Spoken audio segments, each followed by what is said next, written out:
Hello, YouTube. One more time. 40th and final day. This is Saratoga Live. Little rain, brought to you in part by America's Best Racing. For the love of the race, visit americasbestracing.net today. Live look. 2-year-olds on track, just moments away from the first race on this final day of the 154th season of racing. Just outside the paddock alongside Jonathan Kinchin, who I just threw something at, champion jockey Richie Migliori. I'm Lafitte Pinkai. It is amazing how fast it all goes by. Labor Day, closing day. The good news, we don't have like that much time to cry about it right now because the 2-year-olds are on the track. So let's get right to it, JK. Who'd you come up with in this tough 2-year-old event? Well, in the pick 5, I used as many as I could. I think this is a really hard race. I'm going to officially pick the 4 Spoils of War. The horse worked on the turf last time. You get Dylan, Ray Handel. It wasn't always great with first-time starters. His percentages are low, but he has started to win a little bit more with first-time starters. I like the fact this horse is drawn towards the inside, should be able to save some ground. In a wide-open field, you got to look for some sort of value. Would be a 4th winner at the meet for Stallion War Dancer. You see the odds, maiden special weight, 5.5 furlong turf sprint to the outside, a 5-2 favorite, Luna's Song. Spoils of War, the 3 victories, Frontline Dancer, Dancing Buck, Danzig with the Stars, and Dancing Buck so close to a stakes win, having finished 2nd in the Friday co-feature. The Lucky Coin finishing 2nd to Thin White Duke. So JK's top selection, first-time starter, Spoils of War, would make it 4 at the meet. So rain overnight, but the turf course as of right now, Richie, is listed as firm, a muddy sealed track, and like 1,000 jockey changes to go over throughout the remainder of the afternoon. Yeah, a lot of jockey changes. Some riders like Tyler Gaffleon, Joel Rosario, staying over at Kentucky Downs. They canceled their card yesterday, but brought it back today. So they're down there, and a couple of riders, just a little banged up, a little, sore from incidents in the starting gate. Obviously, Javier Castellano hitting the rail. Will be back opening day of Belmont at Belmont we have to get used to that. Yes. Belmont at the Big A. If it's a 2-year-old race, you're going to hear from Maggie Wolfendale standing by. Hopefully staying somewhat dry. Maggie, she's got the hat going, all set for a very wet closing day. What are these freshmen showing you as we get closer to post time for the first to 12? Well, Lafitte, last year I feel like I wore this hat at least once a week, and this is the first time I've had to bust it out this season. So we've made it through a 2022 Saratoga season pretty much unscathed by the weather, and today it's just a light rain, but just enough to make things pretty wet. But we're on the turf for this first race, as you mentioned, and a look at a duo of first-time starters and then a duo of horses making their second start. Let's check in with number 5. That's Atomic Girl. Now, they're betting the 10 in here, who I wasn't even going to really talk about. I don't know if it's a connections thing or if this horse is really working that well. I mean, you see that bullet out of the gate a little while back. But just as far as this spot is concerned, going the 5.5 on the turf, Atomic Girl just has the look of a turf sprinter. And while Kent Sweezy, it does feel as though oftentimes his horses need a start, they look that way too, but not this gray filly. She's very fit, very well defined. She's been a total professional, which is also something that I've noticed with Kent's horses too. They just kind of act a bit bewildered or green in their first start, and she has done nothing of that. And I really liked her sales workout at the OBS June sale, which she worked 10 flat, not asked for much, and a really nice extension to her stride. Number 8, 3 Girls, she also worked 10 flat at the OBS June sale, yet she went for $100,000 more, and maybe that's because she's just a little bit more of a bigger, more substantial girl. But with that being said, she almost gives the impression too like she's going to need a start. And while there isn't much pedigree, though, I'm still not going to collect it off as not being a decent turf influence, as he's by City Zip, who often gets some proficient turf sprinters. This one may be turf, but I like her, and she's one I want to watch with interest, though she's wearing blinkers first time out as she goes out for Maya Engelhart and the coach, Bill Parcells, and his August Dawn farm. Moving on to horses who have run, number 6, Lady Quinn. Kelly Breen picked this one up after showing speed and fading a lot in that debut race, and that race won by a horse who was coming from off of it. And I did write in my notes, should be quick. Well, sometimes when horses are quick on the dirt and they come off the bridle, then they can't sustain it, but they find it so much easier to sustain that early speed on the turf. She has a turf hoof despite being by Central Banker, who isn't the most prolific influence. But she's half to a horse that went 4 for 27 on the turf.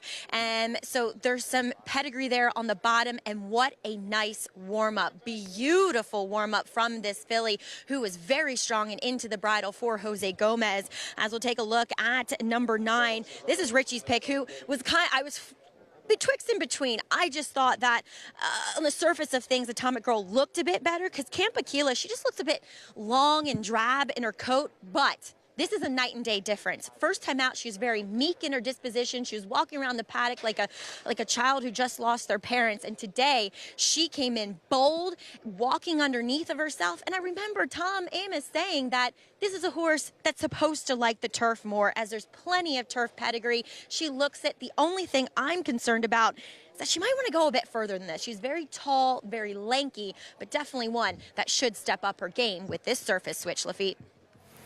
Serengeti Empress connection. Dr. Joel Politi, Tom Amos, and your top selection, Mick. Yeah, I was just taking with the pedigree. It's a pure pedigree selection. The mare's produced 4 runners, all winners on the turf, including La Australiana. Am I saying? I'm not even saying that. Yeah, properly, man, that sounds great. She's a stakes winner on the turf.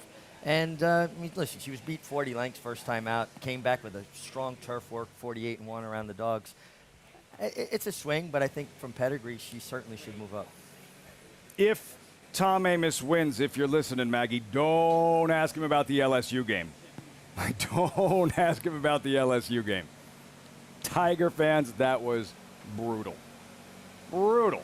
Filing into the gate, first of 12, John Ambrial. His last day on the mic at Saratoga. Much more on that throughout the course of the broadcast. First of 12 on the undercard of the hopeful closing day from Saratoga. Here's John Ambrial. They are in the gate. And they're off. And it is the gray Atomic Girl who's going out for the lead. Quickly challenged there by 3 girls. 3 girls on the outside now takes the lead. And Atomic Girl is back running in second with Camp Aquila next in third. And then comes Lady Quinn, who is racing in fourth, 2.5 lengths. Back to Luna's Song, who's on the outside. And down on the inside is Spoils of War. Then it's almost 5 lengths in the going here. Back to Bodie's Girl, who is racing in 7th. Next comes Carapara, who's in 8th. On her inside is Reign of Thunder. Trailing the field is Striking Melody, the quarter. Over the firm turf in 22 seconds, 3 girls will take the field to the top of the stretch. Lady Quinn is on the outside. Atomic Girl, the gray, now coming on through. Looking for room there is Spoils of War down on the inside. And also up close is Camp Aquila, who's coming on. And here comes Atomic Girl and Camp Aquila. 3 girls down at the rail on the far outside. It is Lady Quinn as they come on for the finish. It is Atomic Girl and Camp Aquila. Atomic Girl won it by a head. Camp Aquila was second. Atomic Girl and Flavian Pratt to win the opener on closing day. Joel Rosario at Kentucky Downs. Flavian Pratt picks up the mount. Atomic Girl, Maggie told you she was fit, looked like a pro, goes out there and delivers in a wild finish and a cavalry charge in the first at Saratoga. And she was very professional within the confines of the race, too. She sat the pocket. She was able to find a seam between horses. Very professional, gets it done, and good run from the 5. Camp Aquila tried hard every step of the way. Tom's filly, your top pick right there. Yeah, so, I mean, it was a blanket finish. The 10 ran out of room late. She was rallying. The 1, Carapara, made a nice run from the back of the pack. I think we've got to really think about, Jonathan, this course. It seems like there's a lot more give in it than a firm course, and some of these horses seem like they were struggling to find their best stride. Yeah, I mean, look at the 5's chest. I mean, there's some kickback. You don't always see that from a turf course. So I would imagine that there is going to be some give in this ground, and hopefully the rain will kind of stay where it is, and we can keep running on the grass. I will say this, because I think moving forward, we're going to get back downstate, and they're going to be running grass races again. I would treat this race as probably maybe a little bit below par. When there's 7 horses in the screen at the wire, they're all there together. To me, those are some of those races you want to question how good the race actually was. So we'll see how these horses run out of here. But today, Atomic Girl was good enough to beat this group. Are you seeing enough evidence in terms of give in the surface that for assuming we have more grass racing, there is incoming weather expected, that you would pivot with your handicapping? Well, I think you want to lean on horses if we stay on the grass all day, and hopefully we will, that have shown an affinity for a course that's less than firm, because this is definitely a less than firm course. And you could just see from some of the kickback, the peel from the track, you're seeing divots come up. And it's going to get worse as the day goes on, even if we don't get a lot more rain, because you've got horses are going to be chewing up the ground. They're going to create more divots. One of the things I do with feet is I'll get like I use the iPad, I'll get like a green circle or a green highlighter, and I'll go through and I'll find the not firm races, and I'll highlight those numbers, because sometimes you'll see a standout where a horse might be running 80, 80, 80, but once upon a time they ran a 90 figure on a course that had some give to it. You can sometimes help you find some horses that might like it. Atomic Girl handled it just fine, and the beat goes on for Flavian Pratt. Kent Sweezy had her ready to roll. Well done, Maggie top selection, the exacta with Miggs top filly, 5.971 at Saratoga. Today's feature, by tradition, Grade 1 hopeful. Most prestigious race for 2-year-olds of the meet. A field of 6. Let's start with Mo Strike, 5-2 for trainer Brad Cox. This was the Sanford. Came in off a win at Churchill Downs, Mig. I was impressed with the moxie he displayed in this race. When he gets pushed into a corner, he pushes right back, re-rallies here in between horses. Yeah, you like to see that kind of determination. I mean, he's a horse that looked like he was going to be swallowed. He's got horses to his inside, to his outside, and he bore down and found more and just did not want to be passed. He wanted to be the herd leader, and he was beaten on Andiamo Firenze, who came back with a pretty nice effort here later in the meet. Yeah, absolutely. I think it's important to note that he was hooking up early with a horse that did come back and win, so you can upgrade that performance, and he was game in there, and he kind of dug in. And this feels like this was the target all along. After this race, you feel like Brad Cox said, all right, let's work backwards from the hopeful, and here we go. And I like where he's drawn as well. He's drawn outside of his main competition in the horse in Gulfport, and then even Forte, if he can get out of the gate and be a little bit more involved early. I think Mo Strike is probably the most likely winner, okay, but I like Gulfport more. Who's become a very polarizing favorite, Gulfport. That's Brad Cox, Mo Strike. Gulfport trained by Steve Asmussen, looking for a 4th straight hopeful. Polarizing. It seems like handicappers are either all in on him today or want nothing to do with him. Well, I think you have to decide what you saw happen in the Saratoga Special. Do you feel like he had a tough trip? Some people think he was already done before it started. He ran entirely too fast in his first 2 starts to run that poorly in the Saratoga Special. So I'm going to ignore that happened and just pretend he's the same animal that I thought he was going into that race. I think he had significant trouble last time in the Saratoga Special. Super Chow, the horse on the lead, had bore out badly in his first start. Joel committed to his outside when he started to bear out, because a rider can hold a horse in. But when they let them run, they let them go forward, they're going to go to the right if they have that propensity. When he was let run, he started bearing out because he felt the pressure from Gulfport. Here come Damon's Mound, who put the block on him. He had no room to work with, then he had a check. The fact that he caught his stride and re-rallied a bit, to me, speaks of quality, that he can overcome adversity. We knew he was fast. I learned more about him in defeat than just being a fast horse. Would have been so easy to just throw in the towel. And he didn't. Sure, and didn't quit. And now he is the 9-5 morning line favorite. The wagering for the hopeful will be interesting. We'll have more on the hopeful throughout the course of the broadcast. And today's race is brought to you by Claiborne Farm. 1 down, 11 left. We have the muddy main track. The turf course still listed as firm, but clearly some give in it. The first of 2 stakes races. The Bernard Baruch is early on in the program. Everything's mandatory, pal. Today, of course, the late pick 5 and the hopeful later on this evening. Want to get involved for closing day? Haven't signed up? What's wrong with you? NarBets.com. Sign up. Use that promo code TOGA200. Earn up to a $200 deposit match after your first deposit. Bet any track, anywhere, anytime. Join now at NarBets.com to earn your $200 deposit match. Race 1, Atomic Girl. She was a pro in the stretch. Emerging victorious. What a meet for Flavien Prat. And holding off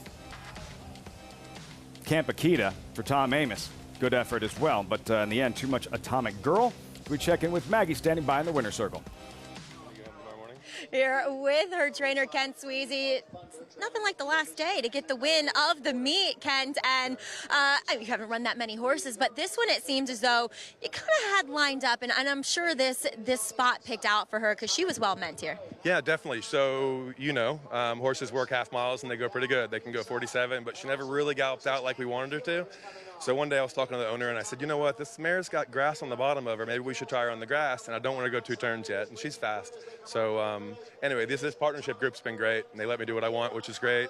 And look, it worked out. So we're thrilled, and she ran great, so we're excited. There's a big group of them here. What's that like training for, a big group and a big ownership group? I'm kind of used to it. I got some of my racehorses, so does Tom. And I think that probably gets more exposure than anything else. Like I walked around the grandstand, and everybody's like, hey, good luck, Ken. It's not even their horse, and that's really cool. So that's the future. We took a big picture before we came out, and took a big picture right here too. So the second one's important. Oh, big time, big time.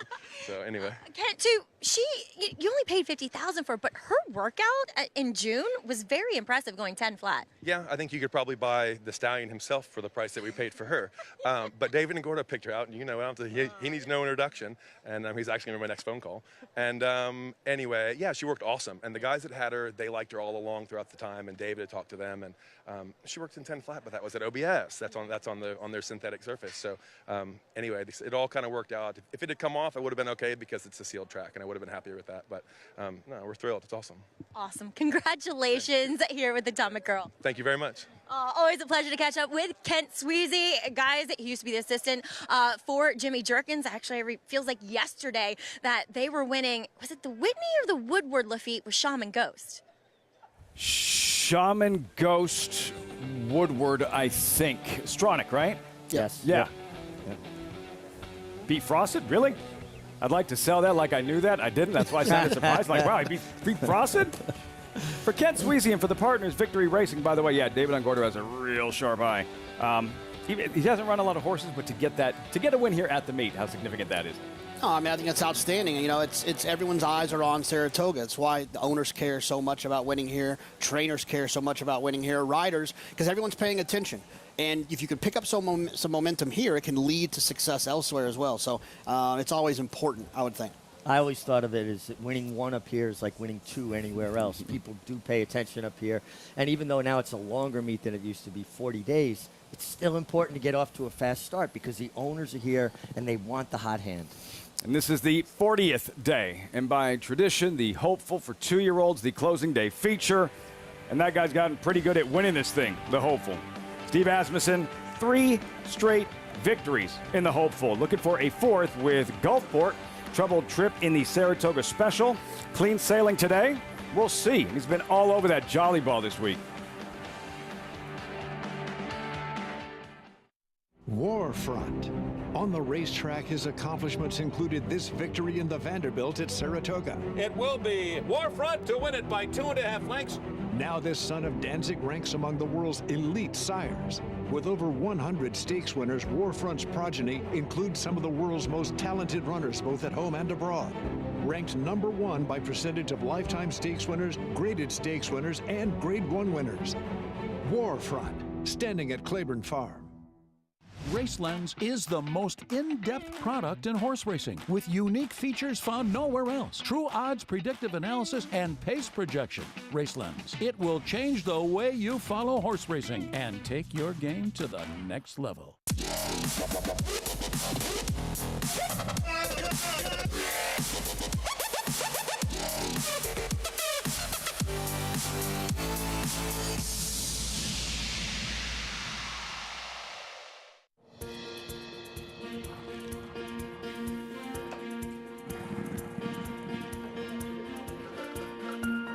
We take pride in what we do.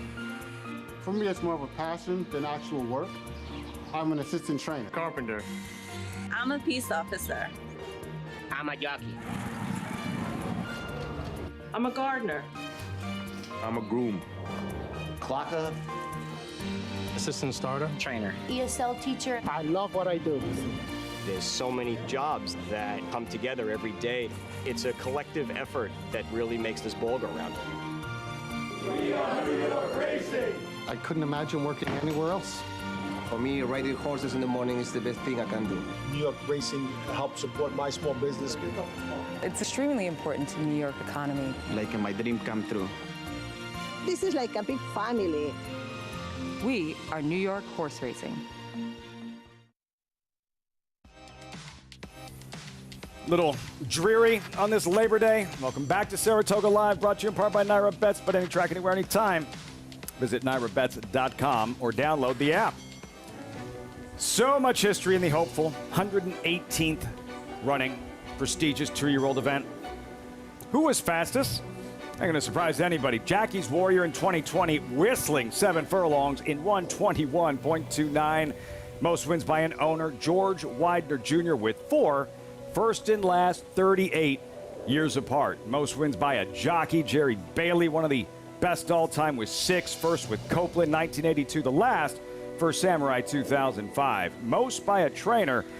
You might have to update this one this evening. Dwayne Lucas, 8. Hopeful wins for now. Saddles 2 this afternoon. Hopeful winners who've captured the Breeders' Cup Juvenile. Only 3 have done it. Chiefs Crown back in 84. Favorite Trick 97. Most recent Shanghai Bobby 2012. Hopeful winners crowned 2-year-old champion accomplished by 6. Big Red, the very first, and that was just the tip of the iceberg because Secretariat was also crowned Horse of the Year, accomplished by only 2 ever. Secretariat favorite Trick a quarter century later. And finally, hopeful winners in the Hall of Fame, 13 total, included 3 Triple Crown winners. Whirlaway, Secretariat affirmed the hopeful by the numbers. Field for today's running. 6 deep, as we saw earlier, 7/8 of a mile, $300,000 purse. America's best racing's race of the week. The Grade 1 hopeful. And Gulfport, number 4, 9 to 5 on the morning line. And let's revisit that Saratoga special we were discussing. What exactly happens rounding the far turn here, Richie? Well, he's in between horses. Super Chow's on the lead, a horse that had already shown that he wants to bear out. And you could see he's starting to bear out here. The rider's on one rein trying to hold him in. You see that loose outside rein. When he gets horses coming to him, he allows him to run. He bears out more. And there's Damon's Mound putting the block on him. And he had a check at a very crucial point in the race. And let's compound that with the fact that Damon's Mound's one of the most impressive 2-year-olds I've seen in a long time because he sits behind horses with his head bowed waiting for his rider to let him run. Yeah, I mean, you got to think there was some momentum lost. And like you mentioned before the break, Lafitte, this horse could have quit. Gulfport on the outside, the 4 with the white and the burnt orange silks. I like saying burnt orange silks. He could have quit. Hook him. He could have quit. He didn't. He kept running. He kept running on. And like you said, there's nothing to be ashamed of by running the way that he did against the horse that he did. Damon's Mound's a real horse. I think he's going to run much better here today. Yeah, I don't think he wins that day, but you can't ignore the trouble. So Flavien Prat takes over today. Richie, what do you think the approach is? Well, I think they're going to let him run away from there and get forward position, but he proved there that he doesn't need the lead to run well. And you know, I think we're going to have to pay attention to the conditions. We've got a wet racetrack. Young horses react negatively to kickback, especially when it's muddy. But I expect him to be placed forwardly. And, you know, I'm sure, listen, Steve Asmussen and Joel Rosario had great success together. I'm sure, knowing Steve, he was more than a little frustrated with the trip that Gulfport got last time. 9 to 5 morning line favorite. We check in with Maggie standing by. Drawn outside, Maggie, a blazing 7s for Chad Brown, looking for a second hopeful. What do we know about him going in?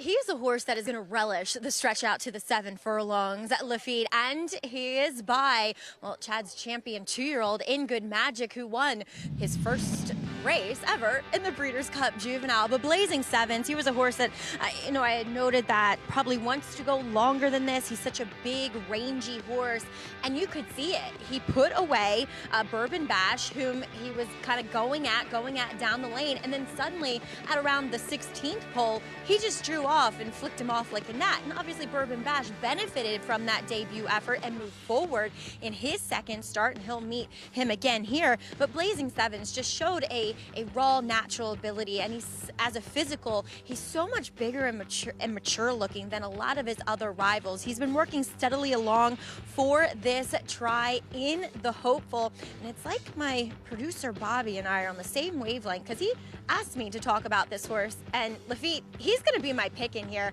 I'm a bit against Gulfport as the favorite.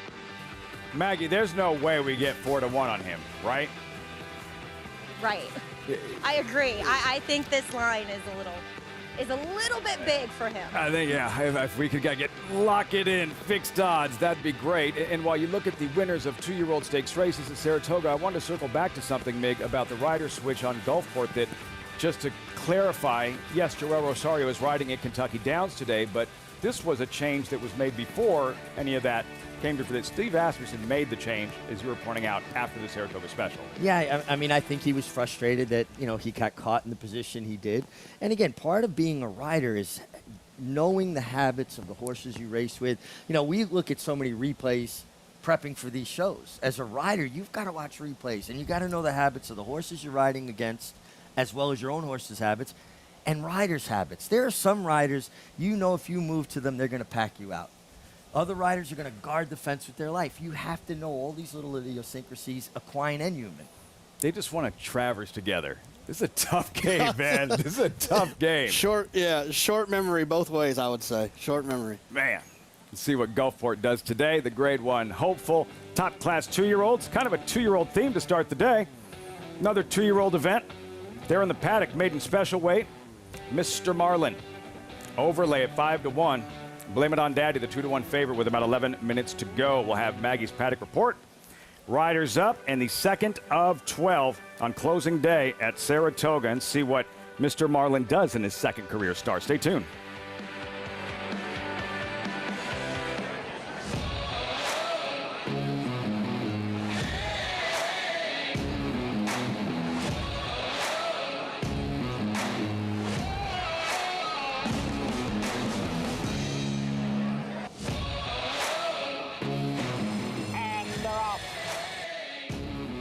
Warrior in front by 4 lengths, and he wins an unprecedented Grade 1 stakes at the Spa for the 3rd straight season.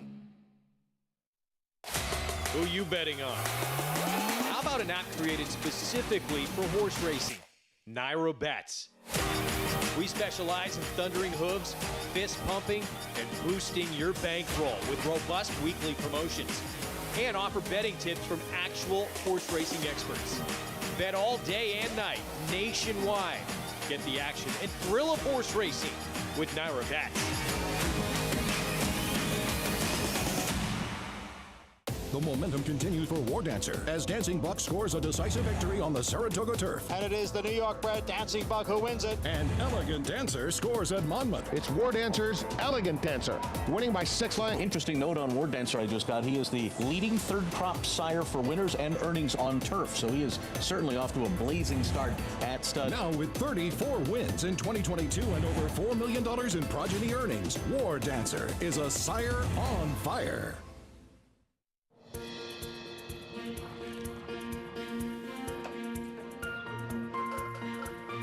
We take pride in what we do. I'm an assistant trainer. Carpenter. I'm a peace officer. I'm a jockey. I'm a gardener. I'm a groom. I love what I do. We are New York Racing. New York Racing helps support my small business. It's extremely important to the New York economy. This is like a big family. We are New York Horse Racing. Welcome back to closing day here at the spa. It's Saratoga Live, and we are proudly brought to you by Claiborne Farm. 100 years of doing the usual unusually well, and we'll actually start off with a son of Claiborne Stallion, Blame. That's number 6 in here. Blame It on Daddy, as he comes out of the same race as Impressor as well as Mr. Marlin. And Blame It on Daddy, I mean, there's kind of two ways you could look at it. He may have had the best trip of anyone for the fact that he didn't find his stride that quickly, but ultimately it turned into a pace that collapsed, and he got to save ground. But on the flip side, you could take it as a positive that he showed that he could run through kickback and take dirt in his first start to rally for second that day. But again, like I said, the race was kind of coming apart at that point. He didn't look fit, though, first time out. And today, I'm looking at a different horse. He is a lot more tucked up, defined, and obviously a little bit more awake, too. I remember really liking this horse's warm-up, though, on the track. We'll see if it's much the same here. But the horse who provided that pace for him to close into is number 7 in here, Impressor. He was one that looked as though he should be quick, which a lot of Steve Asmussen's first-time starters tend to be, away from the stalls very quick. A little bit on the smaller side, but he's bulked up. He's put on more conditioning for this second effort, and I think that's always a positive sign. And there really isn't, at least on the surface of things, an abundance of early speed in here, which could play favorably into his hands as we are dealing with this sealed and muddy track. On to another horse that has experience, but not on the dirt. That's number 3, Uncle Marty. I remember talking to his trainer, Linda Rice, leaving the paddock for that mile and a 16th turf race, and she said, it's more the distance I want than the surface. Well, he's going to have to cut back to the 6 furlongs, which he is a lot more alert for this second start, a lot more fit too, and he's much more of a dirt horse. As we'll also take a look at a first-time starter. That's number 5, Atlantis Acuna. And this one, I love this dam. This dam was a multiple stakes winning Louisiana bred, earned over $500,000 doing everything, whether it was sprinting on the dirt or going long on the turf. She went 10 for 36 lifetime. And also this guy half to a turf horse by the name Mo Polka. Now, Cross Traffic is more of a dirt sire, where that one's by Uncle Mo. I see a little turf in this guy, though. I'm not going to lie. He's tall, he's leggy, he's a bit unfurnished. While he looks lean, he looks as though he needs some more furnishing. And two, that he needs more distance. He's very laid back here in the paddock. He's wearing an awfully big pair of blinkers. So I don't know if that's an indication that he doesn't have that much early speed. But then again, maybe that's why he's wearing them, and that he is quick away, but he's not giving me that impression, Lafitte. And another pickup mount for Flavian Pratt, Atlantis Acuna.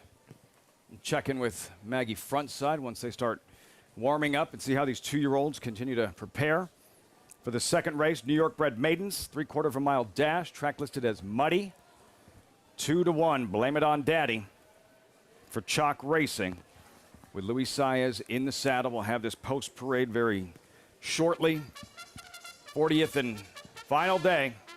2-year-olds to kick things off. Hopeful later. New York breds here. Mr. Marlin, Dylan Davis in the saddle. Finished really well. After breaking alertly on debut, he got hit with kickback. He really backed out, was green early, put it together, and finished extremely well. I kind of wish he had drawn more to the outside. Overlay.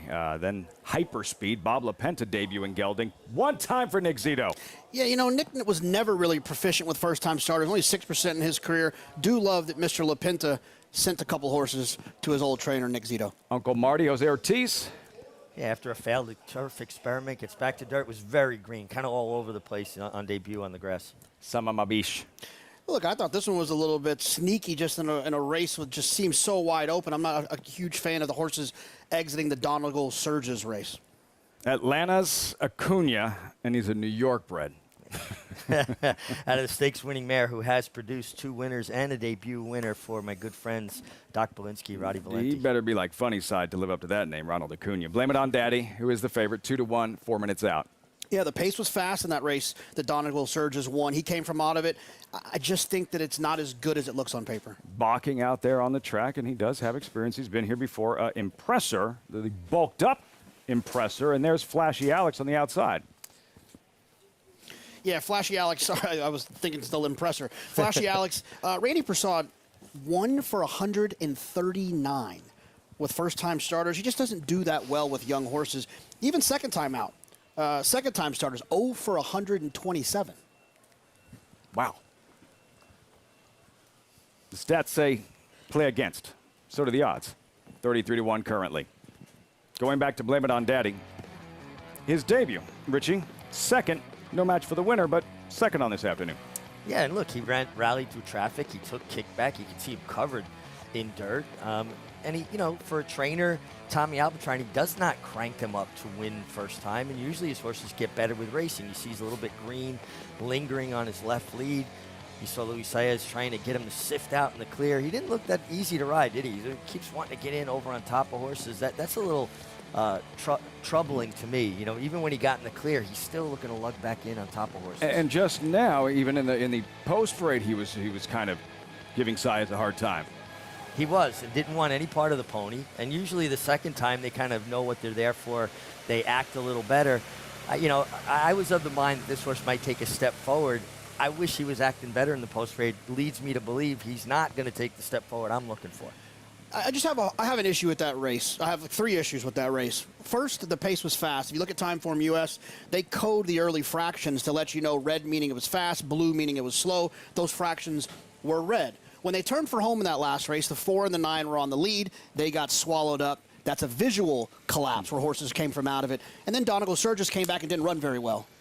That's the type of race you have to play against, because these horses that are exiting it, that they're betting, Blame It on Daddy, and also the inside, Mr. Marlin, they were a part of that. They were a part of horses that took advantage of the collapse of that race. If you're going to play someone out of that race, I would be more inclined to take the 7 Impressor, who was actually a little bit closer early. Now, he stopped badly, but was a little bit closer early. Impressor and Make the Rider, Irad Ortiz, about to capture his 4th Saratoga riding title. Tyler Gaffalione in Kentucky Downs, trained by Steve Asmussen, who has Gulfport in the hopeful. Last year, Asmussen becoming North America's all-time leading trainer and captured 5 Grade 1 races. Richie, this year, another 7 stakes wins, 6 of them graded, including his first ever Travers with Epicenter. I mean, it's pretty remarkable what Steve's been able to do. And what strikes me all the time is he's probably got the most well-rounded stable in North America. He has jurisdiction where he's running horses in 5,000 claiming races, all the way to Grade 1 winners like Epicenter, and every base covered in between. Look, when I first started going to the racetrack, I was at Lone Star Park, and he was, 38% at Lone Star, winning every race.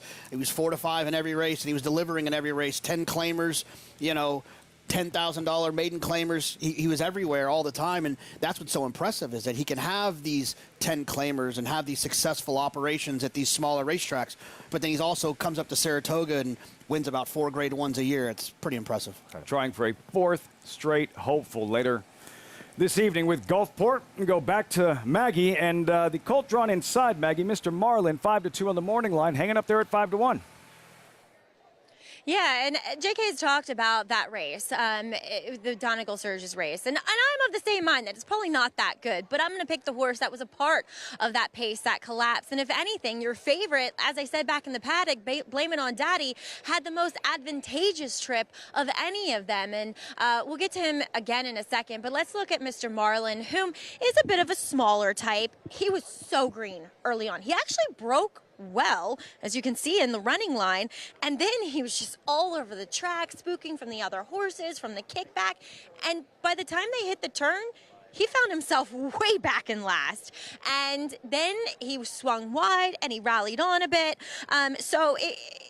I think we're going to see a more professional effort this time, and he is a horse that looks quick. So I'm thinking that maybe, though unfortunately he drew the rail, that he can sustain that early foot that he had first time out a bit more, just having the experience and hopefully not being so spooky and all over the track. Yes, let's talk about number 6, Blame It on Daddy again. I agree with Meg. Why is this horse acting like a fool out on the racetrack when this is his second start? And we see Luis Saez, continuously getting him moving all over the track. And I'm sure that's too because he wants him to be a little bit more involved early. So, like I said, physically he looks great here. But again, I thought he was one of the 3 that had the best trip of any of them. Guys?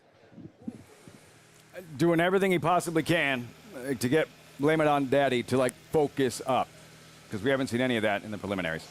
No, honestly, I was leaning towards him early on, and then the way he's acting, I just don't know that he's going to take a step forward that I thought he might take in his second start. Richie, tell me a little bit about a track that starts off sealed and then they open it up. What is there anything to know about those types of racetracks? Well, usually they're pretty tight. Usually speed will be pretty good on a track like that. They'll have a lot of bounce to it, a lot of life to it. You know, now they sealed it anticipating, I think, steadier rain. It's kind of, you know, dissipated for the moment. I think we'll get more rain later. So they opened it back up and they harrowed it, and you know, they water the track all day. So basically the water this track's gotten, they've just not had to take the water trucks out, just let Mother Nature do its thing. More rain expected throughout the course of the afternoon. Fortunately, the graded stakes race on grass is early. In fact, it's next. Race number 3, the Grade 3 Bernard Baruch. We'll have it for you right here. Richie, your top pick we just saw, Impressor, will be drawn to the outside of Blame It On Daddy and see how he... This is about what we expected, right? Yeah, he just, you know, really been obstinate. No, actually, I wound up on the one. I think Maggie wound up on the 7 Impressor. Ah. Yeah. I'm going to try to go with a closer that reacted negatively to kickback from post 1. Kind of a little bit opposite of logic. Closing day, anything goes, my friend. Samama Bish is coaxed forward. Far outside, Flashy Alex. We're all set. Johnny I standing by post time for the 2nd of 12 closing day at Saratoga. We are set for the start.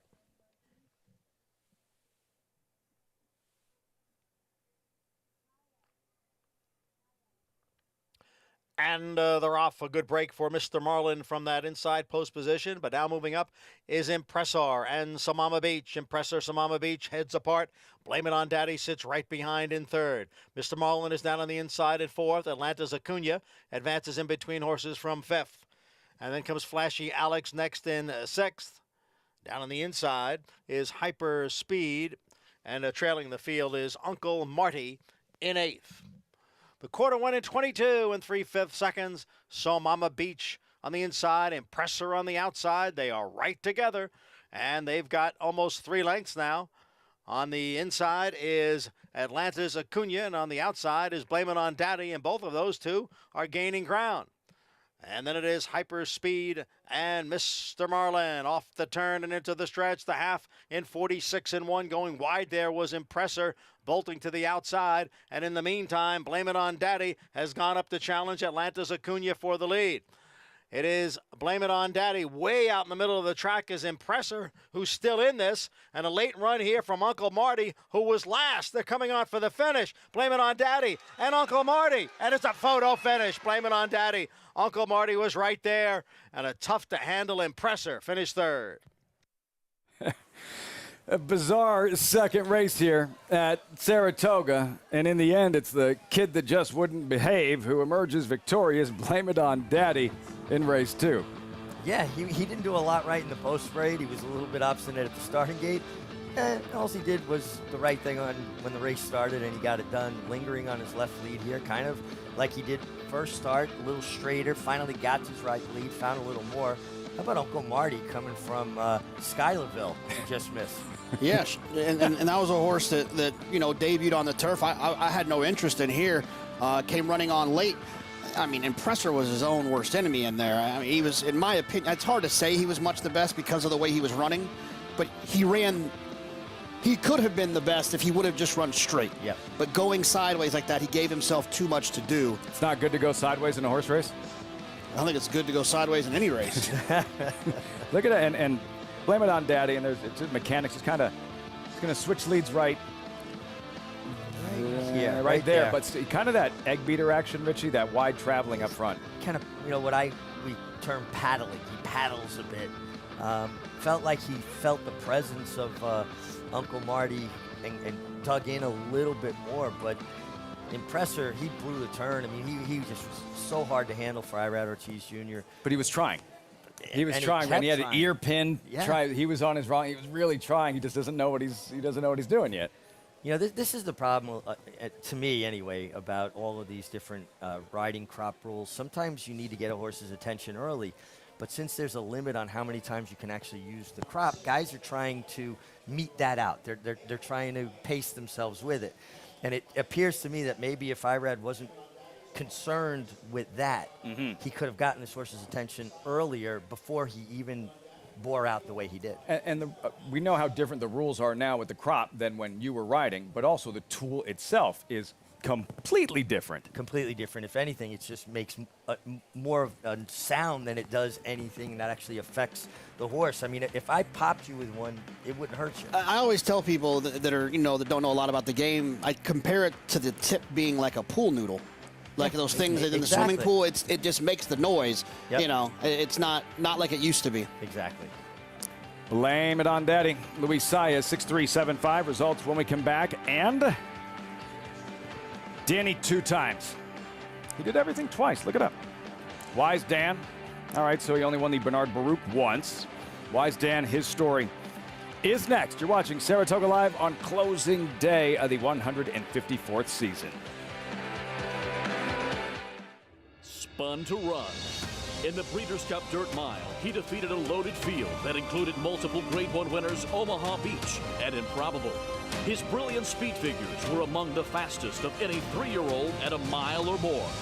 And he hails from the legendary Danzig sire line. Multiple graded stakes winner, millionaire, Breeders' Cup champion, Spun to Run, standing at Gainesway.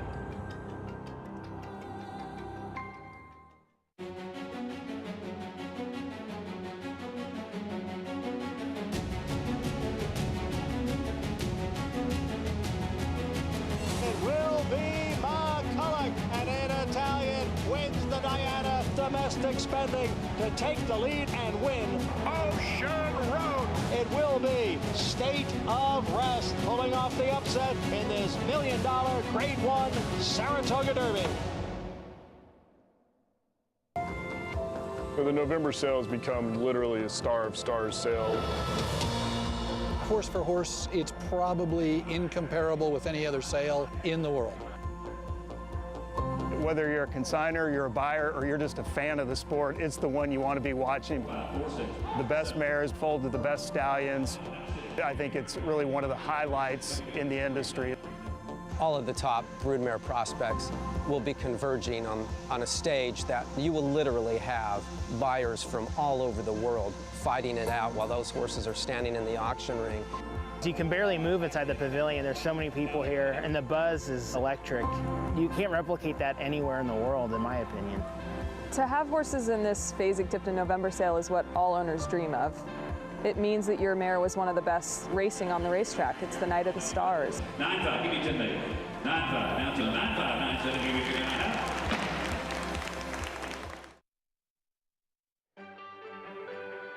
Welcome back, and thanks for joining us here on Saratoga Live. Race number 2 in the books, and it was a second-time starter, breaking his maiden as the favorite. Blame It on Daddy, guided to victory by Luis Saez, who joins me now. And Louis, a horse that you rode him first time. He seemed to be fairly professional in the running of that race. And then in the warm-up today, he was acting a little silly out there. Did that give you any bit of nervous energy? Yeah, last time he was a little nervous like that, but not like today. I guess the rain, I don't know, but he was a little green too last time when we rode it. Today, he did good. He came to the top of the stretch. He usually logging in a little bit, but today he switched the lead and he gave me another year, so it was a great race. He ran pretty good.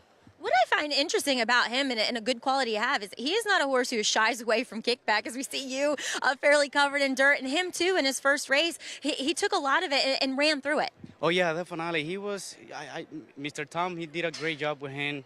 He trained him pretty good. He got a lot of dirt and he was okay. Came inside and he tried pretty good, so it was a good race. I'm pretty happy with this horse. Tommy Albertrani always giving foundation and education. And Louis, as we are here on the last day of the Saratoga meet, what does the fall have in store for you? Will you be riding at Belmont at Aqueduct, or are you going to go to Keeneland? What's in store? Well, the plan is Aqueduct for now, and then Keeneland, and of course in the winter, Florida. But after here, we're going to take a little break, 10 days off, so we're going to see if we can see our parents. And it's good. It's good. We need it, so I'm pretty happy. A little Panamanian vacation? Yes. Excellent. Enjoy yourself with your family. But once again, a really good meet. Congrats. Thank you so much, Maggie. Luis Saez guiding Blame It on Daddy. Second time out, still showed professionalism on the racetrack and gets the job done for Tom Albatrani and Chalk Racing, guys. Say hello to my old man. Dad's in Panama, too. Yeah. Gonna be in Panama. The only time for jockeys after Saratoga, my father's only, like, if you could call it a slight vacation, because he wouldn't ride Pomona back then, this little window right after these summer meets for you guys. I mean, and how much that's changed the feet. We used to end here on Monday and start at Belmont on Wednesday and race 6 days a week in both places. Now, you know, it's nice to get this little break, a little time to reset.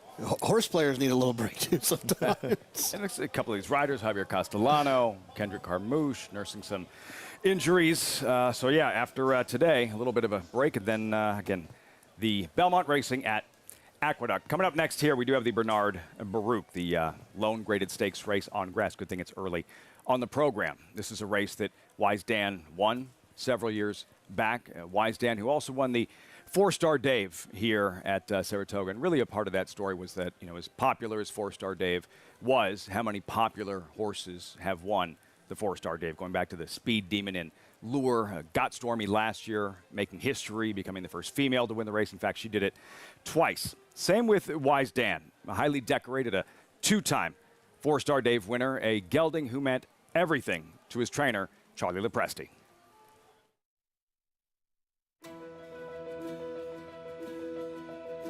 Well, we got him when he was a baby, and we broke him. He did everything right, but he was a big, gangly kind of colt. He really started to show some promise, and he acted like he could be a really nice kind of horse. I can't say that I knew he was going to be that kind of horse. It was better than we ever dreamed. And they're off in the Clark handicap. It was a very level beginning. You know, first time I rode him, basically he was strong, but he did let me do what I wanted to do, and waited into the quarter pole and finally let him loose. And while I let him loose, he went on to win in the dirt, by the way. Inside the final furlong now, and it is Wise Dan and John Velasquez who go to a lead of 2 lengths. Inside the final 16th, it is Wise Dan clearing away to take the Clark handicap.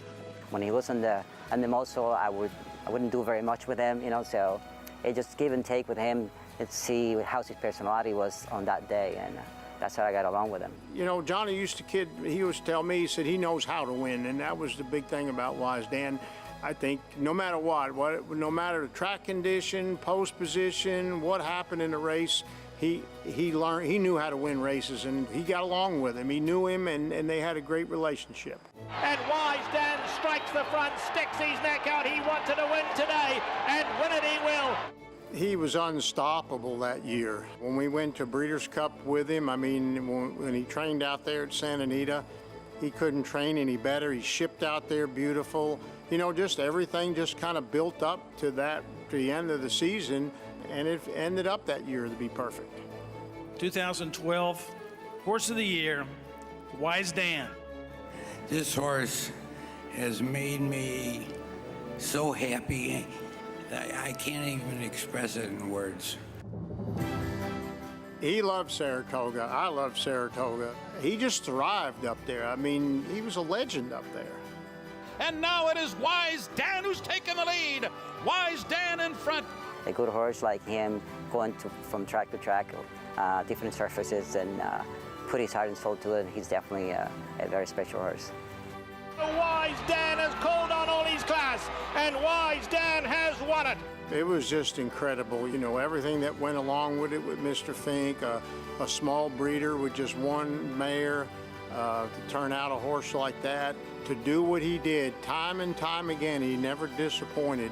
It was just a dream come true to have that second year to turn out the way it did. And they're off. Wise Dan breaks last. Wise Dan far outside. Wise Dan coming after Cyan and Grand Arch. Wise Dan gets his head in front. He had a little bump. It was some swelling on his tendon, and we scanned it, and there were some minor tears there. I just couldn't run him like that. I mean, it was a tough decision to make. It was the right decision to make. We decided to bring him home because this is where he was raised, this is where he was broken, this is home for him. I have visited them on the farm, and basically they do have it in the backyard. I mean, they have a big pen in there. You know, him and his brother live together, but they don't come that often. You know, it's definitely one other time, lifetime, at least for me. You know, even riding this many years, I don't think I'll see another one. I guess I get lucky to get something like that, but definitely a special horse. That horse brought a lot of joy to a lot of people, and I met a lot of nice people. And I'm a small trainer, didn't have many horses, so to have a horse like that was, you know, it was just a gift from above that that horse was put in my hands, and that it turned out the way it turned out.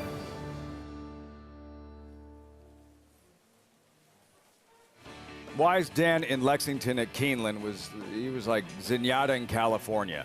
God, they loved him. And see, Danny 2 times, did everything twice. 2-time Horse of the Year, 2-time champion of the horse, the Breeders' Cup Mile with the 4-star Daves. Wise Dan, and in this race, watch this Bernard Baruch, Richie. You talk about calling on all his class and gutting this one out. Wise Dan right there with that big white face here and having to dig all the way to the wire.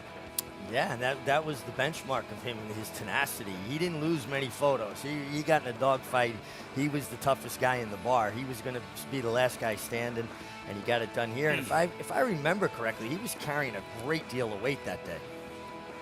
Wise Dan, JK, and 4 Charlie Lepresti, John Velasquez, who rode him so many times. And as you were saying off camera, one of these horses who seemingly just knew where the wire was.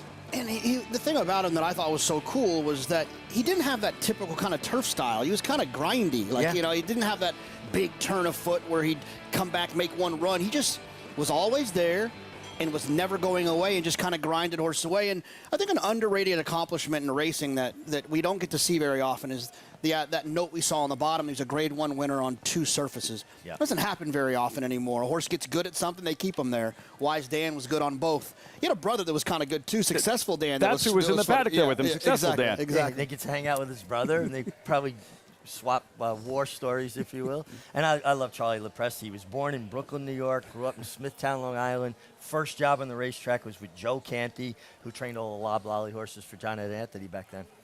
Didn't sound. I didn't hear of Brooklyn. He spent a lot more time in Kentucky than Brooklyn, huh? Charlie Lepresti, of course, retired now, but the work he did with Wise Dan, a former Bernard Baruch winner, and the Bernard Baruch is next here at Saratoga, first of 2 graded stakes races on closing day. City Man, there he is. Doesn't have to be Wise Dan this afternoon, trying to build on that Forbidden Apple win. Opening week at a big price, 12-1. Will not be 12-1 today. The Bernard Baruch is next. Eclipse champion Run Happy, the #1 second crop dirt sire of last year, is back and showing a new dimension with winners on turf, dirt, and all weather. Tabalina's really shouldered all the responsibility. What a deserved victory. Most impressive. Tabalina by 3 1/4. Somebody's Problem is on her way to winning the Prairie Meadows debutante. Somebody's Problem by 2.5 3. Run Happy, price for value, and standing strong at Claiborne Farm. You don't have to be a multi-millionaire to get into this game. You can have a few $1,000s and have fun with it. But with the bonds, you're actually going to win. I've had the opportunity to win multiple races. In fact, this year I won 2 times in one day, which is almost unheard of to be able to do. This is going to happen with them. You will get into the winner's circle in Saratoga. You will walk that horse in, and you will stand there, look at the crowd, and the bonds will take you there and get you into that winner's circle. And it won't cost you a lot of money. Off into Perryville. All alone as he turns for home. Nashville under no stress whatsoever. What's it going to take to win the Breeders' Cup Sprint, and could this horse have toyed with a group in the Breeders' Cup Sprint? I'm going to say yes. This was sensational. 107.89 track record. This is one of the most impressive sprint performances that we have seen. This is a horse to get really excited about. Never asked for a thing, track record. Racetrack Television Network brings you every race, from every track, on every screen, every day. With monthly packages starting as low as $5, RTN gives you great value and access to more live HD streaming and race replays than anyone. Visit RTN.tv today to sign up and watch on almost any device, including Roku and Amazon Fire. RTN has packages that start at $5 per month.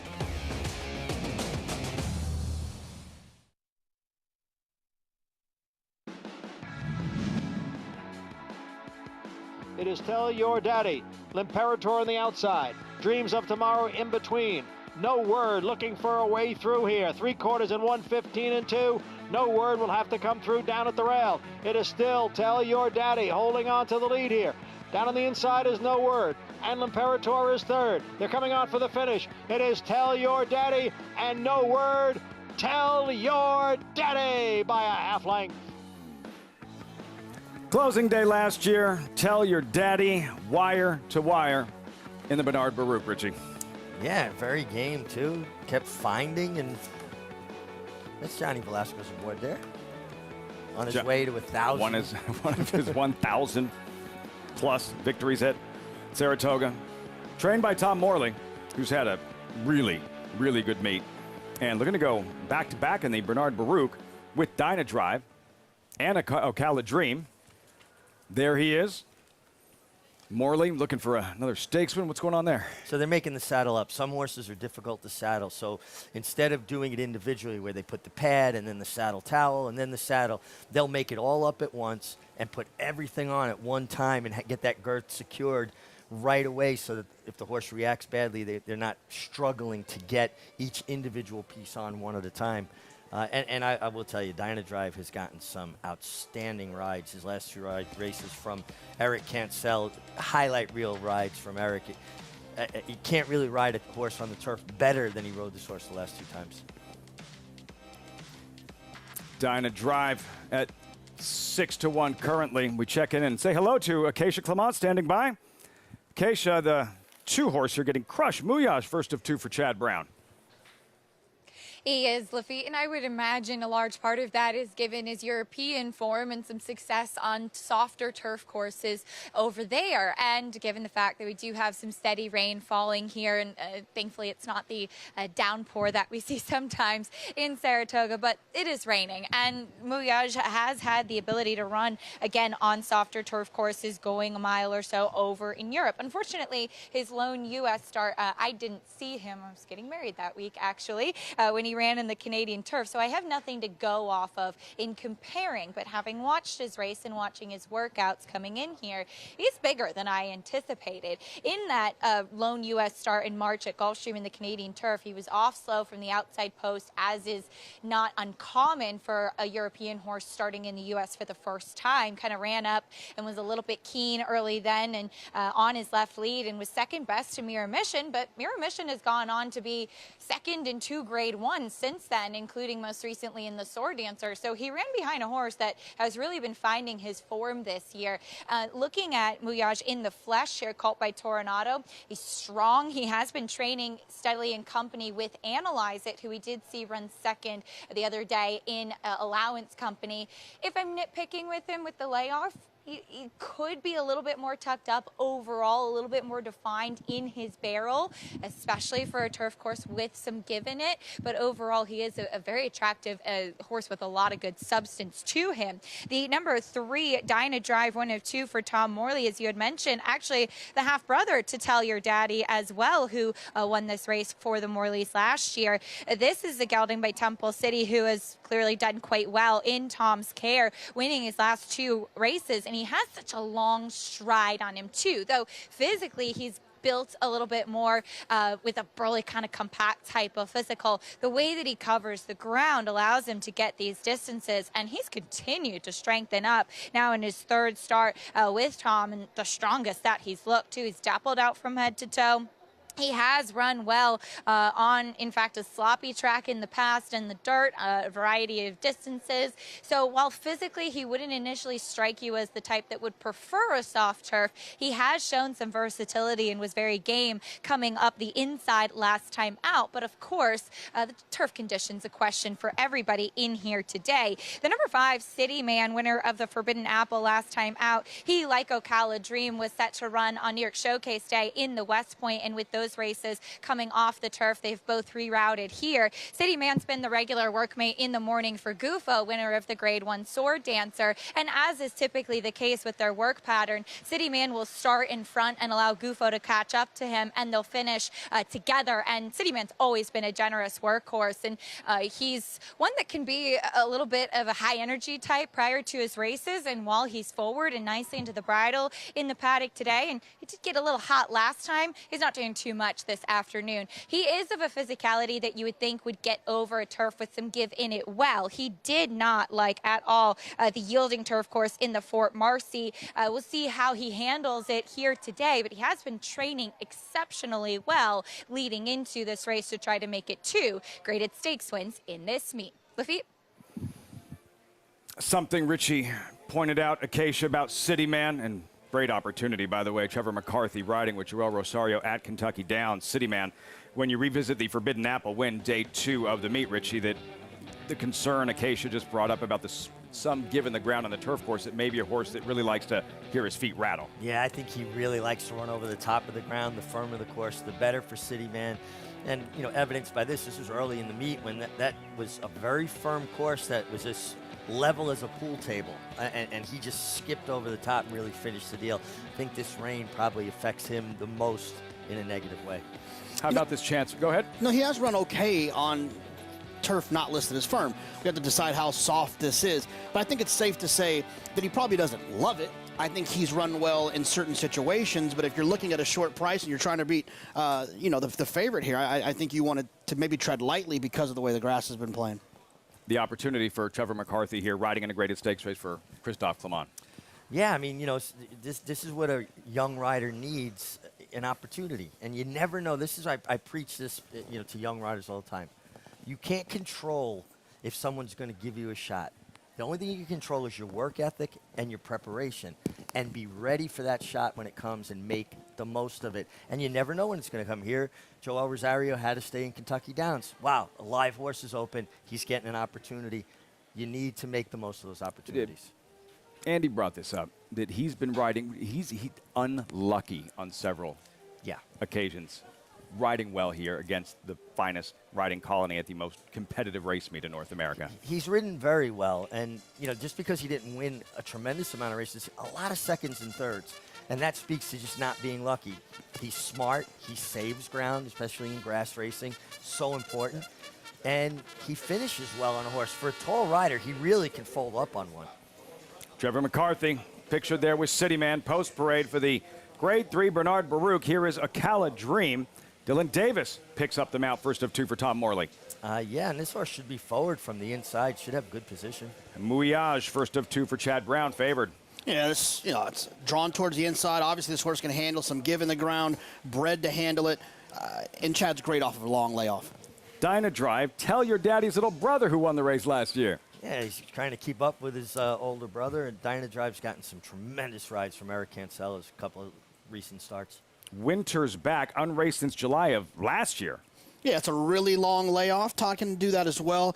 This horse has run a not firm turf courses 3 times, and he exact all 3 times. City Man, 12-1 Forbidden Apple winner. And high energy now. He's really kind of perked up since he hit the track. Just wish the ground was a little firmer for him. And Marty, 3-time winner on this turf course, second at 2 for Chad Brown. Yeah, he likes the inner turf course here at Saratoga, the configuration, a little tighter turns. He seems to appreciate that. 1 win out of 4 attempts on the turf course, not listed as firm. All smiles, Flavian Pratt. He's had some kind of weekend. Final graded stakes race on grass of the meet. The Bernard Baruch. This should be good. It always is. Jay Provenzano, who owns Dyna Drive, standing by with Acacia. And a gentleman as well, holding the umbrella here in the paddock. Jay, as Dyna Drive, we saw him successful in the lure last time out. Of course, the brother to tell your daddy. How fun for you to have been able to have such success with this family. It's been amazing. Tom and I had claimed Daddy down at Fairgrounds for $40,000, and you know, we had like a plan. We were going to stretch him a little bit. We stretched him a little bit, and every time we stretched him, one of the jocks came back and said, you can go a little bit further. We ended up in the lure last time with him here, and Johnny said, I think we can go a little further. And we ran in this race last year and won it with Daddy. And I had claimed Dyna Drive with Robertino, and I just felt like maybe just needed to change the scenery or whatever. I felt comfortable moving him with Tom because Tom, knew the family. He was going through some issues. We cleared up the issues, and we pointed for a race. Didn't know what we had. That was the day, I think it was like 50-something to 1 or 40-something to 1. And Eric rode him brilliantly in that race. And then Tom said, I think we have to go to the lure. So we went to the lure, and I didn't think he could actually ride a better race. Somehow he rode an even better race in the lure. And we find ourselves here again with his half brother, with Dyna Drive. So it's been fantastic to have siblings that put you in the same spot twice, back-to-back years. Just an amazing family. Of course, we have had some rain here in Saratoga. Any thoughts on how he'll handle the turf course today? Well, I mean, Eric thought it's a little softer than what's listed, firm or whatever. I don't know. I would have loved to have seen it come off, to be honest with you. I don't know. I think he's got a real good number, and he's got some wins in the mud. So I wouldn't have minded if it came off. We just told Eric, the horse better than anybody. Just get him comfortable and, play the trip, He's done everything right so far. Best of luck today, Jay. Thank you so much. I appreciate that. Jay Provenzano flying P at Lafitte, and he's got the pink socks on today, too, if that's your angle. The pink socks, I don't know how I feel about him saying he wished the race was on a different surface. Having said that, this is what Dyna Drive did in his last race on grass, the Lure Whitney Day. Richie, big upset. What did you love about this ride? Everything. He saved ground. He was patient. He didn't panic and look to go to the right when the race was going forward. He was looking for live cover. He was looking for that gap. This is how you win turf races. You've got to save ground. You've got to be disciplined, and you have to be daring. And he was responsible enough not to take this horse's ground inside of him. He threaded the needle, and now Manny Franco sees him. Now he's going to make it as tough as he can on him, but he had the momentum. He got his head through there. And even in the chart, it says scraped paint 16th up. That was scraping paint. You know why Jay wanted it to come off, right? Because it would have been, he would have broke from the gate and jogged around there because he would have been the only horse. He would have been the only horse left. The rest of them would have scratched. It would have been an automatic win. Good point. Good point. Brave, terrific ride. Eric Cancel, Dyna Drive, and the work that Tom Morley has done with Dyna Drive. That was his second race off the claim, and now a stakes winner at a big price. And then City Man, JK,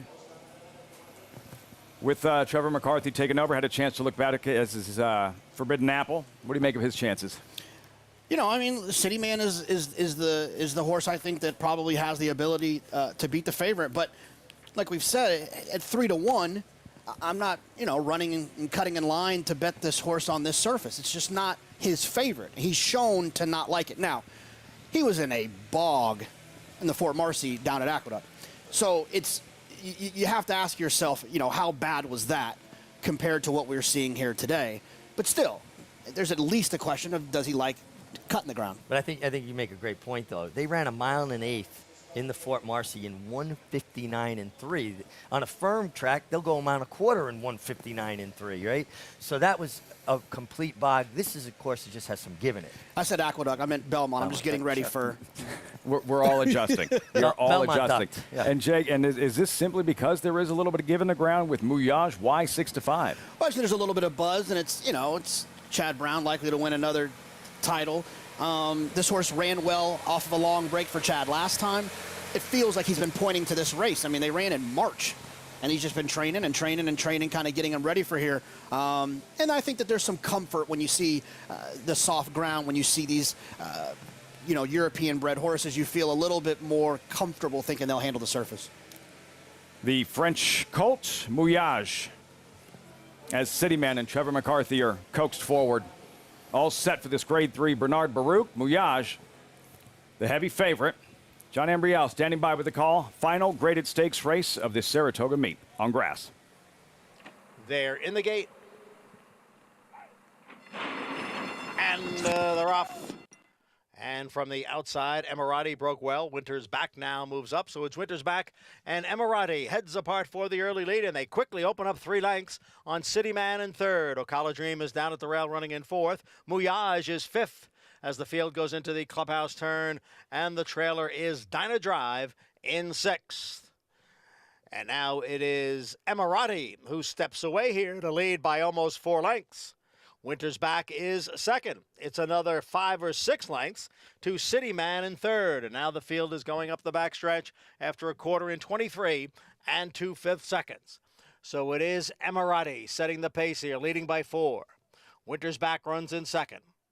And then it's another 5 lengths back to Cityman in third, followed by Ocala Dream and Mouillage. And the trailer is Dyna Drive. They continue along after a half mile in 47 and 1/5 seconds. So it is Emirati still on top here. The lead is 4 lengths with Winters back giving chase in second. Emirati takes the field into the far turn. It's Emirati on top here with Winters back in second.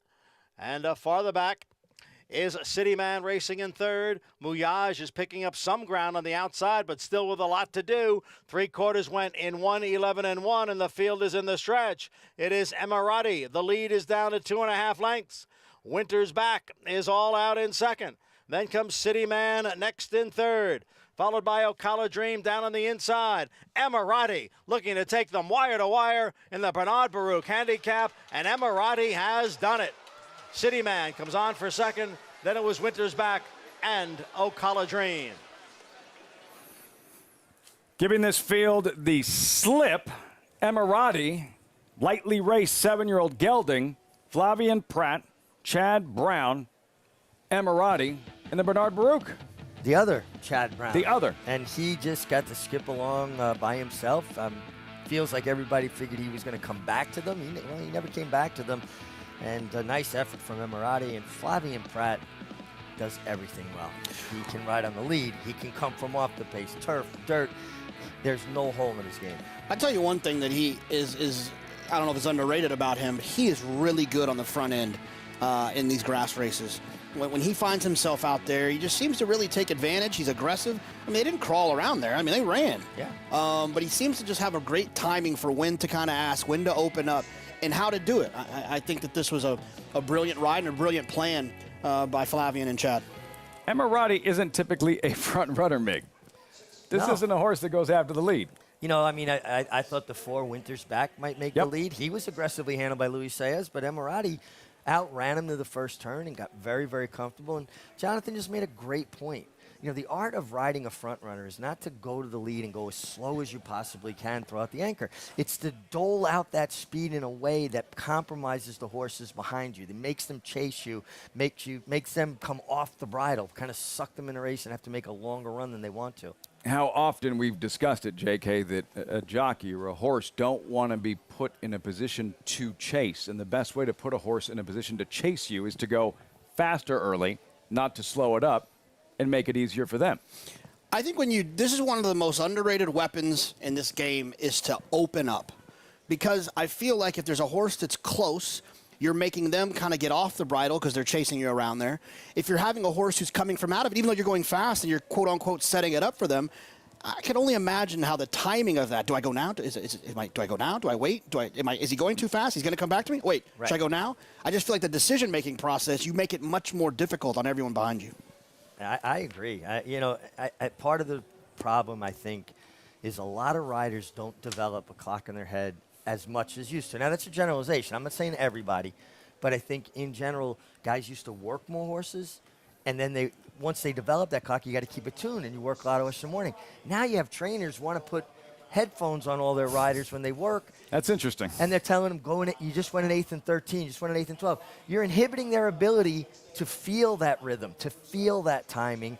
And I think micromanaging sometimes comes back to bite you in the afternoon. You know, you're mentioning technology. I think technology as well. I think that I know this sounds probably silly to some, but I think a lot of it is because how publicized the sport is in terms of Twitter, the internet. We're on, you know, FS1 and FS2 and Fox and all these things all the time. Their mistakes, if there is a mistake made, everyone knows about it. Everyone sees it. You hear about it. The owners hear about it. The trainers hear about it. It's not just the 15,000 people are at the track that day and everyone goes home and there's one newspaper that writes about your bad ride. It's everywhere, and I think they're a little bit more cautious because of that. I blame everything on social media. Everything wrong in the world. Weather, I don't care what it is. I blame social media. Flavien Prat, Chad Brown, a 5th Saratoga training title. And for Prat, yeah, I'd say he made an impression his first summer at Saratoga. Emirati in the Bernard Baruch.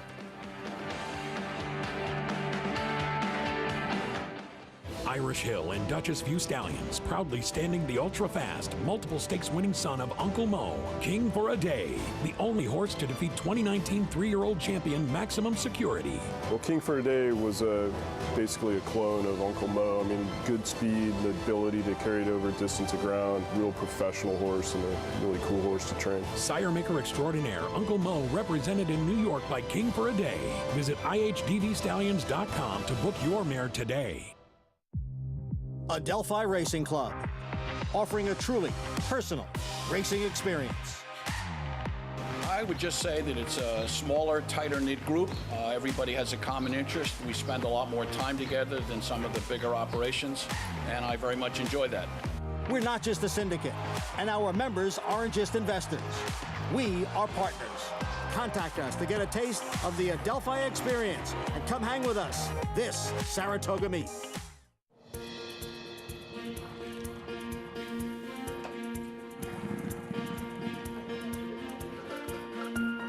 We take pride in what we do. For me, it's more of a passion than actual work. I'm an assistant trainer. Carpenter. I'm a peace officer. I'm a jockey. I'm a gardener. I'm a groom. Clocker. Assistant starter. Trainer. ESL teacher. I love what I do. There's so many jobs that come together every day. It's a collective effort that really makes this ball go round. We are New York Racing! I couldn't imagine working anywhere else. For me, riding horses in the morning is the best thing I can do. New York Racing helps support my small business. It's extremely important to the New York economy. Like my dream come true. This is like a big family. We are New York Horse Racing.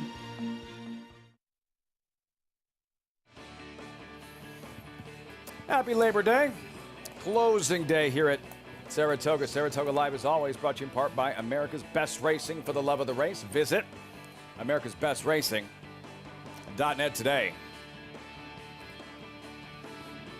Flavien Prat, look at that. Look at the kids entering the winner's circle with Emirati, the Bernard Baruch winner. You want to create new fans? There you go. We got about 10 that new fans awesome. right there. So good. 1460, 2 wins on the afternoon already. Flavien Prat, Mike Dubb, Matticat Stable, Saul Kumin. Just a different strategy today. It paid off with Emirati, JK, making the lead, getting brave, and winning comfortably. Well, I mean, I think some people, you know, wonder how does this happen? You know, Chad's got 2 in the race. I think what happens in these situations is, you know, I think Chad was pretty high on the 2. I think you tell the owner to say, look, if we try to outkick this other horse I like more, probably not going to win. So why don't we try this? I'm just going to send you out of there as fast as I can, see if you can get loose and get brave, see what happens. And I think that's what happened. I mean, we've seen it happen with Chad often, where he'll have a horse that finds themselves on the lead, like Haughty found herself on the lead and wired. That wasn't her style necessarily. So I didn't expect it either, but when they don't go to the front and someone does, you know, Let's see what Flavien Prat has to say after this one with Emirati standing by with the cage in the winner's circle. Indeed, as Emirati, we normally don't see him setting the pace, Flavien. Tell me a bit about the thought process in going to the lead with him today. Yeah, no, the game plan was to get a full lead place. It broke well. I kind of went went with him, and when I made contact with his mouth, he kind of, got a little aggressive, so I decided to let him run all the way to the first turn. And after that, he was traveling super. I guess he liked the soft ground and responded well when it was time to make a move. And he's a horse that's improved a lot in his last couple starts, too, since they gelded him. He seems so much more focused now this year. Yeah, absolutely. I mean, since he's been gelding, it seems like he had a step forward. The turf, always a little bit of a question mark, too. But do you think it's an advantage when you're able, on a turf with some cut in it, to be on the lead and get comfortable in the front? I don't know. I think what's the big advantage is if your horse likes the ground or not.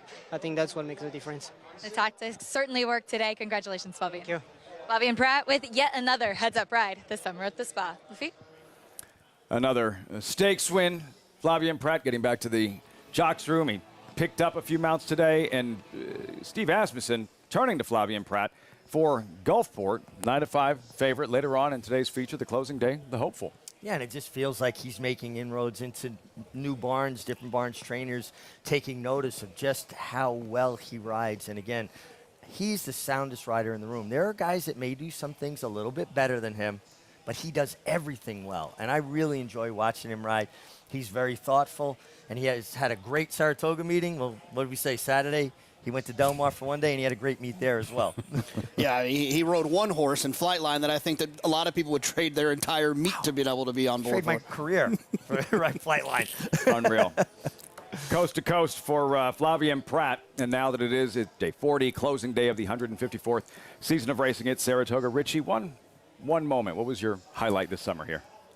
Watching Jose Gomez get his first stake winner on Golden Rocket. For an apprentice to win a stake race, and an apprentice that's made a great impression, sees a race well. You're stealing getting 5 pounds with him.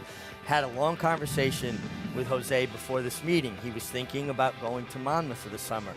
And I impressed upon him the fact that you need to continue to ride with the best riders. That's how you're going to continue to improve, continue to learn, and you need to be up here and ride with the best. And he took my advice. He came here. I think he strung together a tremendous meeting, and this stake win right there made it all. Look, you could see. I just love that unbridled exuberance, that youthful, like, I did it. I mean, it just really moves me when I see a young guy that is just so happy. And I'm happy for Angel Cordero Jr., one of the greatest riders of all time, who's done a tremendous job for this young man. And imagine having that guy as your teacher. That's your mentor. I'm going to go back to Angel's house and watch replays. I'm going to talk to him about, how I do different things. You could not have a better teacher. No, absolutely. And Angel is such an integral part of my favorite moment, too. We'll get to it in a second. But, yeah, it's always good to see a young rider have some success, and especially here.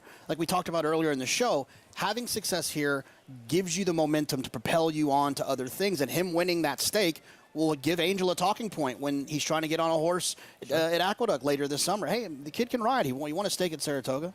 I felt like I was watching him emulate a young Frankie Dettori celebrating a big win. 3 wins yesterday, Jose Gomez, a day he won't forget anytime soon. JK, your highlight, your favorite moment of the summer. Yeah, I mean, I teased it a little bit with Angel Cordero. I think part of the success of my moment, which is Johnny Velasquez getting his 1,000th win at Saratoga. It's just an amazing feat because of the longevity that's required and at a high level to be able to do that. He's way ahead of the next person in line, which is pretty special. And it meant a lot to me because when I started watching racing, I was watching Johnny. Johnny was riding in big races and riding big horses. And I just think it's such an outstanding moment here at Saratoga. The horses are always awesome, right? Epicenter, Jackie's Warrior, all the horses we got to see throughout this entire meet. But I'll never forget this, seeing Johnny get his 1,000th win. And all the riders out in the winner's circle hugging him, congratulate him. He is a rider that other riders look up to, they respect, they try to emulate, and he's always in front of things, trying to speak for riders' rights, making sure that things are as safe as possible. He's just a tremendous human being besides being a tremendous rider. And, the longevity. Now, I'm going to tell you this right now. Irad Ortiz just hit like 500 Saratoga wins. So Johnny might not hang on to this forever, but he's the first one to ever do it. It's difficult to put it into context when there were such fewer racing days here at Saratoga. Sure. When John Velasquez started his first win in 1990, like 1,000 wins at Saratoga. It's unreal against the toughest riders, the competition. And still going strong, John Velasquez, the highlights of the meet of this 154th season. And we still have the Grade 1 hopeful later on this evening as our coverage continues. Closing day on Saratoga Live. This proven son of Giants Causeway has sired 7 millionaires. With over 10% stakes performers, his recent top runners include Tarabi, placed in the Grade 1 Spinaway and Breeders' Cup Juvenile Fillies, Grade 2 winner Plum Ali, multi-millionaire Shivaji, plus these standout performers. Now his biggest book in the past decade will be 3-year-olds in 2022. A proven value sire, First Samurai, standing at Claiborne Farm. Who are you betting on? How about an app created specifically for horse racing? Naira Bets. We specialize in thundering hooves, fist pumping, and boosting your bankroll with robust weekly promotions. And offer betting tips from actual horse racing experts. Bet all day and night, nationwide. Get the action and thrill of horse racing with Naira Bets.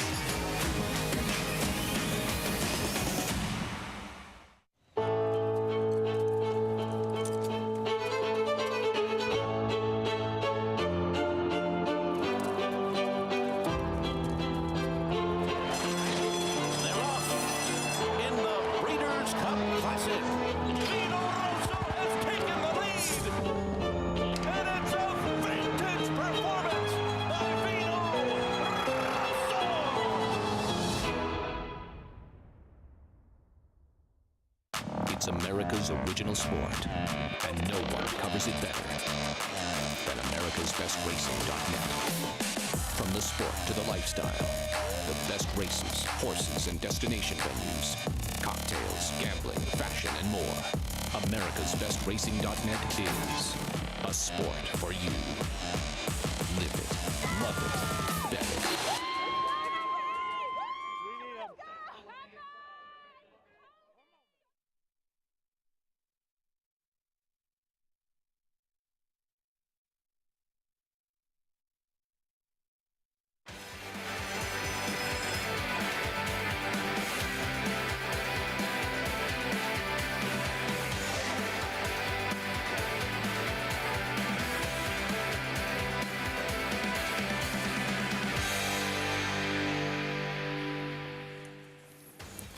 Let's do it one more time, shall we? This is Saratoga Live, as always brought to you in part by America's Best Racing. For the love of the race, visit America'sBestRacing.net today. Closing day of the 154th season. Saratoga Racecourse in Saratoga Springs, New York. Rain falling overnight and this morning. But the show does continue on this 40th and final day of summer racing in upstate New York, just outside the paddock. Welcome, everyone. I'm Lafitte Pinkai. Where did the summer go? Again, day 40 of 40. But part of saying goodbye is also focusing on the future. A big focus on 2-year-olds. Closing day is, by tradition, it's the most prestigious race for 2-year-olds of the meet. The Grade 1 hopeful freshman extended sprint, 7/8 of a mile. Grade 1, $300,000 purse. 6 of them. Number 4, Gulfport, 9 to 5 morning line favorite. As I welcome my co-host, champion jockey Richie Migliori, Jonathan Kinchin. Richie, let's start with the hopeful and what it means for a 2-year-old to win this race. Well, it's all in the name, right? Hopeful. When you have a good 2-year-old, you're hopeful that they're going to fulfill the promise they've shown. And over the years, the winner of the hopeful has gone on to do a lot of good things. You can go all the way back. Man O' War won the hopeful in 1919. Affirmed, the Triple Crown winner, won the hopeful. Secretariat, a hopeful winner. You know, so it's a window, if you will, into the future. Look, we love these 2-year-old races, and we love the maiden races because of what could come. We like these stakes races even more, right? Because you know you've got a bunch of good ones that have won already. Now they're going to line up in the gate together today in the Grade 1 hopeful, and then, like Richie said, you can then hope you can run the Kentucky Derby next year. 3 eventual Triple Crown winners have won the hopeful. Whirl away as well. Let's start with Mo Strike, JK, and his win in the Sanford here, a graded stakes race earlier at the meet. Why is he considered a major contender? Well, I mean, he won his maiden race. He won his maiden race, then he came back and won the Saratoga Special. But the reason I like it is because the horse to his outside in the red, white, and green, Andiamo a Firenze, came back and won again. So he looked this horse in the eye and turned him away then that horse came back and won. Shrink the schedule. Think if, if you're playing the SEC, you get a little bit more credit in college football. This is the SEC for Mo Strike. He ran well in here, so you got to think he can handle a little bit of pressure he might get today from a horse like Gulfport. Not brilliant, not flashy, Richie, but gritty. You push, you shove him, he's going to shove you right back. He's surrounded by horses. He's headed here, and there's no quit in him. There was a pretty good horse named Affirm that didn't always look flashy, but kept finding ways to put his head out in front and not be passed. I mean, this horse showed that kind of grit and determination. Now, I don't want to get emails or I don't want Twitter to blow up. I'm not saying he's Affirmed. I'm just saying that it's nice when a horse possesses that kind of tenacity. Trainer Brad Cox, two-time Eclipse Award winner, won the Travers last year. Mo Strike, major contender for the Grade 1 hopeful. Gulfport is the actual 9-5 morning line favorite. Trainer Steve Asmussen seeking a 4th straight win in the hopeful. Today's race is brought to you by Claiborne Farm. So we're already off and running with the rain falling. A fast, harrowed track. Turf course listed as firm, but some given it. Mandatory payouts in the pick 5 and the pick 6. You'll see races 4 through 12. The hopeful, race number 11. Get involved, still not too late. Sign up, join today, NYRABets.com, and when you do so, use that promo code TOGA200 and earn up to a $200 deposit match after your first deposit. Bet any track, anywhere, anytime. Join now at NYRABets.com to earn your $200 deposit match. Horses in the paddock for the 4th, just a $35,000 claimer. Restricted, non-winners, 2 lifetime, all 1 for something, fillies and mares. 5.5 furlongs on a listed as firm turf course, and wow, crowding out, odds on 2-5 with about 11 minutes to post. And we say hello to Acacia Clement standing by with this race 4 paddock report. And Lafitte, we'll start with your heavy favorite with crowding out, as she does take a significant drop in class here. And I think a big reason for her taking all of that money, because she broke her maiden sprinting on the dirt 2 starts back with a strong buyer speed figure that does just appear to be so much better than anything that she'll face in here today. And then last time out in that allowance race, I had noticed she was kind of mid-pack in the 2-path. She looked like she was in with a chance, and she was actually the favorite that day. And then she just kind of ended up fading in the stretch in response, and she's sharp in here in the paddock today. I haven't actually seen her in her 2 races as a 4-year-old, but she looks well meant for sprint. She's energetic here in the paddock. She's really strong, lots of really good condition to her. Now there's a little bit more size to her build. She's short coupled and powerful, which you like to see. How will she handle a turf course that's maybe a little on the softer side of firm? We shall see, but she has that big flat hoof on her. It's the right spot in that drop in class, and class just maybe what prevails in here. A couple other intriguing prospects now at some big prices. The number 5, Tismet, was one that just kept catching my eye. Now she's a big leggy type of filly. I can see why they tried running her a little bit longer towards the start of her career. And her recent races have been out of town, and seeing her come back now in the latter part of her 3-year-old season, she's much more focused than she was previously. And how about the meet that Phil Serpy has been having, including Leave No Trace with the upset in the spin-away yesterday. So for a live barn, a horse that's beautifully turned out and seems to have the physicality, that kind of lighter framed type that should be able to skip over a turf course with some give in it. Sometimes the kind of bigger bodied, burlier type of ones just don't get over a turf course so well. That's often why we will see horses coming from Europe who tend to run on softer turf courses in general, just be so much of a lighter frame type of build. It looked to me like Tismet could potentially be one that will handle the conditions today, and she does come off of, albeit for a lower level, I thought a pretty nice effort at Monmouth last time out. The number 7, Crosstalk, goes back on the turf for trainer Jeremiah Engelhart. And while her 2 turf races at Belmont back in May and June left a lot to be desired, they were against some decent competition. She did run a good turf race back in April at Aqueduct. We'll see if she can run back to that kind of effort. And I like her getting back on the grass. Maybe she's just a better horse now. I'm not 100% sure, but pedigree would suggest that turf is probably better for her. She's by Temple City. The dam was 0-1 on the grass, but she did produce Clamor, who was a claiming type, but a turf horse, and Ranting, who was a 2-year-old filly that won on the grass at Belmont in the spring. She's on her toes. She's really, really strong, very fit. And I did think it was interesting after a couple of good races on the dirt that Jeremiah Engelhardt did opt to switch her to the grass after training over the turf course on the Oklahoma training track too. She's obviously shown him in the mornings the way she moves over the grass that maybe giving her another try on it at a generous price in here today could be a little bit of an intriguing prospect. Liffy? She's quick, Acacia. Just watched a horse go wire to wire in the Bernard Baruch on grass for trainer Chad Brown, who also has Crowding Out. And with that win by Emirati and the Bernard Baruch, Brown officially having clinched a 5th Alan Jerkins training title here at Saratoga, the 4th when Saratoga Live continues. Undefeated Grade 1 winner Mastery was a multiple graded stakes winner at 2, including this victory in the Grade 1 Los Alamitos Cash Call Futurity. Now his progeny are bringing top dollar in the sales rate. On the track, his recent top runners include these star performers. Mastery, standing at Claiborne Farm. Big news from Presque Isle Downs. Graded Stakes action returns Monday, September 19th with a $400,000 Grade 2 Presque Isle Masters, a very important Breeders' Cup prep race. In 6 of its first 11 runnings, horses from the Presque Isle Masters won that year's Breeders' Cup Filly and Mare Sprint. September 19th also features the $200,000 Presque Isle Mile. Join us for our biggest day of the season at Presque Isle Downs, Erie, Pennsylvania. For more, go to PresqueIsledowns.com.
Welcome back to Saratoga Live.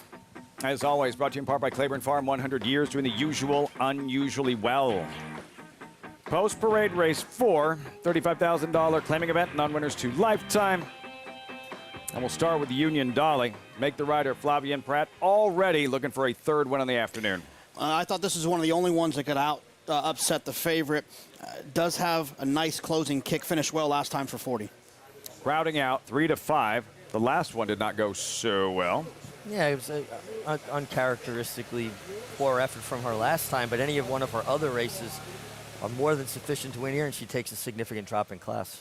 Tismet number 5, Spinaway winning connections, Wellspring Stable, Phil Serpy. Yeah, Phil Serpy, 6 for 15 at the Saratoga stand. Incredible meet for him. And when a barn goes well, you can't leave any of their horses out. Dismiss at your own risk. And then Lynn Peer, now with John Toscano. She's never won. She's a maiden. Yeah, and she's never really shown any speed. She's far back going 2 turns. I don't know how she's not going to be 20 lengths back in the sprint. Crosstalk has shown speed and now has Luis Saez. Has shown speed, gets back to turf. And we heard Acacia talk about this horse working on the Oklahoma turf course. Mostly harmless. She's a 13-race maiden. She ran okay 3 races back, but it was with no speed, so there's nothing really to lean on. Lemon taffy make the rider Omar Hernandez Moreno. Yeah, another one that's turning back in distance and doesn't have speed going longer. Where does that put her early here? Infringement uphill battle for her it's been. Another one, no speed going long. I don't know how they're going to stay connected in this sprint. My Delicious pictured here, who did break through in her 13th career start. And there is some turf pedigree to go on here for My Delicious, who does possess speed as well. A little will go a long way here, gentlemen. And there is crowding out. So this is what we want to see, what she did 2 starts back in her first try of the meet here, JK, when she was able to graduate in a similar turf sprint. Yeah, 2 starts back in the maiden special weight when she got the win. You know, I thought she was kind of sitting on a nice race when she came back August 19th, but she just never really fired that day. She was, you know, she was chasing around there, was facing significantly better than she's facing now. So I'm not going to really worry so much the fact that she was 7th, beaten 8th. Not in this race. She obviously won this race. The next race, 7th, beaten 8th. I'm not going to focus on that. I'm going to focus on the speed figure. If she runs that speed figure, or if she can improve a little bit back to her maiden special weight win we just saw, she'll blow this field away. The only horse I think that can beat her even possibly would be the 2 Union Dolly based off of her last race. And what about showing up for 35,000? I mean, what you will notice in this meet is with Chad Brown and with Claridge Stables, when they drop horses, I don't get to wonder why they're dropping. I know why they're dropping. It's because that operation is built around stakes races, making stakes races, and developing fillies and mares that can sell at the Fasig-Tipton sale for millions of dollars. That's what the whole operation is based on. That's not what crowding out is. So let's just go ahead and make room for some of the other horses we're going to be buying and bringing into the barn. Let's run her where she can win and be competitive. If someone else wants to claim her and try to have a good career with her, good for them. And when they entered, maybe things would have been closer at the top in terms of the standings with Todd Pletcher, Chad Brown. Chad Brown has already captured, again, a 5th Alan Jerkins training title. Speaking of which, Arad Ortiz, thumbs up, with 53 wins, simply dominant WinStar jockey standings, and that's a 4th Angel Cordero riding title for Arad Ortiz. It's incredible. He's been averaging over the last several years 52 wins a meet here. This phenomenal pace that he sets. You see the energy level and the exuberance he comes up here riding with. Sometimes carries it a bit far. You know, I think he needs to tone it back a little bit, but an extremely talented young rider. We check in with Acacia. I want to take a look at the number 2, Union Dolly, who, as Jonathan mentioned, does seem to be kind of the other one versus your favorite in here. And this is a horse that she's a very long, stretchy type of build to her, but she's sharp. So her physical says longer, but her demeanor says sprint. And so that's why they've kept her back at this distance after trying her long 2 races back. Now, she was very sharp once again in here today. And Flavien Prat, who just picked up the mount, opted to keep her with the pony and trying to keep her a little bit more settled. I think that's trying to keep her focused on the job at hand, because she did leap up at the break last time out. In contrast, your favorite, Crowding Out, got a big warm-up out on the track today. And when you have a horse that's dropping in class and you're one coming off a maiden win, you can't afford to give anything up at the start of the race. So I think Flavien's trying to keep Union Dolly focused. So far, it seems to be working. Hopefully she breaks better in here today. She looks very fit. She looks strong off the back of that win. We'll see if she can step up to the next level of feet. Union Dolly, Acacia, 5-2, strong second choice. 2 Crowding Out, odds on it 3-5. Again, the rainfall always looks more severe on television than it actually is. Just kind of a light falling drizzle mist right now. Unless you're out there. There's something just fundamentally wrong that we're under a tent and Acacia's out in the elements. Just something fundamentally wrong with it. Like chivalry is dead around here. Well, she's capable of hosting, so you guys could, you know, trade out for a race. I didn't say all that. I said there was something wrong with it. And I think it's important to note, I actually was just talking to someone about it randomly today. When you're, you know, we take off the races off the grass most often to protect the turf course so that we don't destroy it throughout the entire meet. Right. In Europe, they don't ever take races off the grass. They'll run on the grass all the time. Richie, do you think that a lot of the times, you know, it's safe? Does it get slippery out there? Like, how does that work? No, yeah, there's the case. You're right. There's something just wrong with that. We'll feel bad about it, but we keep moving. You know, the reason they don't, it obviously never comes off in Europe, is they don't race for 40 days at a meeting. They'll have, 3-4 day meets, and they're constantly moving it around, right? So even if a course gets chewed up and they put big divots in it, they're going to a new course, and there's time for Mother Nature to let it repair and come back the way it is. So we have to be more careful, particularly early in meets, that we don't wear our turf course out. We're in the last day. It's safe as long as, if you had hard ground that got slick, then horses slip. But they'll just dig down deeper into the ground here. 10 months to get it all together again. And this is a significant moment for our track announcer, John Ambrial, the voice of New York racing. Today, his last day on the mic at Saratoga. Not retiring completely, but this is his last day calling the races here. A terrific job as the full-time caller over the last 3 years. A salute to you, Johnny I. More on this story throughout the broadcast. And here is John Ambrial with the call. It is post time for the 4th on closing day from Saratoga. Waiting on the final horse, number 11, My Delicious.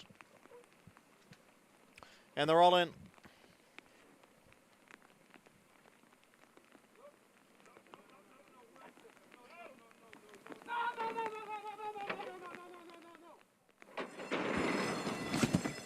And they're off. Hesitant start for number 2, Union Dolly. But she is now moving up. Out for the early lead here is Crosstalk, who has the lead over the odds-on favorite, Crowding Out, who races in second. And then it is Lemon Taffy next in third, followed by Tismet in fourth. Then comes My Delicious, who's racing in fifth. Moving up is Mostly Harmless in between horses from sixth. Union Dolly down on the inside in seventh. Then comes Lynn Pier, and on the outside is Infringement. The quarter went in 22 and 4. Crosstalk by a half length. Crowding Out on the outside, runs in second. Then comes Lemon Taffy, who's going very wide there. As the field comes into the stretch, it's still Crosstalk and Crowding Out. They are 1-2 as they come down for the 8th pole. Crowding Out on the outside of Crosstalk, and Crowding Out now takes the lead.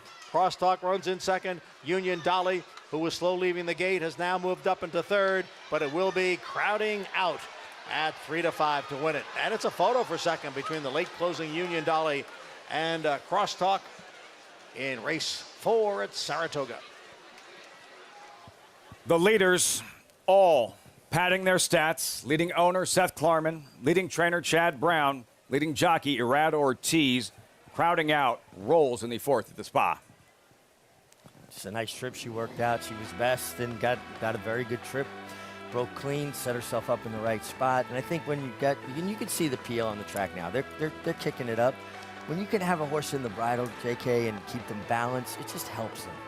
Yeah, look, this is a very, it's the 3-5 shot, but I love some of the angles we show. When we're showing the head-on on the backside, it's hard to tell from the pan sometimes, a traditional shot we watch in racing. Irad broke from the inside, the 7 pressured outside, Irad just eased back, and then you'll see Irad just take a little right-handed turn just to get outside of the 7, put himself in perfect position, and at that point the race was over.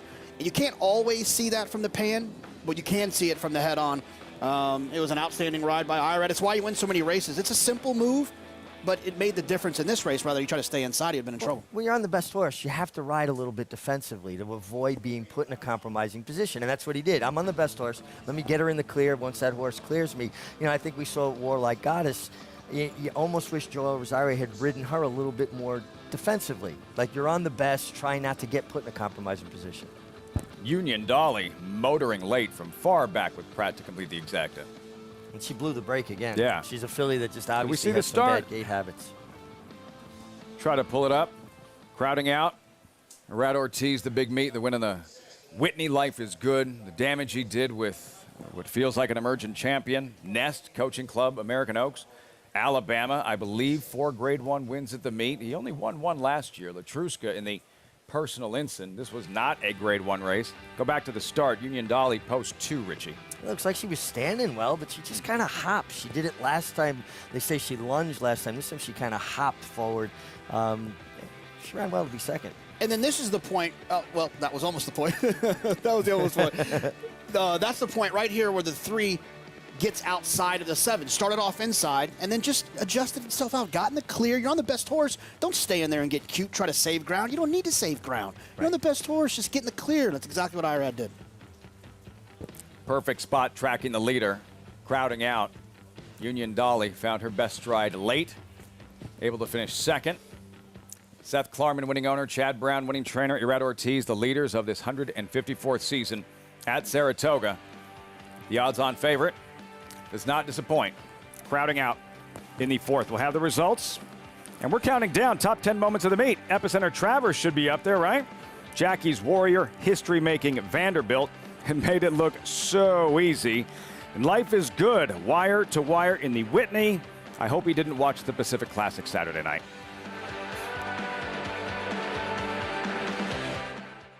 He was just put together like a machine, and he had a great mind. Everything about him was what you'd want. Tis the law, pops the cork in the champagne. Tis the law is going to win the first leg of the Triple Crown. I've never seen him get tired.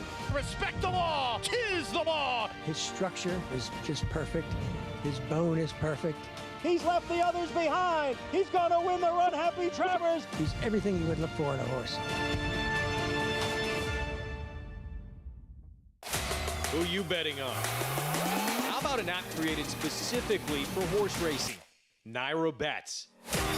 We specialize in thundering hooves, fist pumping, and boosting your bankroll with robust weekly promotions. And offer betting tips from actual horse racing experts. Bet all day and night, nationwide. Get the action and thrill of horse racing with Naira Bets. The sun shines bright on Caraconte. His first crops of racing age are showing brilliance on the racetrack with a high percentage of stakes winners. His versatility is evidenced by winners on all surfaces across the globe. And his offspring are lighting up the sales ring. With his biggest and best quality of books in the pipeline, the sun shines bright on this value sire. Caraconte, standing at Gainesway.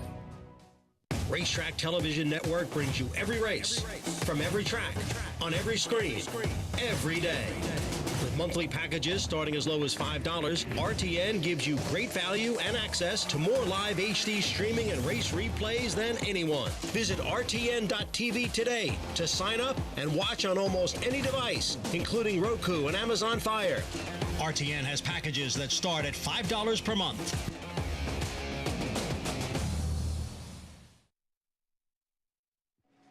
You're good?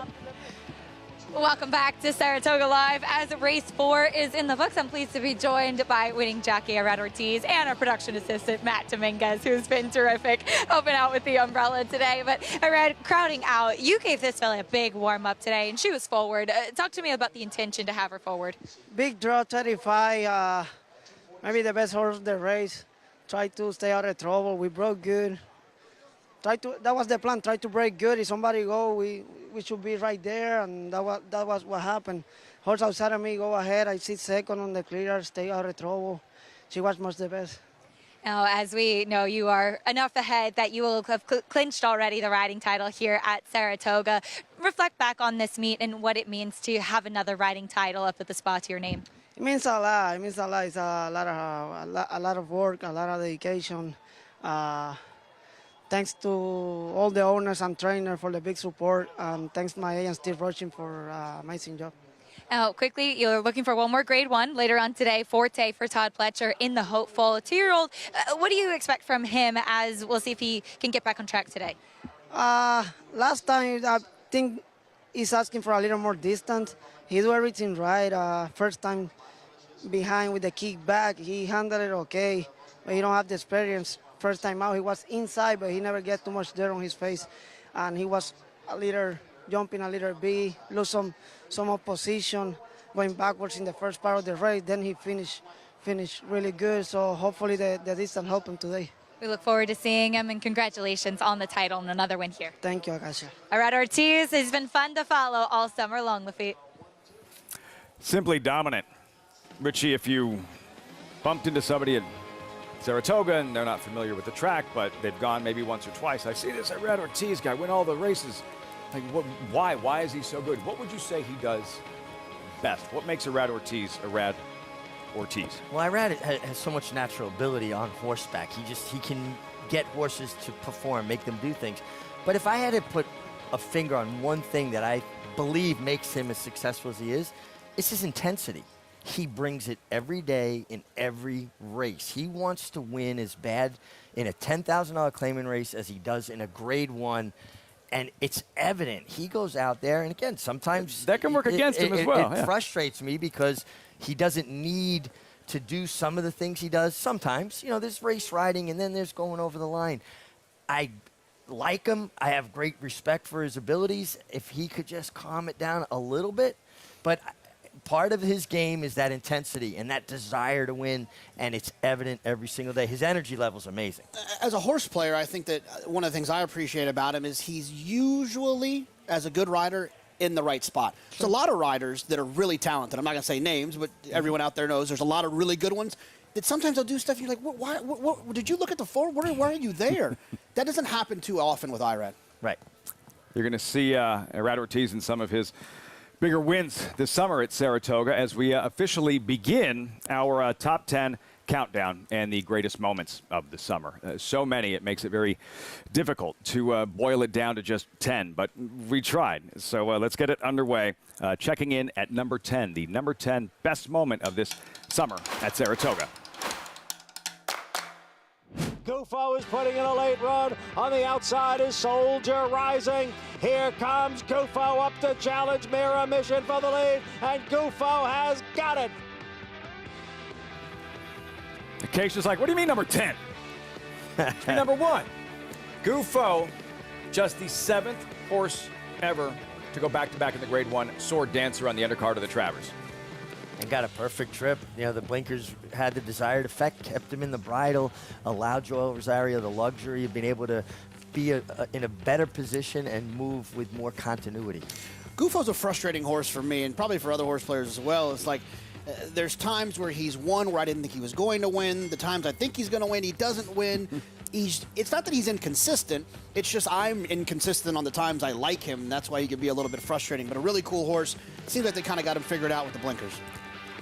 Last year, they thought he had figured it out in the Sword Dancer, and he's just been so quirky, and I think that's what makes those moments so much sweeter for Christophe Clement, Miguel, Acacia, everyone associated with Gufo because of how good he can be when he brings his A game and really focuses. Yeah, there's times he'll lag too much. Then there's times he'll get keen, and sometimes he gets keen in the middle of the race. This was one of those times when he just put it all together and did everything properly. Apples and oranges, but we talked about Wise Dan a little bit earlier, who won the Bernard Baruch in the past. He was a grindy type that always kind of stayed there. He's always there. Gufo's one that drops back and makes one run. That sets you up for some tough trips, some unfortunate situations where maybe the pace wasn't particularly quick in front of you, you were wide, you were stopped, all these things. So I think his style has a lot to do with some of those frustrations as well. He punched his ticket for the Longines Turf, $4 million purse, and he is at his very best at 12 furlongs, mile and a half. Again, just the 7th horse ever to go back-to-back in the Sword Dancer. When we come back, he did get back on track. Olympiad couldn't put it all together in the Whitney. The real Olympiad showed up in the Jockey Club Gold Cup. We'll recap when Saratoga Live continues.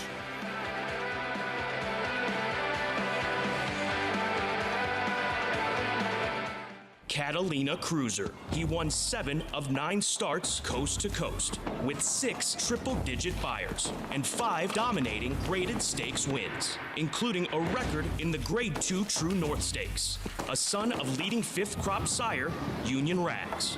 A $370,000 yearling with an imposing physical, and one of the best of his generation. There's only one Catalina Cruiser, now standing at Lane's End.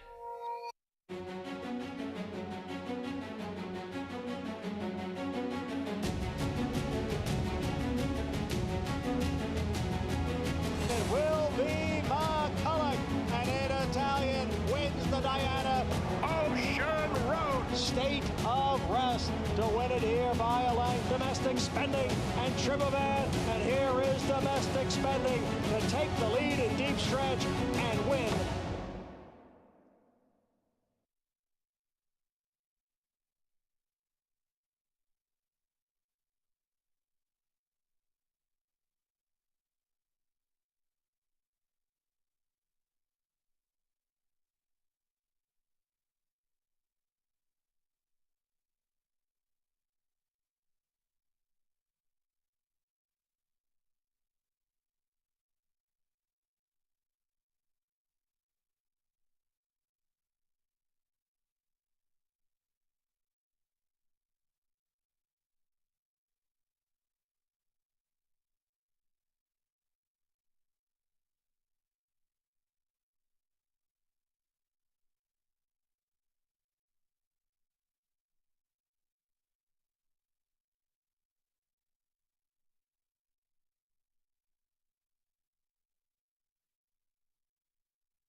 It's Olympiad in front. On the outside is American Revolution now coming to him. Olympiad has the lead with 3/16 to the finish. And then American Revolution. Olympiad in front inside the 8th pole. Then American Revolution. Down at the rail is Untreated. They're inside the 16th pole. And Olympiad leads American Revolution. Olympiad gets the gold in the Jockey Club Gold Cup. Olympiad, 4th Jockey Club Gold Cup for Hall of Famer Bill Mott.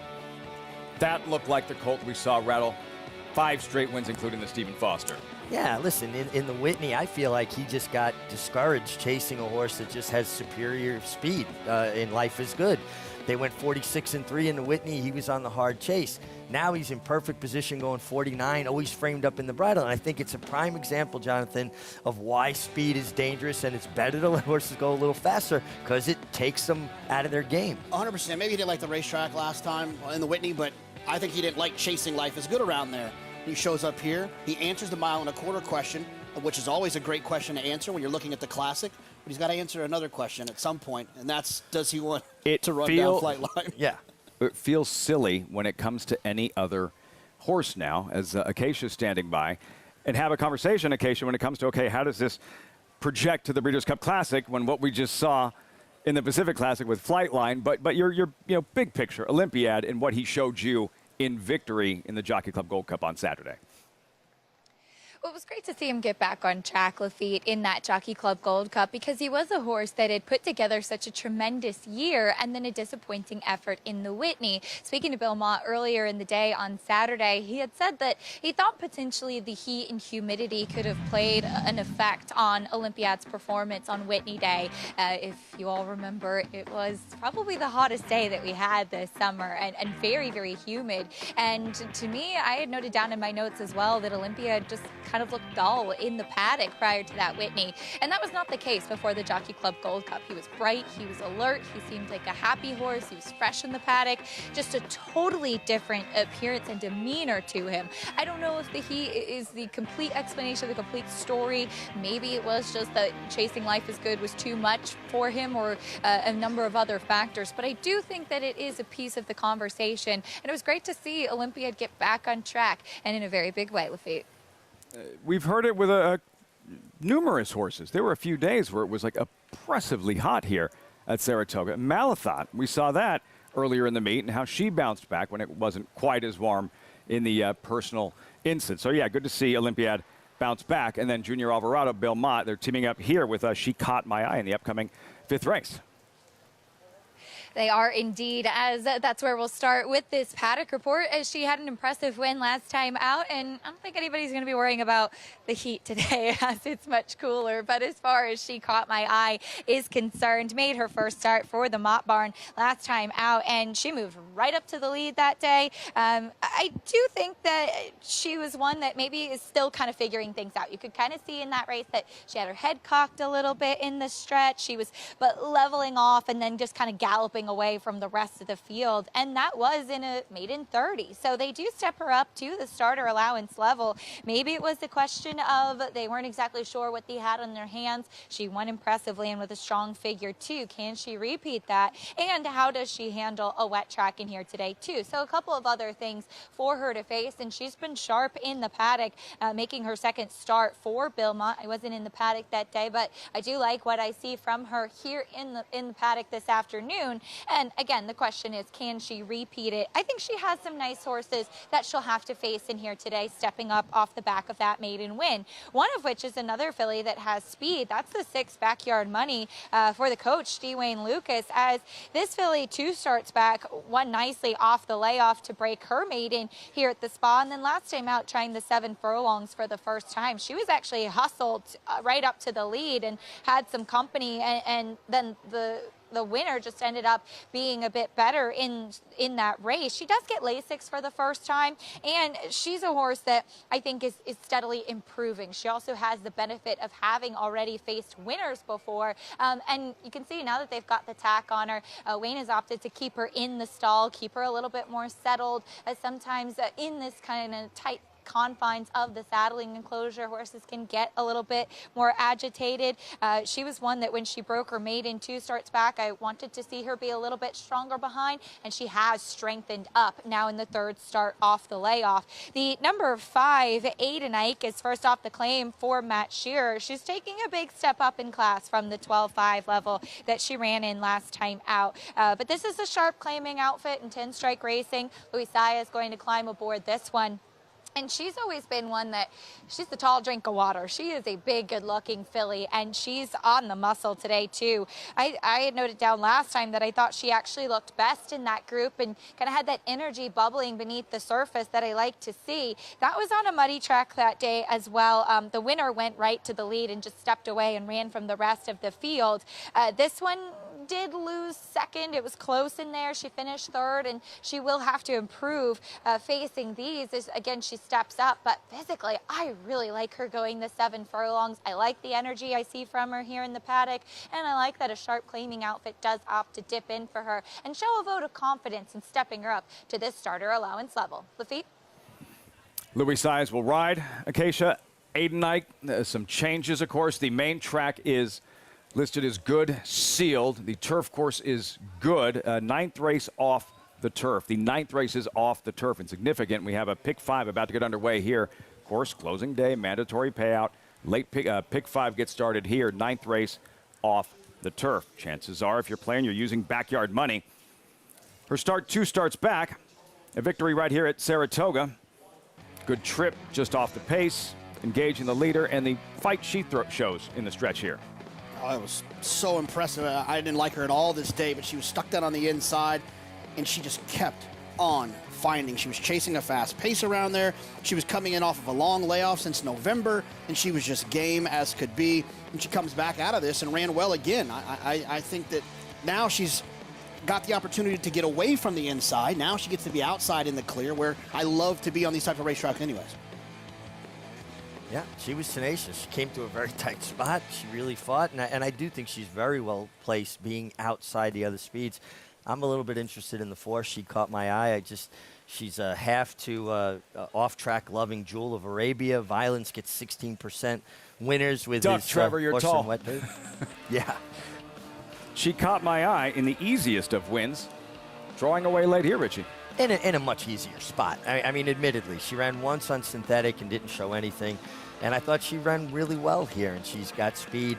And from a pedigree standpoint, I do think she should appreciate some moisture in the ground. All of those horses behind her have never won before, right? Okay. Keep that in mind when you're comparing. Speed figure-wise, she's pretty close with Backyard Money, but Backyard Money, she won a maiden special weight.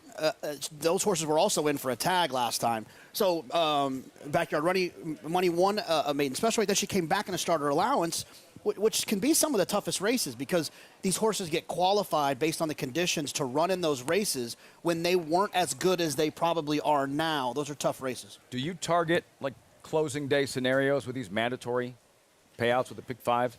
Not too often because, not too often because the reason is that the pick 5 doesn't carry over very much. So when they say it's a mandatory payout, they're saying that if no one hits it, they're going to pay 4 or 5.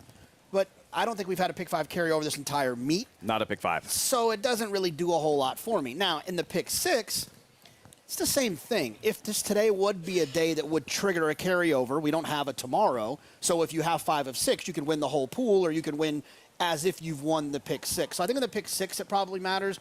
In the pick 5, it's important to note, but I don't think it makes much of a difference. Pick 5 starts here. New York banker, Dylan Davis, 6-1. Yeah, just not fast enough. And the Noda Barn is only winning at 6%. When they win in bunches. Daily briefing, rolled by 10 in her last start. Yeah, it moves into this spot here. Get Jose Gomez, who's put together a nice Saratoga meeting for himself. 3 wins yesterday. Jose Gomez here. She caught my eye. That easy win you just saw in her latest. Yeah, she ran well. She got a nice speed figure. I think she's the alternate idea in here. Number 5, Aiden Ike. Luisiah is looking for a second win on closing day. Yeah, has had 3 tries and off going with 2 seconds and a third, so she handles moisture in the racetrack. Backyard Money, the favorite, owned by Lori and Wayne Lucas. Yeah, I think this is also interesting. She's had 2 really, really good performances in a row, but she's adding Lasix today. Sister Supreme on the outside. Saratoga debut, New York debut. Yeah, and a horse I think that definitely has a say in how this race is run because she's speed from the outside. I don't like her as, a horse maybe to win a race, but she can certainly press the pace here. Rain steadily falling again with this pick 5 in that 9th race off the turf on the main track. 9th race off the turf on the main track. The scratches 1, 2, 6, 7, 9, 13, 14. Again, 1, 2, 6, 7, 9, 13, and 14 are all out of the 9th race off the turf on the main track. The final leg of this pick 5 about to get underway with the mandatory payout. We've been so fortunate with the weather all meet. I think we've lost 10 total races that have been moved off the turf on the main track. Remarkably lucky with the weather as far as rain goes. I mean, we did have some really hot, humid days that were difficult. But the first year I rode up here, it was a 24-day meeting, 21 sloppy tracks. Oof. And it's funny because on our dark days, I feel like we've rained. Like almost at most Mondays or Tuesdays, one of the two, it rained. Yeah, good thing where we hang out, there's covered areas. Main track now muddy and sealed. Think about this. Years ago, they used to open the infield here. What was that like? On weekends. They wouldn't run turf races on weekends in Saratoga to open the infield. Could you imagine not having turf racing now on weekends here? There'd be anarchy. Yeah, that'd be wild. You might not be able to fill a card. That's unreal. I don't think that there's certain things that in conversations with newer racing fans, younger racing fans, like, what do you mean the Bluegrass was 9 days before the Kentucky Derby? What do you mean way back when a Triple Crown winner ran in between the Derby and the Preakness, or the Preakness or the Belmont?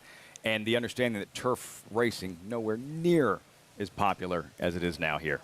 It wasn't. I mean, it was, again, weekends, no turf racing. Could you even imagine that? There weren't nearly as many stakes races on the turf.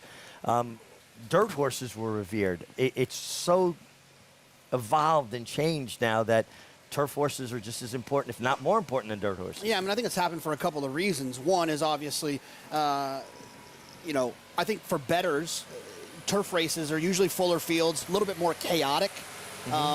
So a little bit less formful, so there's some opportunities for big prices. So I think that the industry kind of learned that those races handle well. There's a lot of bettors like those. But I also think for horsemen, it's one of those situations where if you have a horse that's not particularly good on the dirt, you have another option. You have an outlet. You have an outlet. And funny enough, also, if you have a tough owner, you run them on the turf, they lose by 3 lengths, and they really got beaten pretty badly. You run them on the dirt, they lose by 17 lengths. It's a little harder to explain.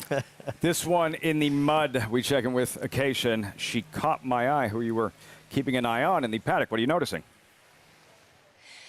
She is one that she had a relatively quiet warm-up out on the track there to Lafitte, and I was curious as to how this race could potentially play out because there were, I think, the two main players in here that have early speed, and both have kind of stayed with the pony. We haven't seen big gallops, but I would say Backyard Money has been a touch sharper. She caught my eye.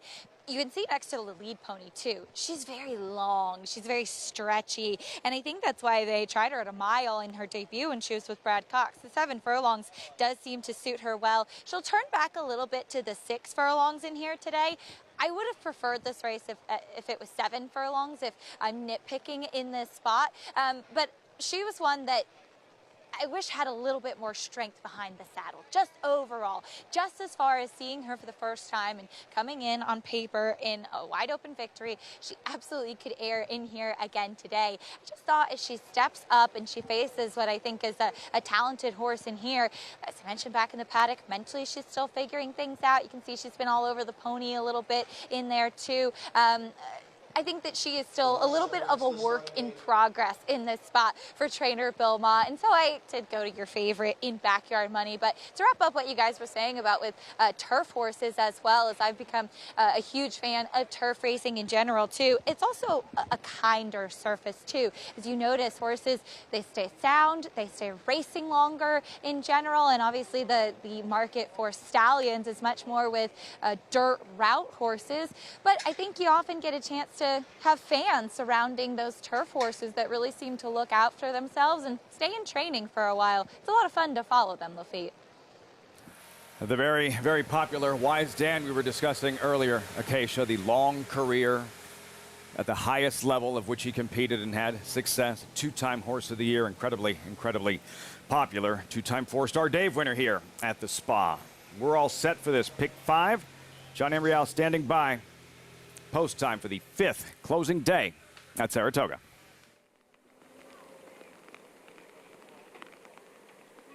They're in the gate. And they're off. Backyard Money. Brookwell goes out for the early lead. Sister Supreme's on the far outside. And a daily briefing down towards the inside as New York Banker rallies at the rail. New York Banker now takes the lead. Backyard Money runs in second. Daily Briefing is next in third. Followed in between horses by Aidenike. And then on the outside is Sister Supreme. And farther back, She Caught My Eye, is the trailer in sixth. The quarter went in 22-2 over the muddy and sealed track. It is New York Banker who has the lead over the favorite Backyard Money, but Backyard Money is getting closer now on the outside, and now Backyard Money moves right alongside of New York Banker. And the two of them are together. On the outside, it is Backyard Money who has now taken the lead. New York Banker dropping back down towards the rail. It is Backyard Money with the lead. Daily Briefing in second. And then Sister Supreme on the outside. New York Banker down at the rail. And Aidenike. A 16th to the finish. And Backyard Money has drawn away here. It will be Backyard Money and Jose Ortiz. Much the best in the mud. Three-way photo for second among Sister Supreme, New York Banker, and Daily Briefing. Easy money in the end. Backyard Money, Dwayne Lucas, his wife Lori, Jose Ortiz. Backyard Money dominates in the mud at Saratoga. She was a winner every step, broke sharp, sat just off the New York Banker on the inside. What a nice meeting Wayne Lucas has put together, huh? Not done yet. Not done yet. I got a text message before the race. My friend John Hancock, a trainer in Kentucky, broke this horse. And he was very proud. He said she ran through a hole a mouse wouldn't go through a couple races back. I can promise you this: if we ever get John Hancock up to Saratoga, we will break the internet with Cart Talk. Ooh, I like that. It sounds exciting. Get on it. I'm on it. I got a whole year. Get on. You got to, yeah. Dwayne Lucas still has incredible that we're still discussing. He's getting later on in the hopeful, already the all-time leader with 8 wins. He has 2 horses running later, and another trip to the winner's circle here. Backyard Money draws away and makes this one look easy. You know the most amazing thing about Wayne Lucas to me? All his accomplishments, all his horsemanship, everything. He gets on his pony. I knew you were going there. Day and rides out, and he always has the best-looking ponies. I mean, he rides really great horses. It was always a part of the mindset. If you walked into his stable, everything is immaculate. Yeah. Everything is perfect. Everything has its place, and a reason for that it would breed a certain level of expectation from everyone that worked there, that would transfer to the horses, and over the years, who's going to question his approach, how he's changed the sport. Dwayne Lucas, and still all these years later, and with the children in the winner's circle, it's always been a tradition. Winning a race, taking a child into the winner's circle in a moment they'll never forget. Another one at Saratoga, Backyard Money, 6-7-2-3. Results when we come back. And yesterday, the upset in the spinaway at 14-1. Leave no trace. And Jose Lascano, now a Grade 1 winner.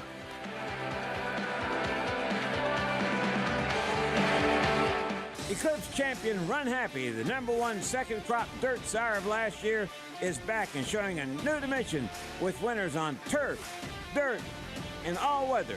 Tabalina's really shouldered all the responsibility. What a deserved victory. Most impressive. Tabalina by 3 1/4. Somebody's Problem is on her way to winning the Prairie Meadows Debutante. Somebody's Problem by 2.5 3.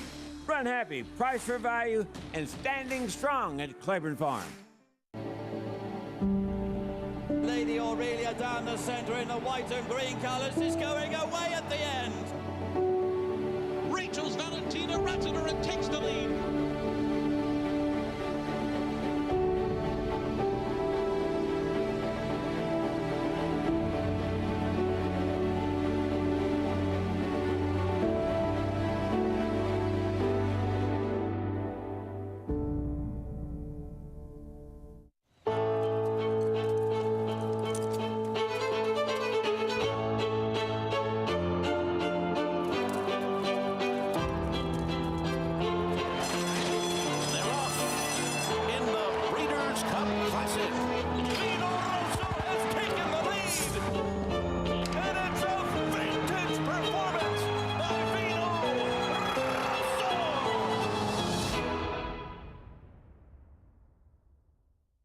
There are lots of ways to support our brave first responders. Drinking a rich and smooth proper Irish whiskey is one of them. For every bottle of proper number 12 we sell, a donation is made to first responders. Here's to the proper heroes. Shlonda. RaceLens is the most in-depth product in horse racing, with unique features found nowhere else. True odds, predictive analysis, and pace projection. RaceLens. It will change the way you follow horse racing and take your game to the next level.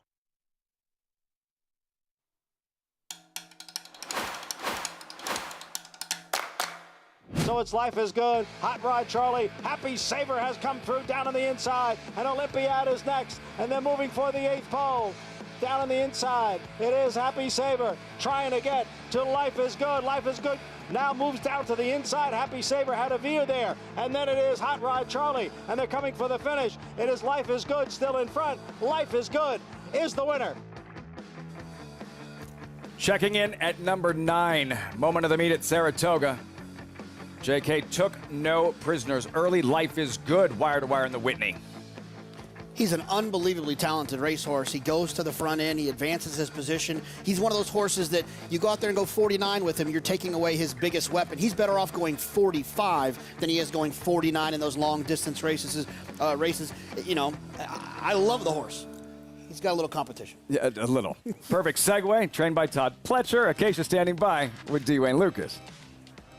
I am with Wayne and Lori Lucas, as well as they own Backyard Money. And Lori, we'll start with you. I could tell that this was a particularly special win for you, and this really just ran away from this field. She did. She's really special. We're having such a good time. We don't have a lot of horses of our own, you know, so when we win one, it's a big deal. And winning at Saratoga as well. And talk a little bit about the emotions of being attached to the horses through Wayne, of course, and then owning them too. Yeah, well, it's fun to be an owner. You know, we're always the trainers, and it's just fun to be an owner. And it is emotional because, you know, the story with her, and we found her in a great spot from a good friend of ours. And so it's just a fun win, especially up here. It was really exciting to see, too. And Wayne, as you said to me, when you're married, they're all together. We get along great with the ownership. I always let her have my way, and we don't have any argument. I enter them, I run them, I train them, and I invite her to the winner's circle. Well, that's nice. A winner's circle is a great place to be. And Wayne, quickly, I wanted to ask you too, sending out 2 in the hopeful with Bourbon Bash and Western Ghent. What can you tell us about those 2? Well, if you can tell me how they're going to handle this surface today with this shower we're having, that's the big thing. I think it's the same thing with everybody in the race. Some of them are going to handle it well, and some of them aren't. I think ours will be okay, but I'm still in a gray area on it. A question for a lot of these young 2-year-olds. Best of luck later. Congratulations to both of you on the win here. You bet. Thank you. A special win for the Lucas family and a visit to the Saratoga Winner's Circle of Feet. I let her have my way. Yeah, that's the way you framed it. So good. Wayne Lucas, and just a terrific meet and a chance to pad those stats in the hopeful. A little bit later on, Western Ghent and Bourbon Bash in the hopeful would be at 9th, already the leader with 8 victories. Just an incredible storied career, and the fact that he's still getting it done. And you know, what a lot of people don't know that just follow thoroughbred racing, he trained one of the greatest quarter horse racehorses in the history of quarter horse racing in Dash for Cash before he turned his talents to thoroughbred racing. Western Ghent, Bourbon Bash, do you give him a shot to get that 9th hopeful later? You know, it's funny. I would have said no until what the coach just said, which is you never know what's going to happen on these racetracks, right? I love Gulfport. I love Mo Strike, but what if they don't love the surface? Then anything can happen. That changes everything, and that is, of course, the closing day traditional feature, final graded stakes race of the meet, Grade 1 hopeful 2-year-olds, $300,000 purse, 7/8 of a mile, 6 of them, and Gulfport, Richie, at 9-5, the morning line favorite here. He had that trouble in the Saratoga special, and with a clean trip, what are you expecting from him today? And again, with the test to deal with the wet track this afternoon. Well, I just don't understand why people are so quick to dismiss him now when he was so highly thought of going to the last race, that he got in trouble. And to me, trouble at a critical juncture. And the fact that he even got back in the race, caught his momentum, and finished again, just showed me that he's got courage as well as ability. And I think another thing that you can expect is that Flavion's not going to get in the same position that Joel did. He's going to be a little bit more aggressive. I think he'll probably keep him in the clear. I think he'll err on the side of moving earlier than being overconfident. He's going to do basically the opposite of what Joel did, because why would he want to get himself into the same position that got Joel taken off? How much would you change things in terms of strategy and approach on a day like this, on a track like this? You have to be more aggressive. You have to get your position going forward. It's critical. We saw in the last race of Philly, I thought might add a little chance. She caught my eye. As soon as the mud hit her, she was out the back. Young horses react negatively to that. Grade 1 hopeful later this evening. We'll take a deep breath and pause. Welcome in new viewers for this final, the closing day from Saratoga.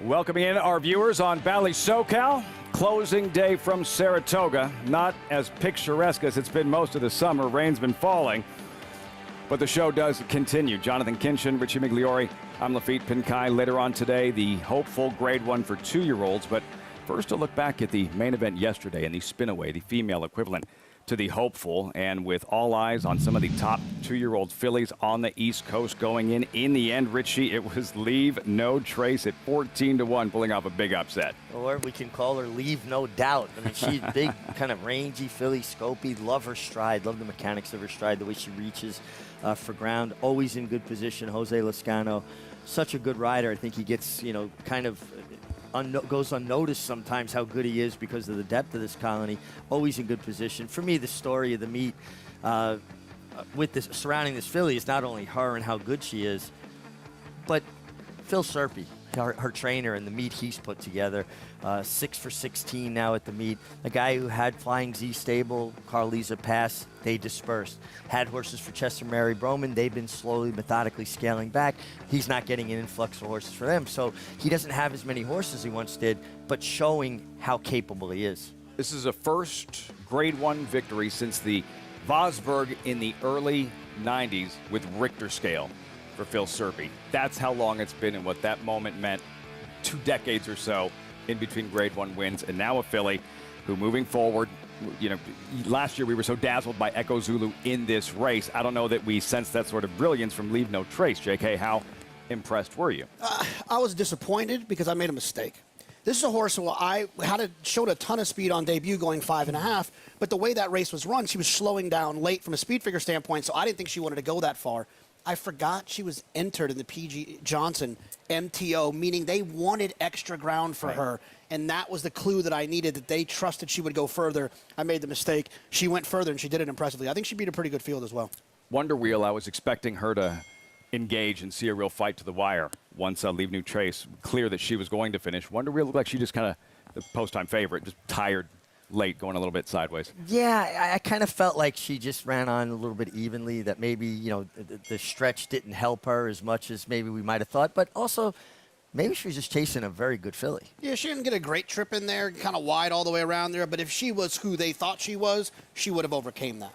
That was the spin away yesterday. Of course, still have the hopeful coming up later on this afternoon as our coverage continues on closing day, 40th and final of the meet. Christophe Clement, another solid meet here at Saratoga. Of course, the highlight, Gouffo, going back-to-back in the Grade 1 Sword Dancer as our coverage continues from the Spa. You're watching Saratoga Live.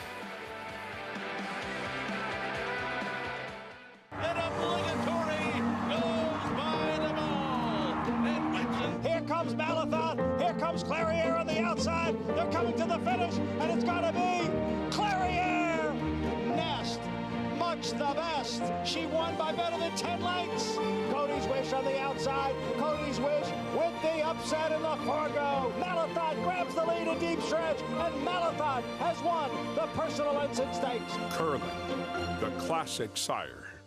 If you're looking into racing partnerships, you should know they're not all the same. When you partner with Bond Racing Stables, you become a member of a growing family of racing enthusiasts, all guided by 3 generations of experience in thoroughbred breeding, training, and racing. Sharing the excitement at Saratoga and Belmont Park, where we've graced a winner's circle with winners like Giacosa, who was bred, born, and raised here at our Song Hill farm. Get more than just a partnership. Become a member of the Bond Racing family. 3 generations of thoroughbred excellence.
Spirited, strong, speedy.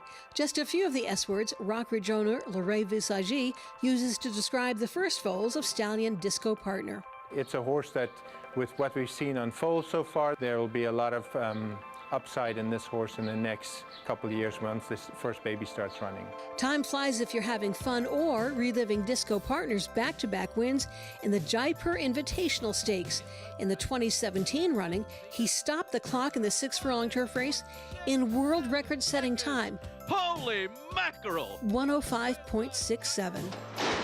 They're off. When he won the Jaipur again in 2018, it had been elevated from Grade 3 to Grade 2 status. And Disco Partner did it again. Disco Partner's speed wasn't the only astonishing thing about him. He was actually a horse that ran 33 times, so if you ever wanted something sound, this will be the horse. From those 33 starts, Disco Partner won 11 races, including 4 stakes, placed in 12 additional stakes, and amassed nearly $1.5 million in earnings. Disco Partner was bred by outstanding New York breeder Patricia Generazio, who is now supporting the stallion with some of her best mares. He himself is a very balanced horse. He's not a big horse, but balance I think is what helped him to be so sound in his career, and you see that in a lot of his young foals, that they are balanced and they are very, very interesting, and I think you'll be very happy as they mature. Electric when he would turn it on in the stretch. His color, just popular. Disco Partner, the strength of New York breeding. For more information, go to nybreds.com. New York Breds in the 6th. Todd Pletcher, he has What Loves Look Like, currently 8-5. For Todd Pletcher, perfect segue to moment number 8, counting down the top 10. Moment number 8 of this summer at Saratoga.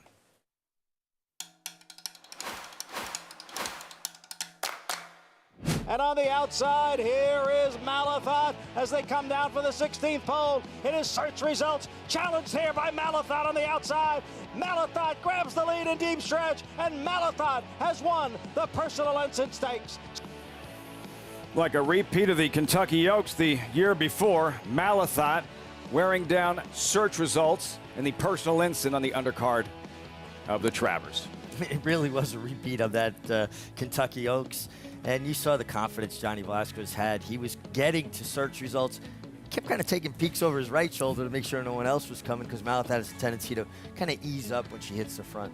That division is so confusing to me, right? You got Nest, who's running so well. Search Results has run three back-to-back good races. Latruska doesn't seem to be the same. Malathat and Clariere keep taking turns beating each other with seemingly no excuse for the one that gets beat on the day they get beat.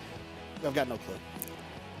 Setting up for a serious clash once we get there in the Breeders' Cup Distaff. Acacia, your takeaway from Malathat and showing up in a big way and in a track where she's thrived in the past. Of course, last year's Alabama winner, coming back as a 4-year-old filly and winning the personal ensign a couple of weeks ago. Indeed, and it was so fun to see her, a true champion, back this year. Malathat once again, and trying to turn things around from that Chuvy, as we had mentioned earlier. She was a horse that her connections had said she just wasn't herself in the Chuvy. And speaking to Todd Pletcher after that personal ensign, he said there's a fine line with her between being too quiet and just maybe not being herself into being focused on the race ahead. And that's clearly what she was before that personal ensign, where we saw John Velasquez give her a strong warm-up, and it was like a replay of the Kentucky Oaks when they were 3-year-olds, with her running down Search Results once again. And Search Results, who looked like an absolute gorilla in the paddock too, and has really flourished this year. It was really fun to see the two of them put on a great show. I do hope that we get another chance to see Clariere, who did have trouble at the start, hitting her head against the gate and ending up with a cut on her tongue as a result, a poor effort there. I hope we get a chance to see her bounce back and put forth another big performance, because the Distaff division this year, Lafitte, is really fun and really exciting to follow. Especially if you throw in Nest into the mix and what she's done here this summer in the Coaching Club American Oaks and the Alabama. Acacia, what about this race, what you're seeing in the paddock, the sixth race, and Todd Pletcher, who does have what loves look like part of that strong entry going in? And we'll start there with what love looks like. And apologies to our production team, as I didn't get a chance to give them numbers. But we'll start with the Todd Pletcher runner here with what love looks like, who finished second last time out behind Theodora Grace. She is the plain one part of this entry. And she's a filly by English Channel, and she's a handier type. As I had been kind of mentioning earlier, the questions of horses that will handle a turf with cut in it. And this is our final turf race of the day. She is one that is incredibly fit in here, a little bit of a handier type of frame that I think could potentially get over this turf course well. And the English Channels do tend to handle a turf with cut in it too. She was one that did kind of get squeezed back a little bit at the break last time out, and she kicked on really well to be second. I thought that was a chance where Waterville kind of re-rallied because of what love looks like closing to her outside. So she was the one to me that ran a good race in there, and she had been a little bit more forwardly placed 2 starts back. I think with that trouble at the beginning of the race, we won't really see that her so far back today. So the entry is a short price as a result of that. The number 6, Waterville, comes out of that same race. As I had mentioned, it seemed like she was one who was a little bit keen early. She was a little bit late switching leads, and she didn't really re-rally as much until what love looks like came closing to her. But this filly, as she is one who is a bit of a lighter frame type, she strikes me, and she did run a good race 2 starts back on the good turf at Aqueduct, who could potentially appreciate and get over a softer turf a little bit easier. She does wear that shadow roll, which she wore last time as well, and she still got a little bit keen early on. She's a tough filly to get settled, and she is still actually looking to cross the wire first in her career, though her last 3 races have been by slim margins. Luis Saez will climb aboard today, and again, the key with Waterville is getting her to settle. As we take a look at the number 10, Russia, all the way to the outside. She finished 3rd last time out, closing from off of it. She just immediately dropped back off the pace, but she had actually had a bit of a trip that day. There was a lot of bumping going on in that race. particularly in the first turn, and Russia seemed to be the one that really kind of blew that first turn and went very wide in there. She kind of shied into another foe late in the stretch, closing too. So she had a lot going on in that race. A lot of the trouble was caused by herself too. So she breaks from the outside post this afternoon. She is, again, one that just never really carries a ton of conditioning. So by her standard, she actually looks pretty well muscled. And the key for Russia will be to keep her on a straight course, because that's not at all what happened with her last time out. And you always have to imagine that when they lose ground on any of the turns, that does take away from them being able to finish up in a straight manner. So we'll see if Irad Ortiz can keep her on a straight course today, Lafitte. Outside post, Acacia, Russia. JK, what did you make of the heat? Russia, and New Guinea are both exiting from. Well, it's tricky. It puts me in a bind because I've wanted to keep betting New Guinea. I keep falling for her. There's a small chance I'll do that again. I haven't made that decision yet. But I don't really like Russia. And it's not that I don't like Russia. It's just the situation that you face up here at Saratoga is Chad Brown wins a lot of races. He just won another title. And often his horses, I hate using the word overbet because they win a lot, but they're usually bet a little bit more than their chances of winning. So I'm kind of against Russia, but I am kind of with New Guinea. So I'm sitting firmly on the fence, if you don't mind. For Brown and Ortiz, so that feels really cold here, 7-1. Oh, of course, yeah. I mean, this just isn't one of those horses for Chad that usually takes a lot of money. I don't want to say the horse kind of hangs, but the horse kind of hangs. It just doesn't have that punch like most Chad Brown runners do. Has the right connections in her corner. Russia. See what she does from that outside post. The entry is strong. What Love looks like. Flavia and Pratt aboard looking for a third win this afternoon. Yeah, finished very strongly, but she got to the clear last time, and certainly going to be tough to beat here. Both fillies by English Channel. There's Just Okay is Not Okay. Yeah, both homebreds for Barry Schwartz at Stonewall Farm. Horatio DePaz had a terrific meeting. This one has a bit more pace. They complement each other's styles. New Guinea drawn inside. Look, she runs well from the inside, and she is drawn on the rail. I think she'll appreciate it down there. I'm fine, Manny Franco. Oh, and I am fine, but this one would surprise me. Is anybody fine when they say they're fine? Fistful of dice make the rider Jose Gomez. It was trying to close into a slow pace last time. Hasn't had an opportunity to run on a turf course not listed as firm. You guys are no fun, first or second in 7 of 11 lifetime. No, you guys are fun, and this turf pedigree here. Mare's had 4 turf runners, 3 of them wins, and she was a stakes winner herself on the turf. Waterville Lake Stable homebred. Yeah, she has run well on turf courses with Givennham. I think she's very interesting. Junior Alvarado winds up on Looking to Fly. Yeah, came running a little bit last time, but beaten 2.5 lengths to What Love looks like. Stella Mars just missed in her latest, July 29th. Yeah, and actually she's getting back with New York breds for the first time in a while. I think she's kind of interesting. Russia, 6-1, leading jockey, leading trainer, Ortiz and Brown. Yeah, this won't be the first time that that Chad wins at 6-1. But I've never really loved Bernardini's on the grass. They have obviously run well on the grass, but I think when you're looking at a turf course like this that has given to it, all of that turf pedigree, it means a little bit more. And so I have no problem fading this one in here. Russia, 6-1. You're looking at the favorite entry. Just Okay is Not Okay. What Love looks like. And Richie here trying to mount a challenge and threading her way through traffic. And in the end, going to come about a head short at the wire. Yeah, listen, she got to save ground. That's a good part of it. But she did, like right there. You see, she's trying to, find her way out to the clear. And it just took her a little longer than Flavia and Pratt probably would have liked. And then once she finally gets where she has enough clearance, she's going to settle and really finish. But just a little bit too late. And we talked a little bit about strength of schedule earlier when we were referring to the hopeful. There's a little strength of schedule here as well. What Love looks like 2 starts back. Ran against Cape Cod Causeway, Succulent. 2 horses, if you were watching yesterday, were involved in that DQ that ran first, second, and third, however way you want to call it. They were in the mix there in the top 3. They were in the trifecta. So those horses coming back and running well is always helpful to the form of a horse like the one What Love looks like. Wanted to circle back to that disqualification yesterday if we get a chance in some time. Richie, but you're looking at Just Okay is not okay for trainer Horatio DePaz, who has a serious 2-year-old filly in his stable. This was earlier this week in the P.G. Johnson Stakes. This filly absolutely turns it on late. Big, bright future for her moving forward, and potentially a Breeders' Cup juvenile filly type. Juvenile filly turf type would be your best. This is a serious filly. She's got what best turf horses have. Acceleration, turn of foot. She can really quicken. Yeah, and she looks like she's jumping. Yeah, I don't have the club in my bag that you guys have with looking at these horses, but there's sometimes I can tell when one's moving well. She looks like she's jumping out of there, and that was her stake win. And her maiden win, there was a horse that ran behind her, the 10 horse named Free Look. Came back and galloped the other day. Yeah, I mean, and it just complemented what we already kind of saw.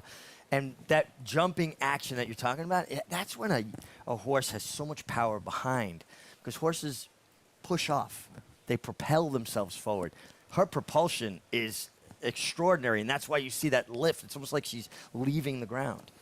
Very impressive in the P.G. Johnson. About a minute out here until the 6th. We check in with Acacia. And that's a perfect segue with what Richie was talking about with horses pushing off from behind and the propulsion that they do have.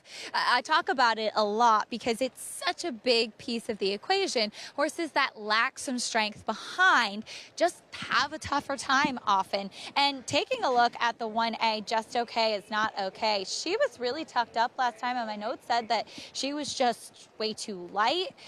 She lacked some strength behind, and typically horses on the turf have an easier time pushing off when they have that type of build.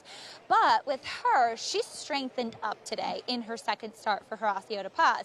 You can get a good look at it too from that angle. It looks to me like they've actually changed the bit on her and added a Houghton bit to add some more control for Jose Ortiz. And I noted last time too in following her that she struck me as the type of filly that has a very light mouth. So I'm actually a little surprised that that's the type of bit that they'll put on her. She's with horses that are a little bit light mouthed to have a pretty strong and aggressive bit on. Maybe it has been helping her to keep from running away from it or pushing into it. And Jose Ortiz does have softer hands, so hopefully he'll be able to get her to settle. But keeping her on track physically, I really liked what I saw from her and the progression that she's made. I just think that's going to be the challenge for him, as she does tend to seem to fight against the bit and fight against her rider a little bit. The number 2, New Guinea, she's come a long way. She was the one that just kept catching my eye. She looks tremendous today, and I have a good look at her there and how strong she is behind the saddle and the way that she's come along. She's got a lovely movement quality to her. My one concern is how she will handle the turf course with some cut in it. She has cotton in her ears, as is typical, but she's done nothing wrong. She's been the ultimate professional. She's really improved a lot. The question, and a big question for a lot of them, will be how she handles the conditions today, Lafitte. Good turf course rain falling. Dylan Davis. Richie, you agreed with the decision yesterday for Dylan Davis, who was disqualified on Succulent. Why? He's the Dylan on Succulent initiated the contact. The horse in between with Trevor McCarthy, Cape Cod Cutie, what's the name? Cape Cod Causeway. Yeah, well, the horse that Trevor was on. And he initiated the contact coming in, leaning into her, and in effect, then she leaned into the inside horse, touched her hip, and turned that horse out. So anybody who thought that Irad Ortiz on the horse that wound up getting elevated to first was coming out, he got forced out by getting hit in the hip and turning his shoulder out. So I think that they made the right call. As difficult a decision it was, and it's a shame because the best horse won. Yeah. But she did bother and probably cost the eventual second horse the placing. Second time he was taken down this meet, riding well, and that had to be frustrating. And connections that had won a stakes race earlier last week. Phil Gleaves and David Donk, yesterday's DQ. Post time here for the 6th. John Embriel standing by. And they're off. Good beginning for Waterville, and she is out for the early lead. Now quickly joined on the inside by Fistful of Dice, and on the outside by Just Okay is Not Okay. Fistful of Dice has the lead. Just Okay is Not Okay races in second. Waterville is next in third, followed by What Love Looks Like in fourth. Stella Mars on the outside in fifth. I'm Fine is next in 6th position. Then Russia, followed by New Guinea. Then comes You Guys Are No Fun. As the field now reaches the backstretch. And the quarter went in 24 seconds. And the leader here is Just Okay Is Not Okay by 2 lengths. Fistful of Dice tracks in second. It's 4 lengths to Waterville, who is now back running in third. What Love Looks Like on the inside, next in fourth, and Stella Mars in fifth. On the outside, next is Looking to Fly. And then we come back to I'm Fine, followed by Russia. At the back, New Guinea, and You Guys Are No Fun. Half mile, 49-1. Just Okay Is Not Okay leads midway on the turn. Just Okay Is Not Okay. Now getting closer is Fistful of Dice. Fistful of Dice now moves right alongside of Just Okay Is Not Okay. What Love Looks Like has advanced up into third. Waterville the Gray is on the outside, next in fourth. Then comes Stella Mars. The field is in the stretch. And it is Fistful of Dice, Waterville, in between horses. What Love Looks Like is now coming on. What Love Looks Like and Waterville. What Love Looks Like has the lead. Then Waterville, late move on the outside from New Guinea, but it will be What Love Looks Like the winner. New Guinea closed well to be second, and Waterville was third. Third win on the afternoon. Flavien Prat teaming up with Todd Pletcher. What Love Looks Like in the 6th at the Spa. Worked out another nice trip. Flavien Prat putting them where they need to be to win. And held off New Guinea, who came with a flying finish, but position made the difference. And Flavien Prat delivering a real nice ride on What Love Looks Like. And that's a perfect execution of an entry. Both Barry Schwartz runners. You got the Just Okay Is Not Okay going to the lead, setting the pace, setting it up for her closing stablemate, even though they're trained by 2 different trainers. That's what you want with an entry, right, Jonathan? Complementing styles, a speed horse with a closer. Yeah, if they go too slow, you'll wire them on the front end. If they go too fast, you'll set it up for the stablemate.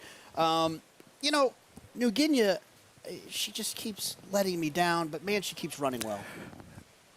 She was charging late with Dylan Davis. Another look.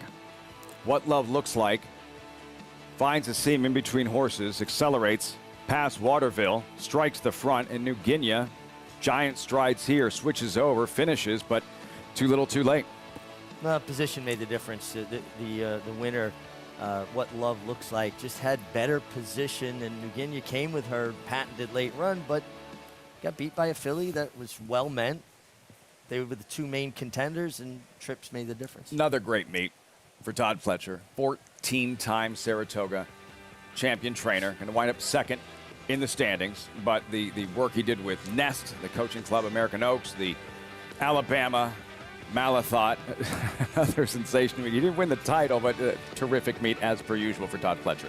Yeah, those are some of the most important grade ones we run here, right, that he won. The Whitney, right, the Alabama, I mean, no, excuse me, not the Alabama, the Person Linson. Those are all very important races up here. Sure. So although he didn't win the meet, I think he'd be happy with those wins and those big races.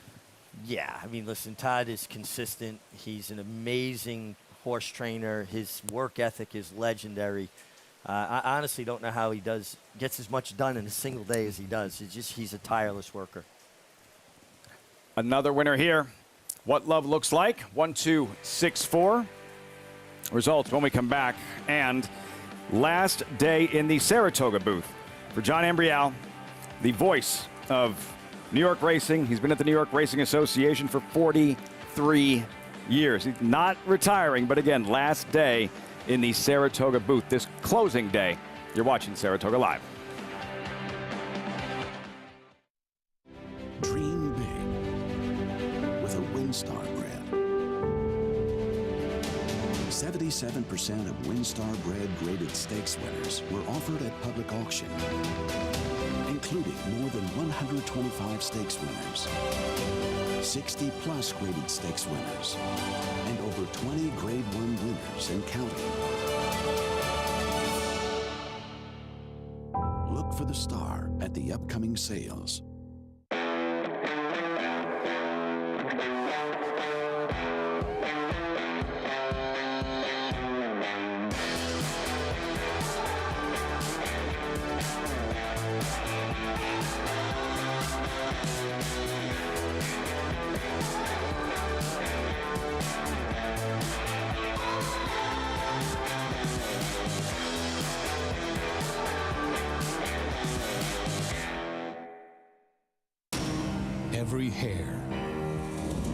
every muscle, every contour, every pulse.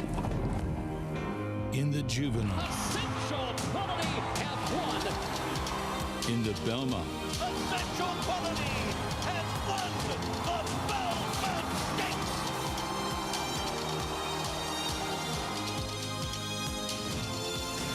well named. Racetrack Television Network brings you every race, from every track, on every screen, every day. With monthly packages starting as low as $5, RTN gives you great value and access to more live HD streaming and race replays than anyone. Visit RTN.tv today to sign up and watch on almost any device, including Roku and Amazon Fire. RTN has packages that start at $5 per month.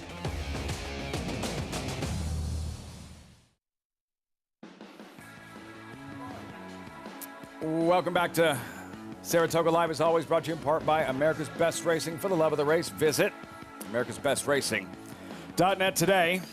Not a live look. A little bit brighter on that afternoon. The rain has been falling overnight this morning. It's all bright in the winner's circle, though, for Flavien Prat. Third win on the afternoon. What love looks like, trained by Todd Pletcher, standing by with a case in the winner's circle. And we're trying to convince Angel Cordero to come hold an umbrella for us, but he hasn't volunteered as of yet, Luffy. But Todd, what love looks like as affiliated by English Channel, who you trained to, and his progeny seemed to really handle softer going. Did that give you a little bit more confidence? It did. It didn't concern us. I thought she'd handle it well. Flavien said she handled it terrific.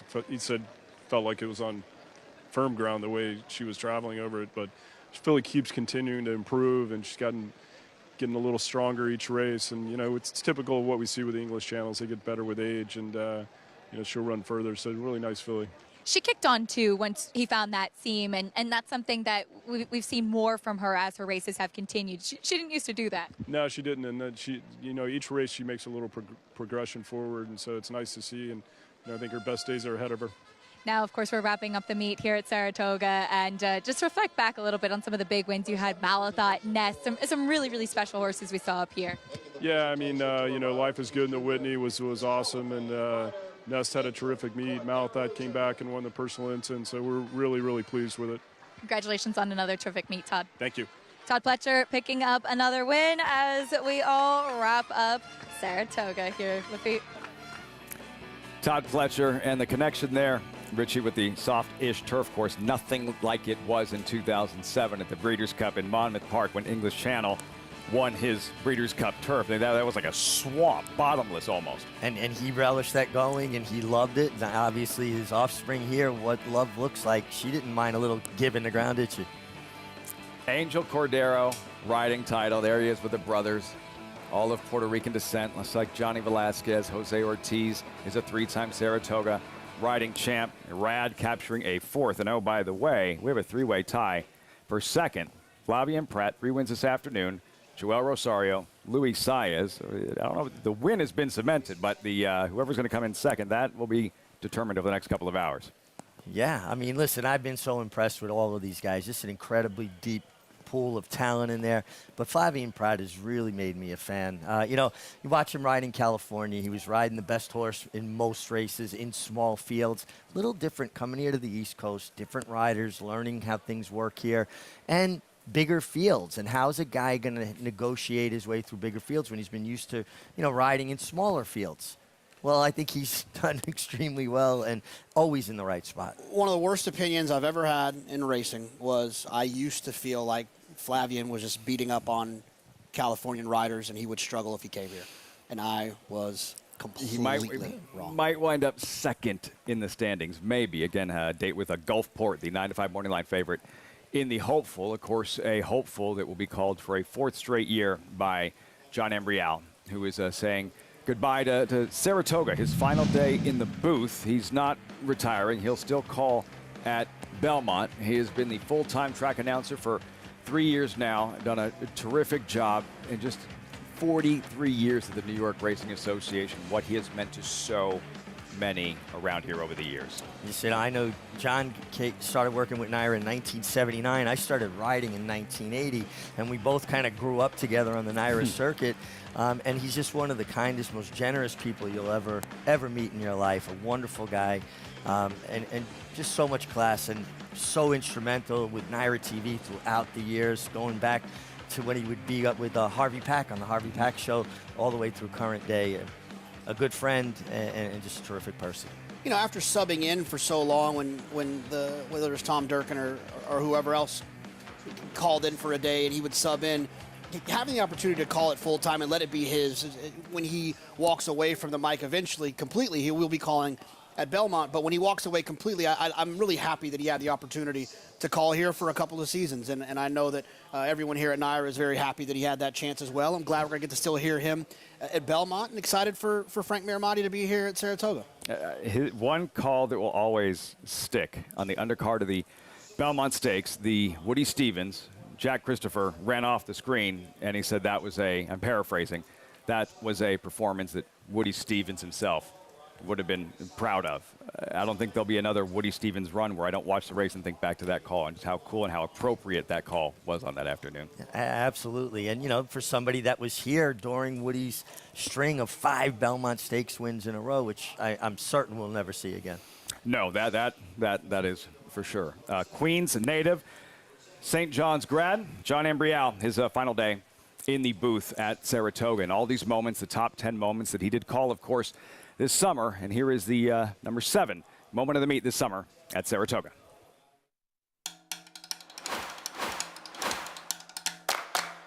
And putting in a late run here is Cody's Wish on the outside. Jackie's Warrior tested here today. Cody's Wish on the outside. Cody's Wish with the upset in the Forgo. Cody's Wish from off the pace wins the Grade 1 Forgo. Massive upset. Jackie's Warrior defeated, ran well, but defeated. This wasn't a fluke. Cody's Wish stepping up and running at Jackie's Warrior's level in the Grade 1 Forgo. Yeah, listen, I think there's always a tendency when a horse loses at a very short price, like Jackie's Warrior did, to wonder what happened. Well, maybe what happened was Cody's Wish stepped his game up and ran a huge race. I mean, and he came running, he got pace to run it, but that was a big effort. I think it was a combination of two. I think Cody's Wish took a step forward, and I think Jackie's Warrior probably lost a little bit of his weapon for that race. I think his weapon is going fast early. Okay. He didn't go as fast as he normally does. He still ran well, don't get me wrong, and I won't be cutting in line to bet against him moving forward, but I do think that Cody's Wish took a step forward while Jackie's Warrior probably didn't show up and run his best race. That's fair. Jackie's, one of the fastest races he's ever ran. Like, he brought it. Yep. Cody's Wish just ran a little faster on that afternoon. Number 7 moment of the meet here at Saratoga as the countdown to the top 10 does continue, and the countdown to the hopeful as well, where Dwayne Lucas, big meet thus far, 8-time hopeful winning trainer, looking for a 9th, has Western Gent, has Bourbon Bash in the Grade 1 hopeful later this evening. You're watching closing day coverage, Saratoga Live. A Grade 1 winner of nearly $2 million, Silver State hails from the sire line of legendary Claiborne stallion Danzig. And his second dam is full sister to Kentucky Derby winner Monarchos. After winning the Oaklawn Handicap, Silver State defeated Knicks Go in the Grade 1 Metropolitan Handicap. On the board in 12 of 14 starts from ages 2 to 4, his career included a 6-race winning streak. Grade 1 winner Silver State, standing at Claiborne Farm.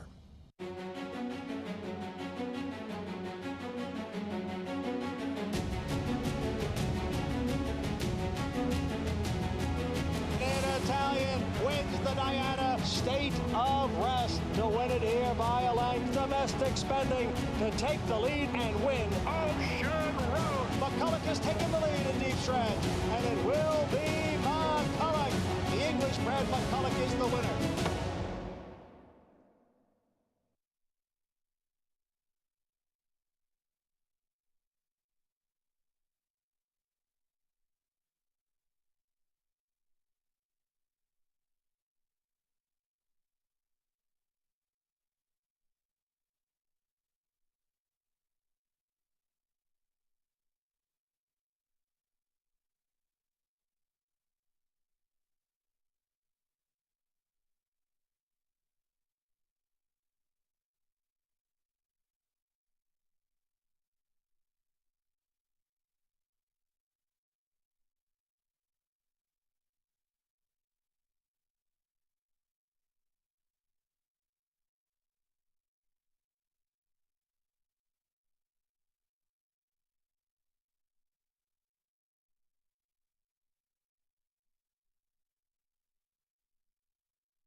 Global Campaign by 2. He was an amazing talent. And Global Campaign will win the Grade 1 Woodward. Such an amazing athlete. Very, very fast horse. Really, really beautiful horse. And he's passing that along to his progeny.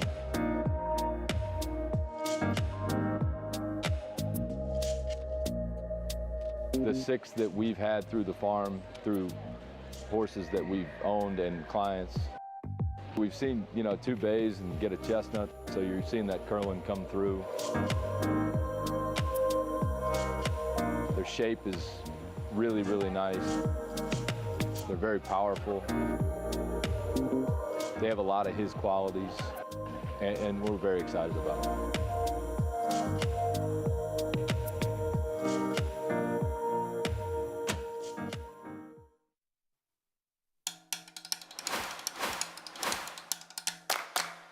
It is Damon's Mound who now has come away with the lead. Super Chow runs in second, and Gulfport is third. Farther back, Valenza Day as they head for the 16th pole. Damon's Mound has built a 4-length lead. Gulfport in second, and it will be Damon's Mound to win the 117th Saratoga Special. Can't wait to see what he does the rest of the year. Damon's Mound in the Saratoga Special, and for trainer Michelle Lovell, win a Saratoga Special in your first start ever here. It's amazing. Well, she didn't come here for the spring water. She came here because she had a horse that belonged here, and she's done a terrific job with Damon's Mound. I love the way he does things. He's so intelligent. Not only is he talented physically, but he's got the mental aptitude to complement it, and he'll sit behind horses with his head bow, wait on his rider's cues. I think this is a serious horse. And he's the reason why I like Gulfport so much today, because he's so good, so I can forgive Gulfport for what happened. Strength of schedule. Damon's Mound. Maggie, at the end of the year, what are we saying about Damon's Mound? His name has to be thrown into the mix for champion 2-year-old. As you know, when you looked at him versus Gulfport in the paddock, you could tell that Damon's Mound was the dominant horse. He's bigger, he was stronger, he was more physically mature than Gulfport, and it's just so wonderful to see a fresh face. Not that she hasn't been around for several years, but Michelle Lovell, she doesn't get that many really nice horses. And for her to have one that has the potential to be a superstar, and can't wait to see him. Hopefully, I think they're planning on the Breeders' Futurity, possibly at Keeneland, to get the race into him over that surface for the Breeders' Cup Juvenile. But for her to have a horse like this, somebody that works so hard, is so hands-on every morning. I remember being down at the fairgrounds with her for several winters, and she was always out there on her pony, just a keen eye on her horses. And I think Damon's Mound is the real deal, and can't wait too to see him get a little bit more distance, Lafitte. He's built like he should be able to handle it. Such an exciting prospect, Damon's Mound. 2-year-olds, New York bred 2-year-olds here. Maggie, what are you seeing in the paddock? I know I'm hearing a lot of commotion behind you. They haven't shut up for about 10 minutes. Little boys missing their mommies here in the paddock. They have not stopped. You're right. And we'll actually start with one that led the procession coming in here for some vocal and noisy boys. That's number 2, Nobilis, as he will make his first start for trainer George Weaver in here.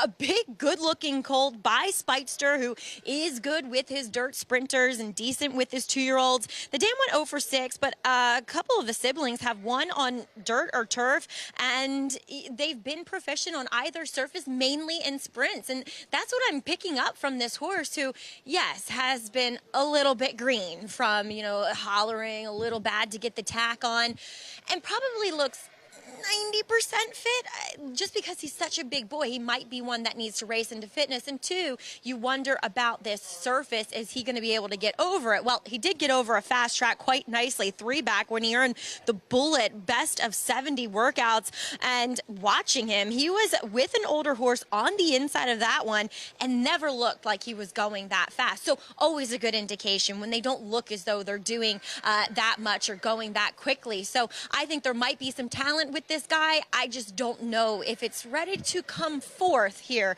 at first asking. Number 3, Arctic Arrogance, a son of Frosted, and the half-sibling won first time out sprinting and then subsequently was second in the Sleepy Hollow, earning a fast figure last year to Ship Stational, which was over a wet track. So looking at this guy, he should be able to handle the wet going too. Again, 1, that's a bit green. 2, he makes his first start for Linda Rice, who I always feel like her horses benefit from having a start under their belt. Really nicely developed hind end to him, which indicates to me that he should be able to get away from the gate quite quickly if he is mentally ready for this. Then we'll move on to 2 horses that have been acting quite nicely. That includes number 8, Sounds Spooky, son of Mendelssohn. You know, it's interesting. Mendelssohn's, so far, he's 7 for 34 with his first crop of first-time starting 2-year-olds. And they've been fine sprinting on the dirt, but it also seems as though they like the turf. So I'm wondering, with a sealed track, maybe that helps this horse out a little bit, as the dam has produced Fast and Furious, Gamber's Fallacy, horses that can win early on, that can handle any surface. So that's always a good sign. I wasn't in love with some of his workouts that you can watch on XBTV, but then again, I don't think he's facing any killers here, and he has been the utmost professional, and he looks incredibly fit for this debut. So continuing to watch him, but he just looks as though mentally he might be the most ready of any of these, as we'll take a look too at number 10, Radio Red, a son of the Big Beast. Now, Danny Gargan has consciously kept this horse away from a very talkative group here and actually saddling him under the 12 tree, which is far away from the saddling stalls here. He's been brought in with the pony. He was brought in with the training saddle. Blinkers were on him already, so maybe indicating that he is a horse that can act up at times, but oh, he just started screaming. Maybe he's a little bit studdish too, because he kind of has that look about him, cotton in his ears too. I like the way he's put together. He's incredibly well muscled and athletic looking. So we'll see what he does here. Big Beast actually fires really well with his first time starters, hitting at 23%. The dam was unraced. This is her first full, but going back a generation, it's actually more turf. And looking at him, he does have a little bit more of a turf hoof. So then again, Lafitte, sometimes these sealed tracks, they can mimic what horses get when they travel over the turf too. Maggie's like a kindergarten teacher giving progress reports. I guess you don't really get progress reports in kindergarten, but on all these kids who just, it's unbelievable. I've never heard a group this loud in the paddock. This Never. is the most vocal group of 2-year-olds I can remember, and usually it starts with one, but it's kind of the same thing with Maggie saying. First day of kindergarten, one kid starts crying because he misses his mom or he's nervous, and then the next one starts, the next one, it's a little bit contagious. It's kind of that's how it was for me in high school. I started making noise in class, and everyone else started. I was the ringleader. Why do I think you were just awful in high school? I was pretty rough. Like, I'd love to, we should do a cart talk with, your 11th grade, science teacher or something. I don't even know who. I probably didn't go. Well, them. Yeah. You probably went to math class, though, because you're good at math. Well,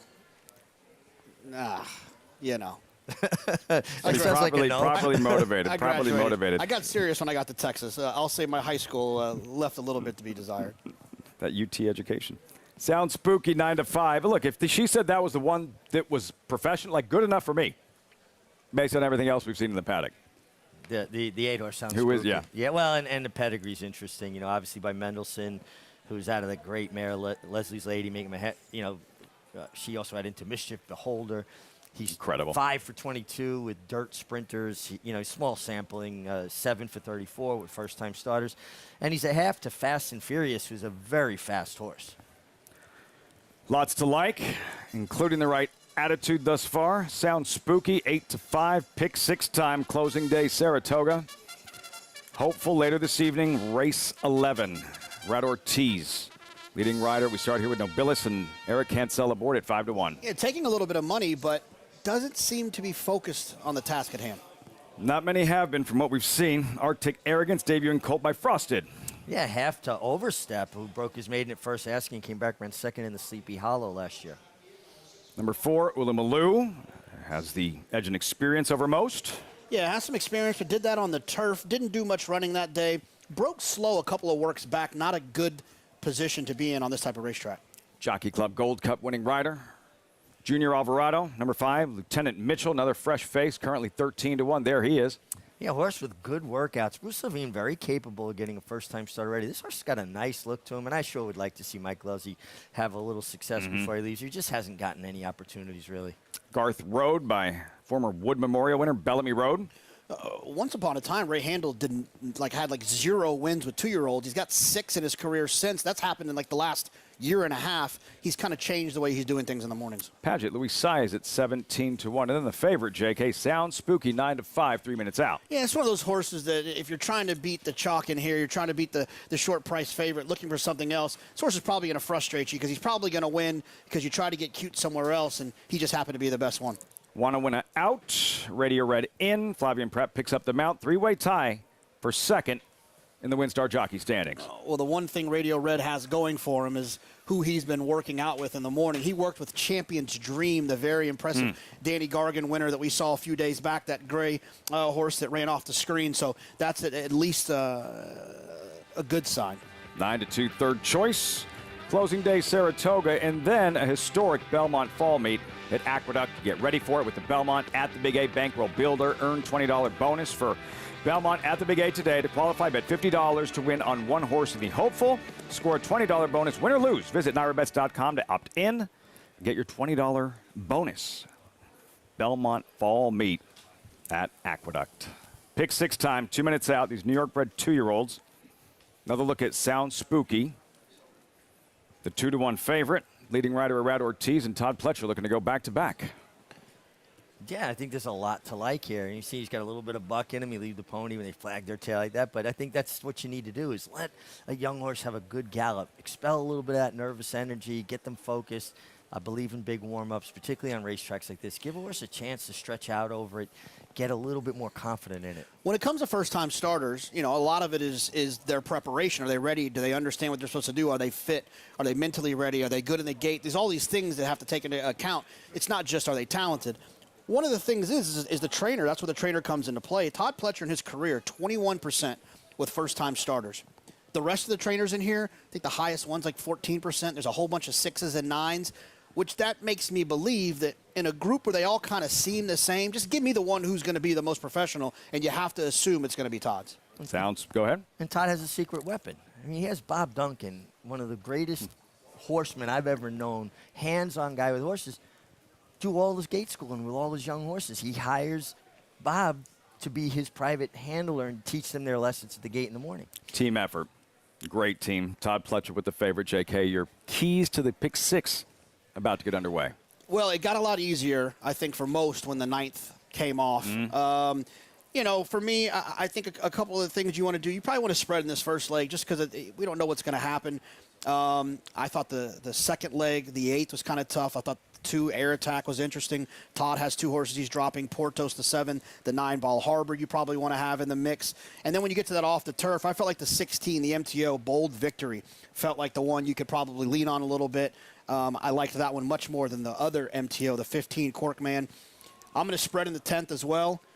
And then you have to make a decision in the 11th. Most people are going to try to use Gulfport and Most Strike. I would encourage you to make 2 different tickets and pick the one you like and do it for $2, and the other one that you are scared of for $1. I just don't think you want to use both of them equally if that's not your opinion. And then I'm going to single the one in the last leg as well. JK's keys to the pick 6. We check in with Maggie. Let's take a look at the horse, the only horse who has experience in here, and that is number 4, Ulumalu, and albeit on the turf. But this guy was like the rest of the field was in his first asking. He was green out in the racetrack, he was green in the paddock, he was hollering, so on and so forth. And today, he's been a perfect little soldier. Look at him. It's quite cute, actually. It's my horse makeup that I typically like.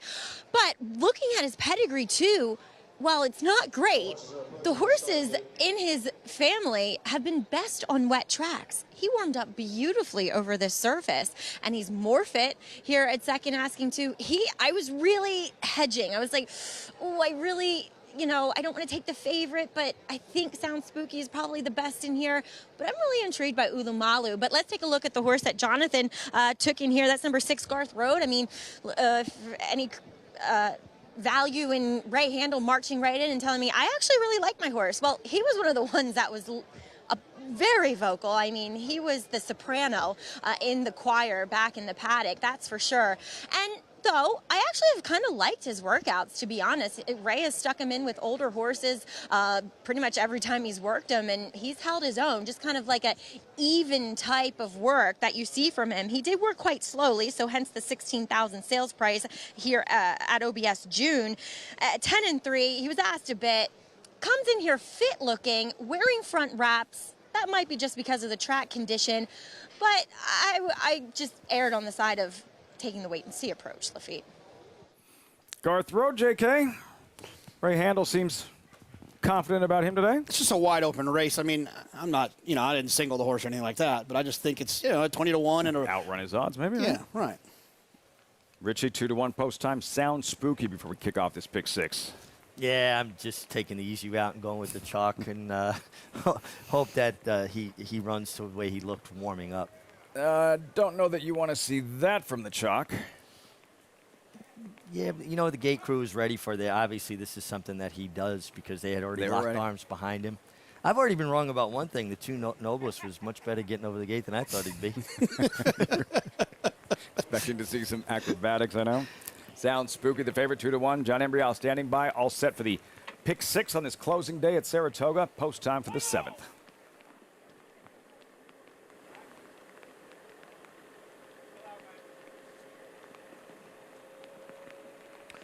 They're in the gate.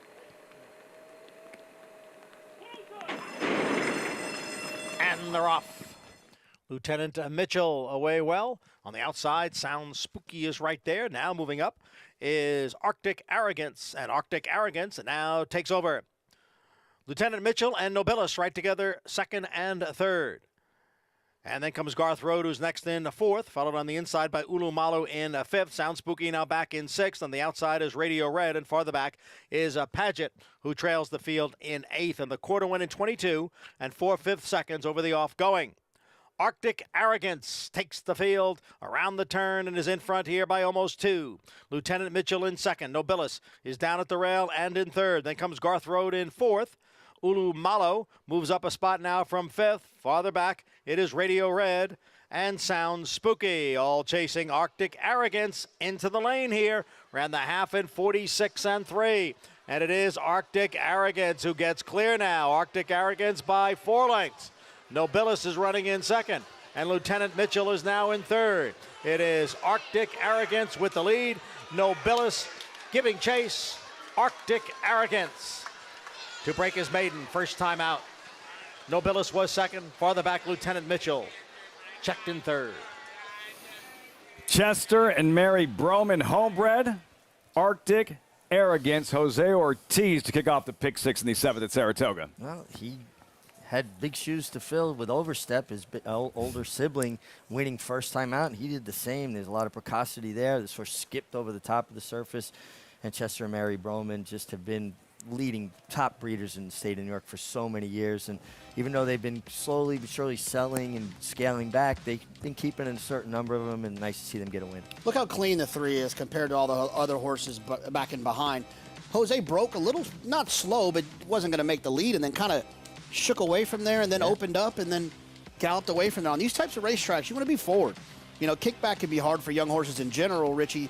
You've taught me this, but when it's this type of kickback, it can be even more of a daunting task. And I tell you what, that's why you've got to give high marks to the 2 Nobilis, who was basically sitting in the pocket and was very professional. As much as he was vocal here in the paddock and, you know, kind of questioned his focus, you got to give credit. He really ran a very professional race. Stuck to his task. No match for Arctic Arrogance. Any excuses for the favorite, Richie? Sounds Spooky. Broke sharp, got forward position, couldn't keep pace, got hit with dirt and backed out. It just seemed to me like he got outrun. Yeah, I mean, look, it's a wide open race. It's kind of why we treated it the way we did. Maybe a dry track will help that one out next time out. 3, 2, 5, 4, Arctic Arrogance. That's going to wrap things up for JK. Richard Migliore and myself, guys. It's been an absolute blast, as always, working with both of you. So much fun. Such a pleasure to cover the races here at Saratoga. Thanks for all your hard work and all the great times we had a chance to spend on this desk together. Been an honor and a privilege to work with all of you, all my colleagues in front of the camera, and certainly thank you to everybody behind the camera that makes these shows as good as they are. They do all the real heavy lifting, so thank you guys, and thank the fans. They make it what it is. I know a lot of people at home, this is their favorite 8 weeks. Don't get it twisted. This is our favorite 8 weeks, too. I love being up here. It makes me sad when I got to go. It's a lot of work, but it's a lot of fun. Cart Tuck next year. I don't know why. From that Tom Durkin 2-part episode, I don't know where you go from there, but you have 10 months to figure it out. I think a little bit next year what I'm going to start doing is I'm going to start doing 2 people on the cart, but people that you wouldn't expect to be on the cart together. All right. That's going to be one little angle we might try to mix in next year. Spanish, maybe. The whole thing expands. Just keep on getting bigger. Thanks to the viewers, of course. The coverage does continue. Greg Wolf coming up with the rest of the crew, the remainder of the program, Grade 1 hopeful. And to those that you don't have a chance to see, our tremendous, incredible crew that makes it all happen. Have a great rest of the day. Winding things down from Saratoga in the 154th season. Coverage will continue.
Who you betting on? How about an app created specifically for horse racing? Nairo Bets.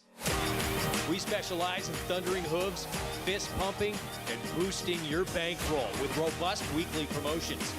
And offer betting tips from actual horse racing experts. Bet all day and night, nationwide. Get the action and thrill of horse racing with Nairo Bets.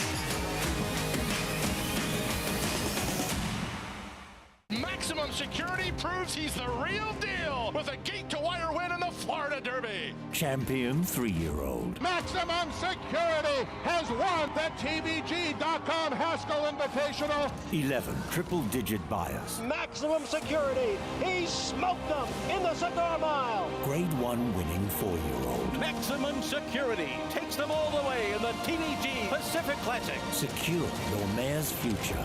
Maximum Security. Big news from Presque Isle Downs. Graded Stakes action returns Monday, September 19th with a $400,000 Grade 2 Presque Isle Masters, a very important Breeders' Cup prep race. In 6 of its first 11 runnings, horses from the Presque Isle Masters won that year's Breeders' Cup Filly and Mare Sprint. September 19th also features the $200,000 Presque Isle Mile. Join us for our biggest day of the season at Presque Isle Downs, Erie, Pennsylvania. For more, go to PresqueIsledowns.com.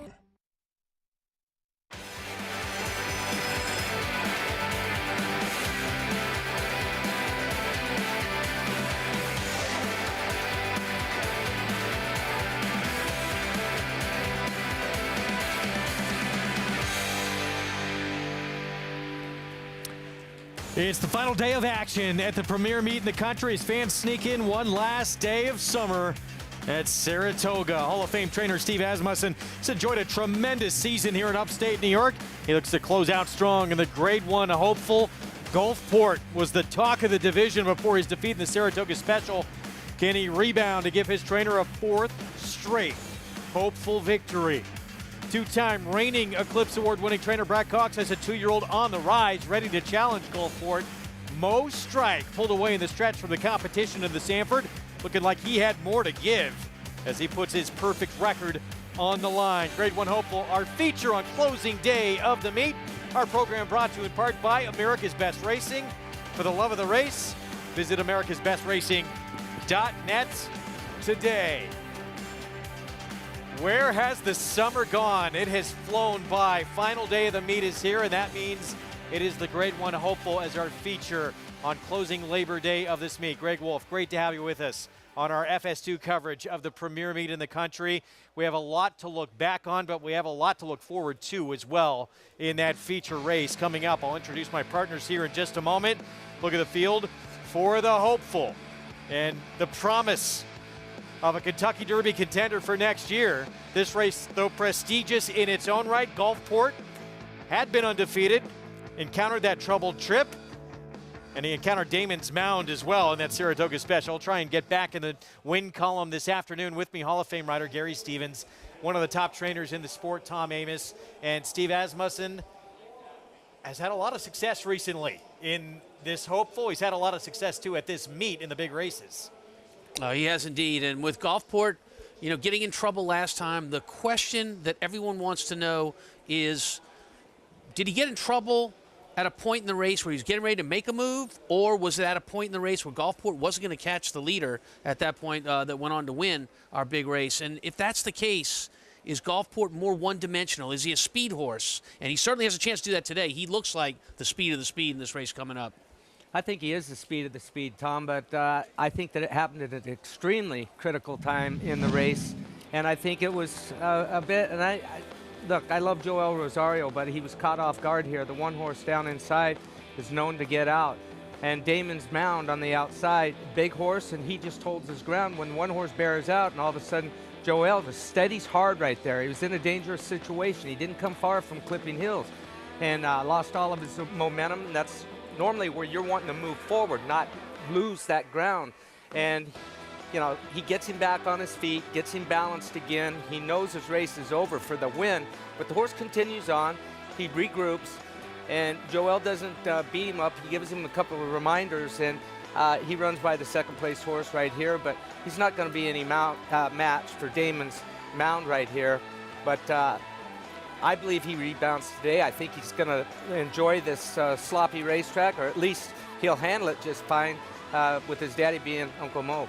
And it's difficult for a horse to get stopped and get restarted again. You know that as a rider. When you lose all your momentum in a race, it's very hard to get a horse going again. Only the good ones can overcome that, and Gulfport certainly did get restarted again. Well, looking forward to see him back in action today in our feature, the Grade 1 hopeful.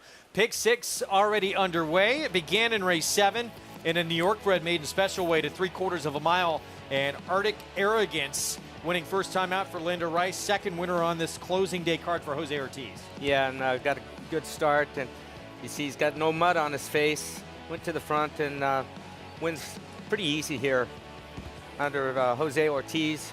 Second win on the day, I believe, for him. Yeah, the time held up well, Greg, for the way the track is. The sloppy track today, they went right under 111 for 6 furlongs or 6/8 of a mile. And for New York bred maidens to go that quick, it tells me that the track is still fast, and they're working on it right behind us right now. Obviously, they want it to be as good as it can be for the hopeful later today. 3-2-5 finish in the race that kicked off the Pick 6. We have, of course, the late Pick 5 next. Look at what's ahead, presented by Claiborne Farm. Muddy and sealed on the main track, and we are off the turf for the rest of the afternoon. The late Pick 5, as I mentioned, next. Then it's Pick 4 time. Hopeful part of both those multi-race sequences. As we head paddock side, check in for the first time today with Andy Serling and Paul LaDuca. I'm getting a little emotional here. It's going to be our last time together for quite a while. It's been a lot of fun. Had some fun together this summer. First hopeful that I saw, 1975, split divisions, but Foolish Pleasure won the Derby, won one of the divisions. Yeah, that was actually one of my favorite hopefuls. I didn't realize the hopeful was a grade 2 till 2012, and after 2012, it's been designated to a grade 1, and it should be a grade 1 because the best 2-year-olds come out here. We've seen some pretty good horses win the last couple of years in Gunite and Jackie's Warrior. Steve Asmussen will try to make it 3 in a row. It's quite an achievement. I'm going to try to beat him now. Mo Strike was absolutely terrific, and he's a major player, and really all 5, the 2 through 6, can win this race. I'm interested in Fort or Forte, depending on how you want to pronounce it. I'll pronounce it Fort. You can do whatever you like.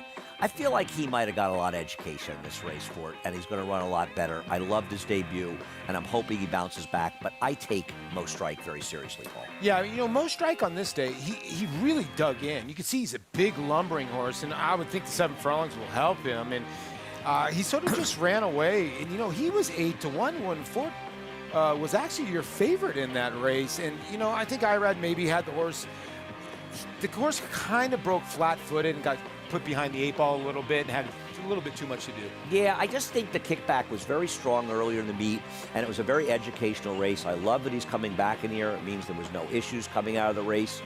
It's a very nice running in the hopeful. There are 5 horses, 2 through 5, all of whom are major contenders in this race, and I don't think you can say any of them would be surprised if they won. And there's Brad Cox. Yeah. They know they dressed alike? Yeah, his twin, and producing the show, Terrence, their stepson. But Mo Strike, listen, he's going to be a formidable foe in here. And with the track being muddy, the Uncle Mo's, they do like a little muddy racetrack. No, it's certainly not a bad thing. We'll see how it plays out. We've had muddy hopefuls before, and sometimes it feels like when it rains on the last day at Saratoga, it makes it easier to leave. Yeah, right. But it's always hard to leave Saratoga, Greg. It is. All of us a little sad to be leaving. But then the countdown begins again for 2023. By the way, it just changed. So track condition now sloppy and sealed. It changed just moments ago. So we have a sloppy track to deal with. This 8th race kicks off the late pick 5. Mile and an 1/8. $50,000 claiming race. We'll get into this field more in a moment. One of the great moments of the meet.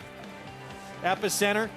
Dominant in the Travers, getting that first grade 1 win. And Nest, how special has she been owning that 3-year-old filly division? We'll count down more moments of the meet to come.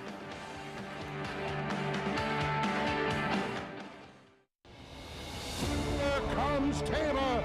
Tama in the center of the track with good-looking stride. Squares off with Cyberknife. Cyberknife takes the lead. Tama going with him.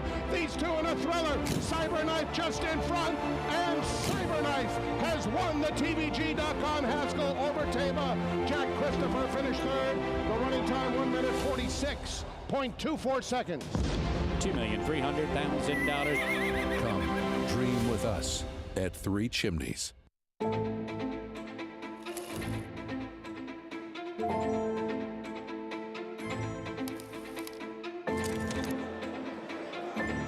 Good morning, ladies and gentlemen, and welcome to the Keeneland September yearling sale. A terrific maternal pedigree, Grade 1 winners, and champions across the board. Echo Zulu parties. Life is good. Next go, superstar. Go to the back. Good luck.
And the field is in the stretch, and it is Nest who is asked for more, and she is responding here.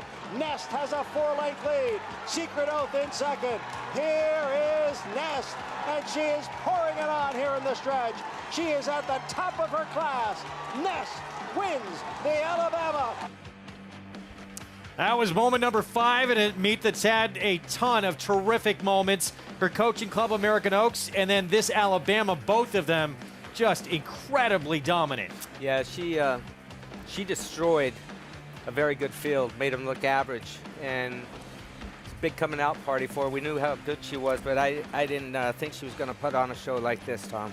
Yeah, Gary, you said it, a big coming out party. The Nest we saw back in the spring that ran the Kentucky Oaks and was second, and the Nest we watched a few weeks ago here at Saratoga in winning this big race, the Alabama, they're two different horses. She has matured. She has shown that she is not only the best 3-year-old filly, but one that is ready to take on her older rivals, which she'll certainly face in the Breeders' Cup distaff. Yeah, among them, her stablemate, Malathot, who looked pretty good at this meet as well. That's right. They've worked together. I don't know if they have let them really dance or not. Well, we're going to get to see them dance likely in early November at Keeneland. News came out just the other day. Been with New York Racing Association for a long, long time. We've been graced with his voice, certainly at this Saratoga last year as well. John Imbrial is going to be retiring after 43 years. Still going to have him at Belmont, though. Let's go to Acacia Clement for more.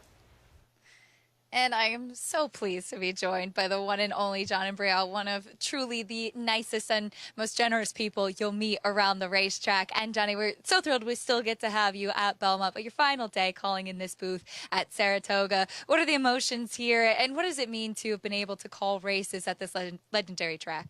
Well, these last 3 years have probably been the highlight for my time here with Naira. Started in late '79, but being able to call at all 3 tracks for the last 3 years and calling obviously some big races, some milestone wins. Steve Asmussen last year breaking the all-time record for trainer wins. Johnny Velasquez getting to 1,000 this year here at Saratoga. So you really can't go wrong when it comes to the big time stuff in New York, whether it be here or Belmont or Aqueduct. So it's been a really good run these last 3 years, and yeah, of course, mixed emotions today. I'll see people for the rest of the year and then see them when I'm at Belmont next year, but there are a few people that I only see here at Saratoga, so that's been a little tough to say goodbye to them. You mentioned to me, too, how the Travers every year has just been so special, maybe the biggest race of the summer, of course, but each one just has a lot of meaning to it. It certainly does, and I really like those horses that when they come to the top of the stretch, perhaps they're in front by 2, and then you go back to do the rest of the field, and the next thing you know, they're in front by 4 or 5, and it kind of happened with Tis the Law, with Essential Quality, and with Epicenter this year. They have that burst that you really don't see coming, and it just comes so naturally. It's almost like a blind, speed that comes out of them because you just don't see it coming. You said to me, too, that you feel like these trees out there have continued to get bigger as well. The Saratoga booth is known for being difficult. There's a few little things around here that make it a little difficult. Some poles, the trees getting bigger, stuff like that. The miles shoot, you can't really see. You got to watch the TV to get that started. But as I've said to a few people, this booth has been here for 100 some odd years. They're not changing it now. It's staying as is. And I just hope that the ceiling is high enough for Frank Miramati to be okay next year. It feels like it's closing in on us a little bit in here, but you've done, Johnny, just pretty much every role that there is to do at Naira, but I know race calling really has your heart. I've been fortunate to do a lot of different things, and that way, you've got to understand and to learn in the different departments and to meet more people that way. But clearly getting to the whole year-round gig the last 3 years has really been very special, and I'm really thankful for that. And we're very thankful for you. Enjoy your last day here in the Saratoga booth. Thanks so much, Acacia. Really appreciate it. Thank you. The one and only John Imbrial. Greg, we certainly will miss him, but we're really lucky we get to hang on to him, at least part-time. We've been privileged to have him in the booth here at Saratoga for so many years. Part of the New York Racing Association, one of the truly great race callers in the game. Chris Griffin will be at Aqueduct 2023. Frank Miramati, as Johnny and I mentioned, at Saratoga next summer, but we still get John Imbrial at Belmont, so we send it back to the paddock. Yeah, I've had the pleasure of knowing John and Brielle for a long, long, long time. We've been coming to the track since he really started in the 80s, and known him even before I worked here. And when I first started doing TV, which was in around 96, he was doing Southern Prattles, and we'd work together. And it's hard to imagine anybody has ever been with who was more generous. He has no ego. He would just feed me, and he'd give me tips and help me, you know, on doing the job. And he's a consummate professional. And the fact that he got a chance here, Dave O'Rourke gave him that chance to call the races, to me is one of the nicest things I've ever seen happen in my professional life, because somebody who worked so hard behind the scenes in so many roles, getting a chance to do what he earned, to call the races full-time here. And I look back at one moment in particular with John. Mariano Rivera was here. You were probably here. Yeah, I was here, yeah. And we had a thing, and John is a lifelong Yankee fan. I don't hold it against him. You won't either. I hold a lot of other things against him, but not that. And we had John introduce Mariano and do the thing on stage, and I don't think I've ever seen a happier person, and it was a great moment, and I'll miss John. Yeah, the thing about John, I think a lot of people don't realize, you know, I'm new here. I came over here about 4 or 5 years ago. No secret where I came from, and Johnny I came right up to me. I don't think there could be a kinder or a sweeter man in the world, and then you realize when you're with a company for 40 years, you're doing something right, Andy. Absolutely, and he's done so many jobs, done them all well here, and he is a pleasure to work with, and he's very, very supportive of everyone he works with, and there's nothing I couldn't say about him that I think would do justice to how I feel about him as a coworker, and I'm glad I'll still see him at Belmont. Yeah, My office is right above him I want to at keep Belmont, so I get to see him. 100%. I want to keep seeing him, 100%. But As a friend, enough on Johnny. We're rid of him for a while, so we can move on, and he would respect that. The 7 is the current favorite, Portos. Are you surprised this horse is 2-1? I'm kind of a bit surprised. I use this horse. I get it. Maybe they're looking at the wet track races that this horse does have a good sloppy racetrack in the flat out and out drop. And since they put blinkers on, he's gotten a little bit better. But again, 1 for 8 the last 2 years. Do you really want to take 2-1? And I don't like horses dropping off of uncharacteristically poor efforts, which is a similar situation to the 3 Night Ops. Obviously, these horses can win. You and I both think Warstopper's a player in here. I picked them on top. The Cantermachi barn, they do a great job, but they've also been very strong this year and off the claim. And I think Warstopper, a serious player here off the claim. Yeah, 21% off the claim. And you could say that, you know, the horse hadn't run since April with that last start. And I thought ran formidable considering needed the start. It's going to be better today. And you're right. The Merton, they do such a great job, especially for their owner, Robert Amendola. The 5's got a big shot here for Eric Cancel. So what do we do with Phil Bauer off the claim, who couldn't win the training title, but he probably deserves some award for the performance he's had at this meet?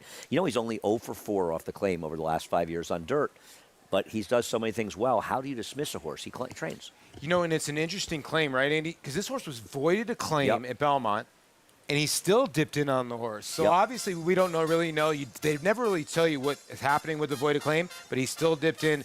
And the way he's going, it's just hard to leave him off the ticket. I think this is our last 2-turn dirt. Well, actually, the next race is off the turf, 2 turns. Interesting one, Greg.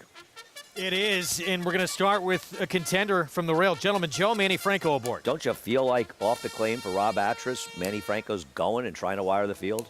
Tried to go last start, wound up third, beat more than 7 lengths, but against a good one named Stage Raider. Here's Air Attack at 5-1. Been unlucky the last 2 times, getting closer and closer to that W. Having a good 2022 with 3 seconds in the third and 4 starts. Brad Cox, Florent Giroux team up with Night Ops. Just over a year ago, he was second to future Grade 1 winner Art Collector, an incredible performance in the Alydar. Now he's in for 50 off a terrible performance at Ellis. Trevor McCarthy pickup mount on Grump's Little Tots. I thought had an outside look. Yeah, you know, the race 2 back on the slop is not bad because No Burn came back to win. Here's Warstopper, who you guys mentioned, Eric Cancel aboard. We've made our case for him, and I am optimistic. Healing, biggest price on the board at 30-1. Yeah, I think a lot of handicappers are going to need a lot of healing after this meet. They usually do. And by the way, myself included often. Not this year, but other years. Yes, talking to someone covered in our insurance policies after this meet. Portos at 2-1, Arad Ortiz Jr. I could see him winning, but man, is he overbetting here, win or lose. I don't get the short price. Big price, American Tattoo, Norm Cassie, Jose Ortiz. Yeah, an interesting horse here. 2 for 3 over the wet surface with speed. I could see this horse at 15-1. Two-time winner on an off track. Here's Bal Harbor. I'm not sure why Todd Pletcher's Portos is supposed to be 2-1 and he's 8-1. I know Irad is on Portos, but aren't these horses kind of twins in here on drop downs? Late pick 5 begins next. Just 3 minutes from the start of the sequence. Get those tickets together. Over $500,000 in that pool and growing. Portos the 7. The gray you're looking at meets leading rider Irad Ortiz Jr. trying to add another.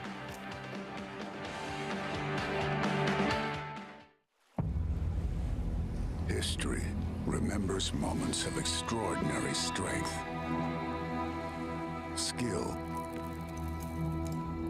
and determination. True greatness is forged by those who fulfill their destiny.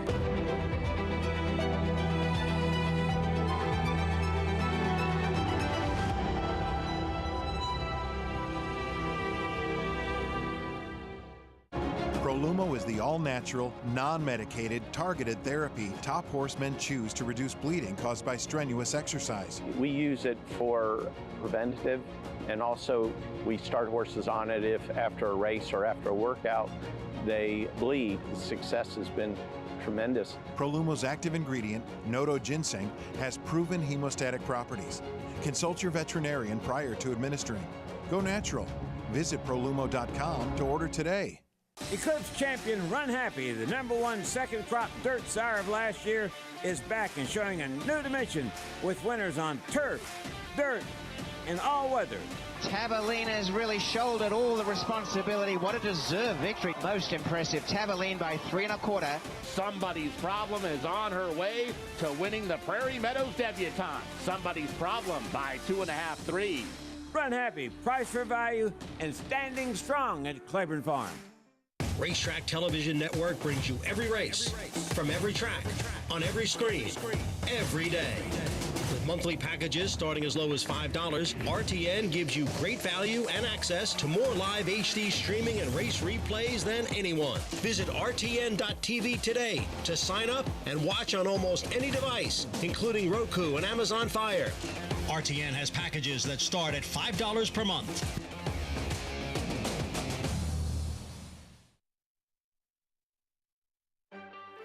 Back on Saratoga Live, closing day of the meet with a Grade 1 hopeful.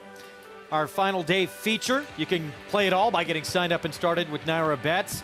$200 deposit match sign-up bonus when you punch in that code. New members put in TOGA200 at NairaBets.com or on the Naira Bets app. Late pick 5 is in our immediate future here in this 8th race. And Tom, this is how he's going to play it. Yeah, I'm spread out here in the 8th race. Gentleman Joe is my top pick, the 1 horse in here, but I'm trying to cover a few different bases there. We're off the grass in race number 9, so although Bold Victory, the 16, is coming back in 8 days, I think that's the best horse in the field. Where I need a price is perhaps the 10th race, what I think is a first-level, wide-open allowance race for the fillies and mares. And then in the stake, I'm looking for this race to back up, have some speed up front and back up, and so I'm going to use 3 in there. And then I'm going to close it out with a single, my anchor, the 1 horse Cupid's Heart, coming off a long layoff since November. I just think the best horse in the field, the 1 horse in the 12 race. All right, good luck to Tom and everybody playing that pick 5 today. No Portos, the favorite, the 7 on Tom's ticket. Gary Portos coming out of 3 straight stakes races. Yeah, and when I was handicapping this race this morning, I'm just looking at him, and I was looking at his record on sloppy racetracks, and it wasn't sloppy yet. But his figures were decent anyway. But on the slop, when he broke his maiden at Aqueduct some time ago in 2020, it was a huge race for him. And it was actually 2019 when he broke his maiden. But I like the sloppy track, and I like Portos. Let's go to Acacia. And as far as Portos is concerned, he had a big warm-up away from the pony there, right out of the post parade at Red Ortiz. Took him off for a big gallop, and he was moving beautifully over this wet track. He framed himself up really nicely, and he was the type of horse that typically never carried a lot of conditions or a lot of substance, and he's continued to fill out and improve for Todd Pletcher. Thought that he had taken a step forward last time in the Birdstone, and once again, he does look a little bit stronger. So physically on the track, I don't have any problem with your favorite. I did think that the number 2 Air Attack was interesting for Phil Bauer. As Andy had mentioned, the barn has had a terrific meet. I like the distance for him. Last time out, he was beaten by a Phil Bauer trainee in Clayton the Lionheart, and Phil claimed this horse out of him. So he's familiar with him, having ran against him. He's a solid son of Curlin. While he hasn't had a win on a wet track, he has run well over it, and his warm-up showed that he should be able to handle it, Greg. Acacia, thank you. We got to say goodbye to those watching on Fox Sports, or Bally Sports San Diego, I should say. Plenty of other ways still to continue watching us, including on our YouTube page, New York Racing Association, Bally Sports SoCal, and FS2 as well. Thanks for being with us, though, on Bally Sports San Diego. Pick 5 over 800 grand in this pool. Still Portos the 7, who is the favorite. Let's go upstairs. John Imbrial, the call. Waiting for American Tattoo. And Bal Harbor. And Grump's Little Tots.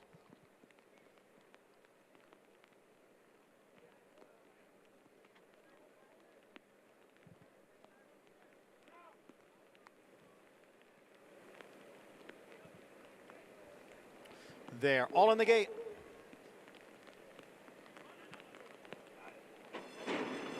And they're off. From the extreme outside, Bal Harbor trying to grab that early lead. American Tattoo right alongside as they race into the clubhouse turn, and Bal Harbor has cleared the field and is in front. American Tattoo is next in second. Healing is on the outside, and Gentleman Joe is down at the rail. Their heads apart third and fourth. Then comes Night Ops, who's racing in fifth. Warstopper on the outside in sixth. Air Attack is next in seventh. Then Grump's Little Tots and Portos. The opening quarter mile over the sloppy going in 24 and 1/5 seconds. And now the field is heading up the back stretch.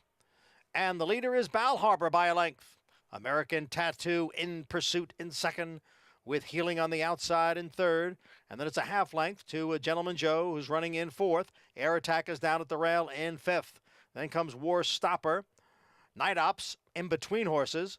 And farther back in the field, Grump's Little Tots and Portos. Half mile in 48 and 2, and Bal Harbor continues to lead here. It's Bal Harbor with the lead by 2.5 lengths now. American Tattoo. Gentleman Joe down at the rail. Healing is on the outside, and War Stopper is next in fifth. All chasing Bal Harbor, who has the lead here. Gentleman Joe now moving into second. Healing is on the outside.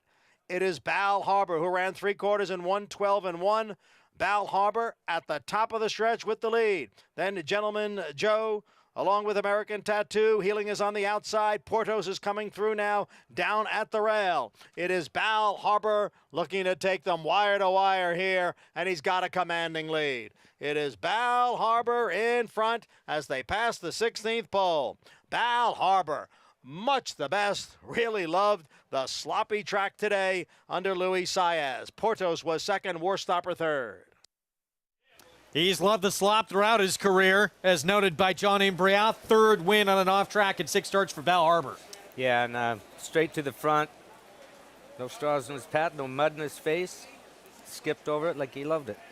He did indeed. I mean, this race, you knew what their intention was out the gate with Luis Saez. They went right from the start, set the pace. Todd Pletcher has only trained this horse for 2 races, and the first one he put him in was against Art Collector. Art Collector, a very accomplished, older handicap horse. There were no Art Collectors in here. When Bal Harbor made the lead and was able to do it on his own, no one could catch up. 7-year-old winning for the first time in his racing career since 2018. Second win today for Pletcher. Second for Saez, who now gets to 40 for the meet as we head to the paddock. Yeah, this race was over, I don't know, 3 strides into it. To clear from the outside post requires a lot of sleeping by the other riders and a very aggressive ride. And Luis Saez is the right guy to get it done. Interestingly enough, it's not the first time that Todd Pletcher's had this horse. Yeah, he had this horse earlier in his career when you see the 105 buyer. But Luis Saez made Jose Ortiz take back. He made it, he did the perfect thing. He cleared immediately. He didn't want to, let's just sort of clear and let the 8 maybe get underneath me. No, I am going to clear because I know the 8 needs the front end. And when he cleared, you're right. You kept on telling me this race is over. This race, no one's catching. And it was still confusing, Andy. We said before the race, the odds to me, Val Harbor shouldn't have been 2-1, but the 9 and the 7 should have been swapped and odds. Well, we just said that. Yeah. We said it before the race, that Portos is ridiculously low at 2-1, and Val Harbor's too high at 9-1. Second time back with Todd after having him before, and Luis Saez gets the credit for this one. He went to the lead. The rest of them were sleeping. The race was over. 9-1. This is how Luis Saez was so aggressive, winning this riding title last summer. Getting to the front here, and no one goes with him. He goes gate to wire for the win at 9-1. I don't think anybody could go with him. There were a couple guys trying. This horse loved it on the off going here. 9-1, by the way, on Bal Harbor. Pletcher, Saez, Red Oak Stable with his 7-year-old loving the off going. We'll have the prices for you when we come back. Late pick 4 next as well. And we'll try and decipher what we saw. One of the greatest performances, maybe the greatest since Secretariat's Belmont Flightline in the Pacific Classic. Just out of this world, and what that means for this division come Breeders' Cup Classic.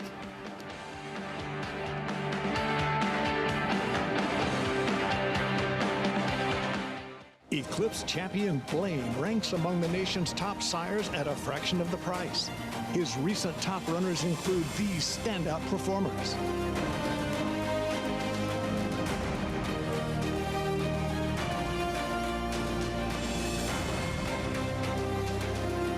With success on the track and success in the ring, this proven son of Arch annually ranks among America's top value sires. Blaine, standing at Claiborne Farm.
We're back on Saratoga Live, brought to you as always by America's Best Racing, where you can go to americasbestracing.net today. As I'm pleased to be joined by jockey Luis Saez here in the 8th race, goes wire to wire aboard Bal Harbor. And Luis, you were pretty aggressive. You kind of spoke to your intent right out of the gate. Talk to me a little bit about that game plan to try to wire the field today.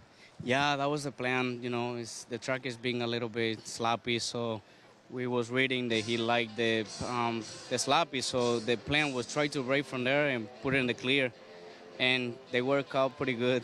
He run pretty big, and wow, I'm very impressed how he runs. Now you can see your silks here. You're clean compared to a lot of the other jockeys coming back. You have those goggles on. Of course, a lot of preparation for a wet track, but it's a little bit easier when you don't have to worry about that kickback. Yeah, yes, because when you're way behind, they hit pretty hard, so it's a little bit crazy with this weather. But man, we need it. We're happy and we enjoy it. It's been a pretty dry summer here altogether at Saratoga. Another strong meet for you. Reflect back on some of the big moments. Of course, you had some really special horses you got to ride this summer. Oh, yes. It was an amazing year, amazing meet here. We're so grateful to be here. And, well, thanks to everybody, trainers and owners, everybody for the opportunity. And, yeah, a lot of good horses we rode, and we're pretty grateful.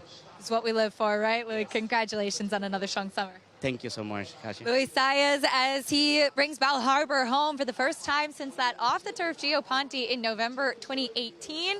And Greg, clean faces win races on days like this. Yes, they have a tendency to do just that. And that win, by the way, for Luis Saez moves him alone into second at this meeting behind only Arad Ortiz Jr., last year's leading rider at the meet. $21.20 on Bal Harbour. As we move on to the pick four, race was scheduled for the grass. We're off the turf. Remains at 1 mile and an eighth here. Main track now, 50,000 starter allowance, and a couple of main track only entrants that are intriguing, including the 16.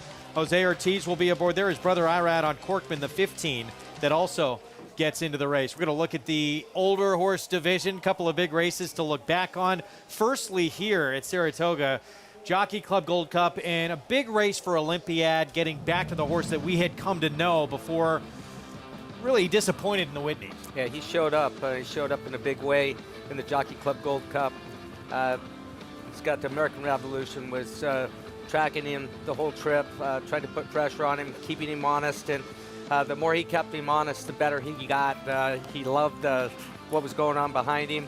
Just kept playing cat and mouse with American Revolution. Olympiad starts pulling away at the end, but a pretty comfortable win for him. Impressive performance, Tom. Yeah, he set it up on the outside early, third, right on the pace, and was able to clear and take it home. Very, very, very nice Grade 1 victory in the Jockey Club Gold Cup for Olympiad. But, you know, everything tastes like vanilla when you saw what happened later on that evening, doesn't it? You got to think, I mean, it's a legitimate question now. Does everyone start thinking of other options other than the Classic after we're going to get to Flightline in a minute? There's no doubt that the Breeders' Cup Mile is going to have a bigger field than they were going to have before this weekend, and the Classic may have a smaller field than they were going to have before this weekend. And here's why. I mean, it was very, very impressive what Flightline did in the Pacific Classic. Article came out asking some trainers, as you look at the win in your in races for the Breeders' Cup, East Coast-based trainers, like Bill Mobb with Olympiad, having seen Flightline and what he did, have your plans changed?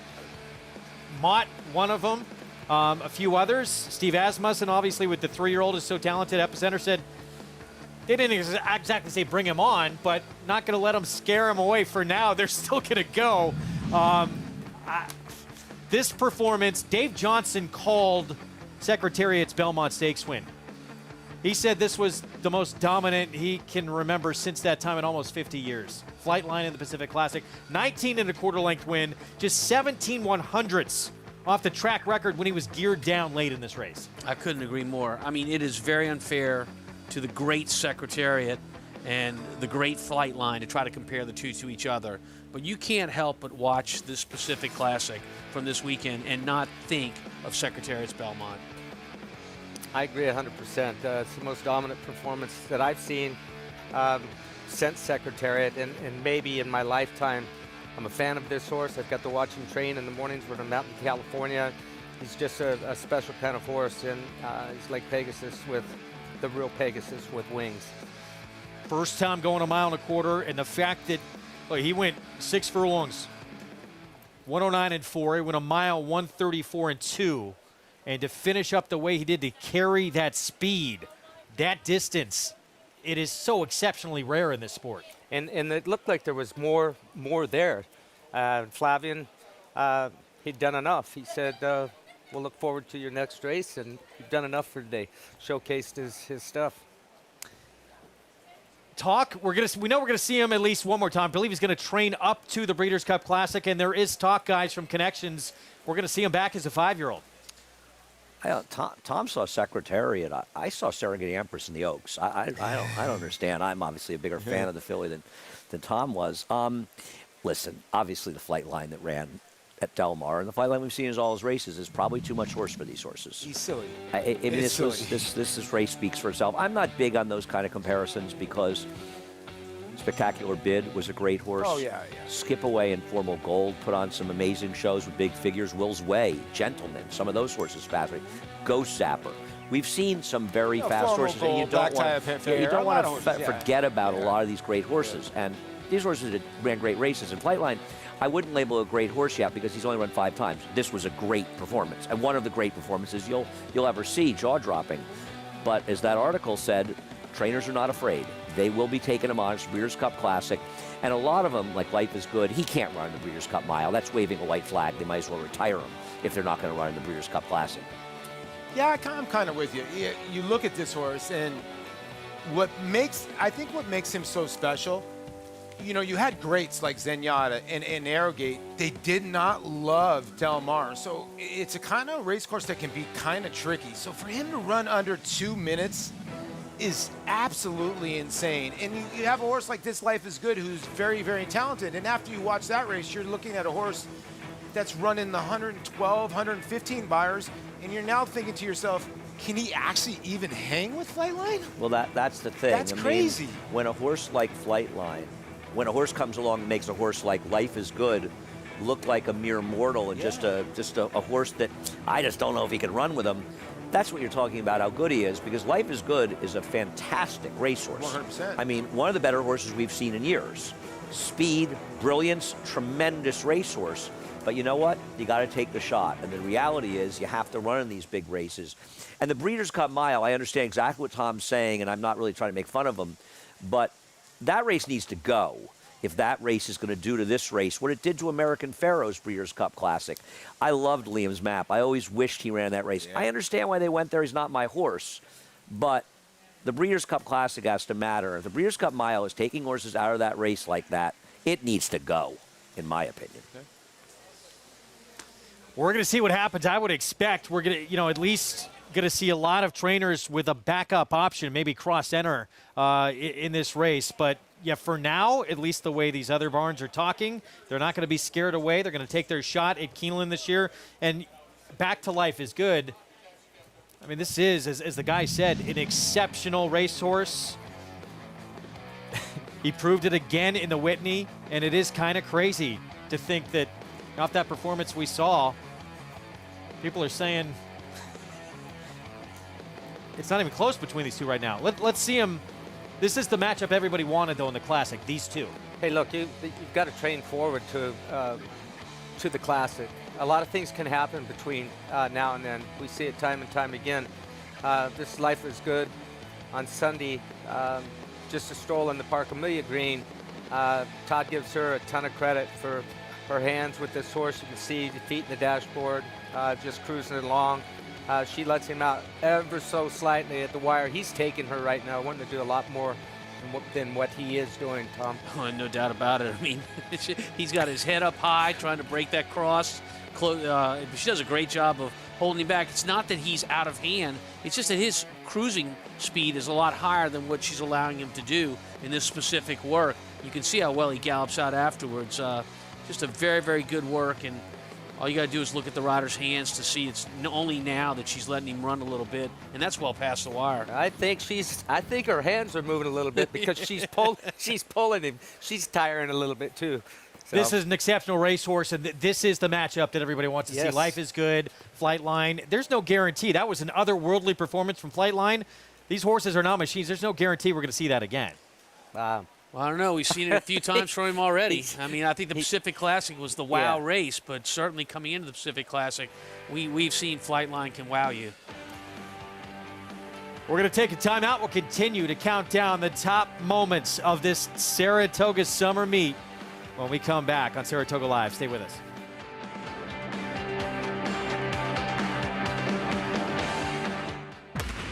Oscar knows basketball. Oscar knows Kentucky fans are crazy. Oscar knows God is great. Life is Good now moves down to the inside, and they're coming for the finish. It is Life is Good still in front. Life is Good is the winner. Oscar knows life is good.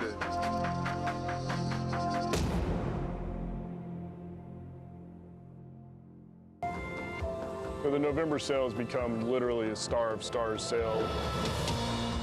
Horse for horse, it's probably incomparable with any other sale in the world. Whether you're a consignor, you're a buyer, or you're just a fan of the sport, it's the one you want to be watching. The best mares fold to the best stallions. I think it's really one of the highlights in the industry. All of the top broodmare prospects will be converging on a stage that you will literally have buyers from all over the world fighting it out while those horses are standing in the auction ring. You can barely move inside the pavilion. There's so many people here, and the buzz is electric. You can't replicate that anywhere in the world, in my opinion. To have horses in this phasing tipped in November sale is what all owners dream of. It means that your mare was one of the best racing on the racetrack. It's the night of the stars. 9-5, give me 10 million. 9-5, now to 9-5, 9-7, give me 3.5.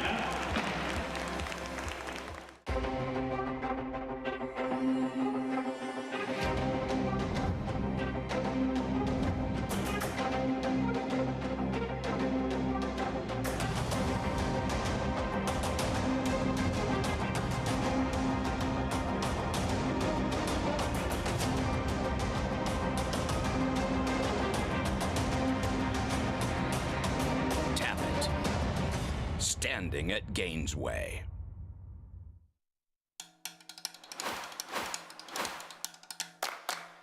It is Jackie's Warrior who has the lead with an eighth of a mile to the finish. Jackie's Warrior in front by 4 lengths. Knee deep in snow has moved into second. And Jackie's Warrior remains undefeated here at Saratoga, and he wins an unprecedented Grade 1 stakes at the Spa for the 3rd straight season. First time in the history of this racetrack, with all those years behind it, that a horse had won a Grade 1 in 3 consecutive years. Jackie's Warrior, moment number 4 of the Saratoga meeting. Yeah, and so impressive in the manner in which he did it. Joel Rosario just along for the ride, pointing him in the right direction, getting to enjoy that moment. So good looking, this horse. So athletic looking. I mean, if you walked across him at the sale, you'd stop dead in your tracks and be how much? Hopeful winner, by the way. For Steve Asmussen. That's right. Just incredible. Of course, one of the biggest upsets of the meet in his next start in the Forgo. Had to battle with Pipeline, and then Cody's Wish able to get him from off the pace, running a tremendous race. Remind everyone about the inaugural Horse Racing Women's Summit. It's happening at Santa Anita Park, September 28th through the 30th. Multi-day event with the mission of connecting and empowering women in racing. For more information or to get tickets, go to womeninracingsummit.com. Let's head to Acacia. We'll start with the current 7-5 favorite to the outside in this off-the-turf 9th race, main track only Bold Victory, who is coming back in just 8 days. But this is the type of horse that typically carries quite a bit of condition. So while he is a little bit more tucked up for sure today than he was last time, I like that about him. He is a massive horse. I've always felt that he's one that is very convincing to go the 9 furlongs, and we've seen in the few off-the-turf races that we've had this summer at Saratoga, Linda Rice has been sharp with entering these main track only type of runners. Bold Victory, I remember Kendrick Carmouche, who was his regular rider, telling me once that this is a horse that enjoys running the turns, that he, given his big stride, really gets around the turns very well. So going this 2-turn distance here of the mile and an eighth, I like for him once again. again, comes off of a third place finish, and he has that good intensity, that good energy that you like to see of a horse coming back off a relatively quick turnaround. The number 11 is the other one for the barn, inflation adjusted, first time off the claim, first time on the dirt, a lot of unknowns here. He's much smaller than his now stablemate, but one thing about him is that he's been very laid back, very kind of subdued here in the paddock too, which oftentimes the horses with that kind of laid back demeanor tend to lend themselves more for going a distance of ground. Physically, I don't mind him on the main track. We'll see how he handles the wet conditions here. He looks terrific in his coat, the picture of health, incredibly well muscled. Of course, there's a lot of questions as to how he'll handle the added distance plus the surface switch, but he's done everything right here in the paddock as of yet, and is coming off of a win. Looked like a sharp claim at the time, and maybe this is just a chance to get a race for the new barn, and we'll see him back on the turf going forward. But again, I like what I saw from him physically as the number 10, I Am the Law, a horse that did finish third at this distance last time out, not sold on the distance still for him, but he did handle the dirt quite well, and he too has been much more relaxed today than he was last time out, as we'll head across the paddock to Andy and Paul. Thanks, Acacia. I'll tell you what, Acacia's the one who's running around in the rain, and she seems to be the one who's having the best time out there. She'd probably be happy sitting here, and I was the one out there in the rain, but doing the great job that she always does. Bold Victory, just such a logical horse, Paul. At the end of the day, hasn't he just run against better horses? You know he has no problem with the distance at 2 turns. I just feel like I'm not telling anybody anything you don't know. He's 7-5. No, and he's tactical, too. The mile and an eighth, yeah, you can honestly say that, okay, he's never won, but he's been second and third 3 times. He's never been off the board on a sloppy racetrack, and he draws in against a bunch of turf horses besides basically the 5, and I think the 10's actually a better dirt horse, at least when it's sloppy out. I agree with you. And I Am the Law. The thing about I Am the Law, and I think he can win, too. I picked the race 16, 10, 15. I think you and I are pretty much the same page. He's right. He's sort of equi-talented on turf and dirt. He's handled the slop. But this is a tougher field than that group. When he lost by a neck 2 back in the off-the-turf race, that was not the toughest field, nor was the last one he was in a scheduled dirt race. Yeah, you're worried here. He's 1 for 14. I mean, when you get to the bottom line, he's 1 for 14. But the one race was over a wet racetrack that he won. He's got 3 seconds.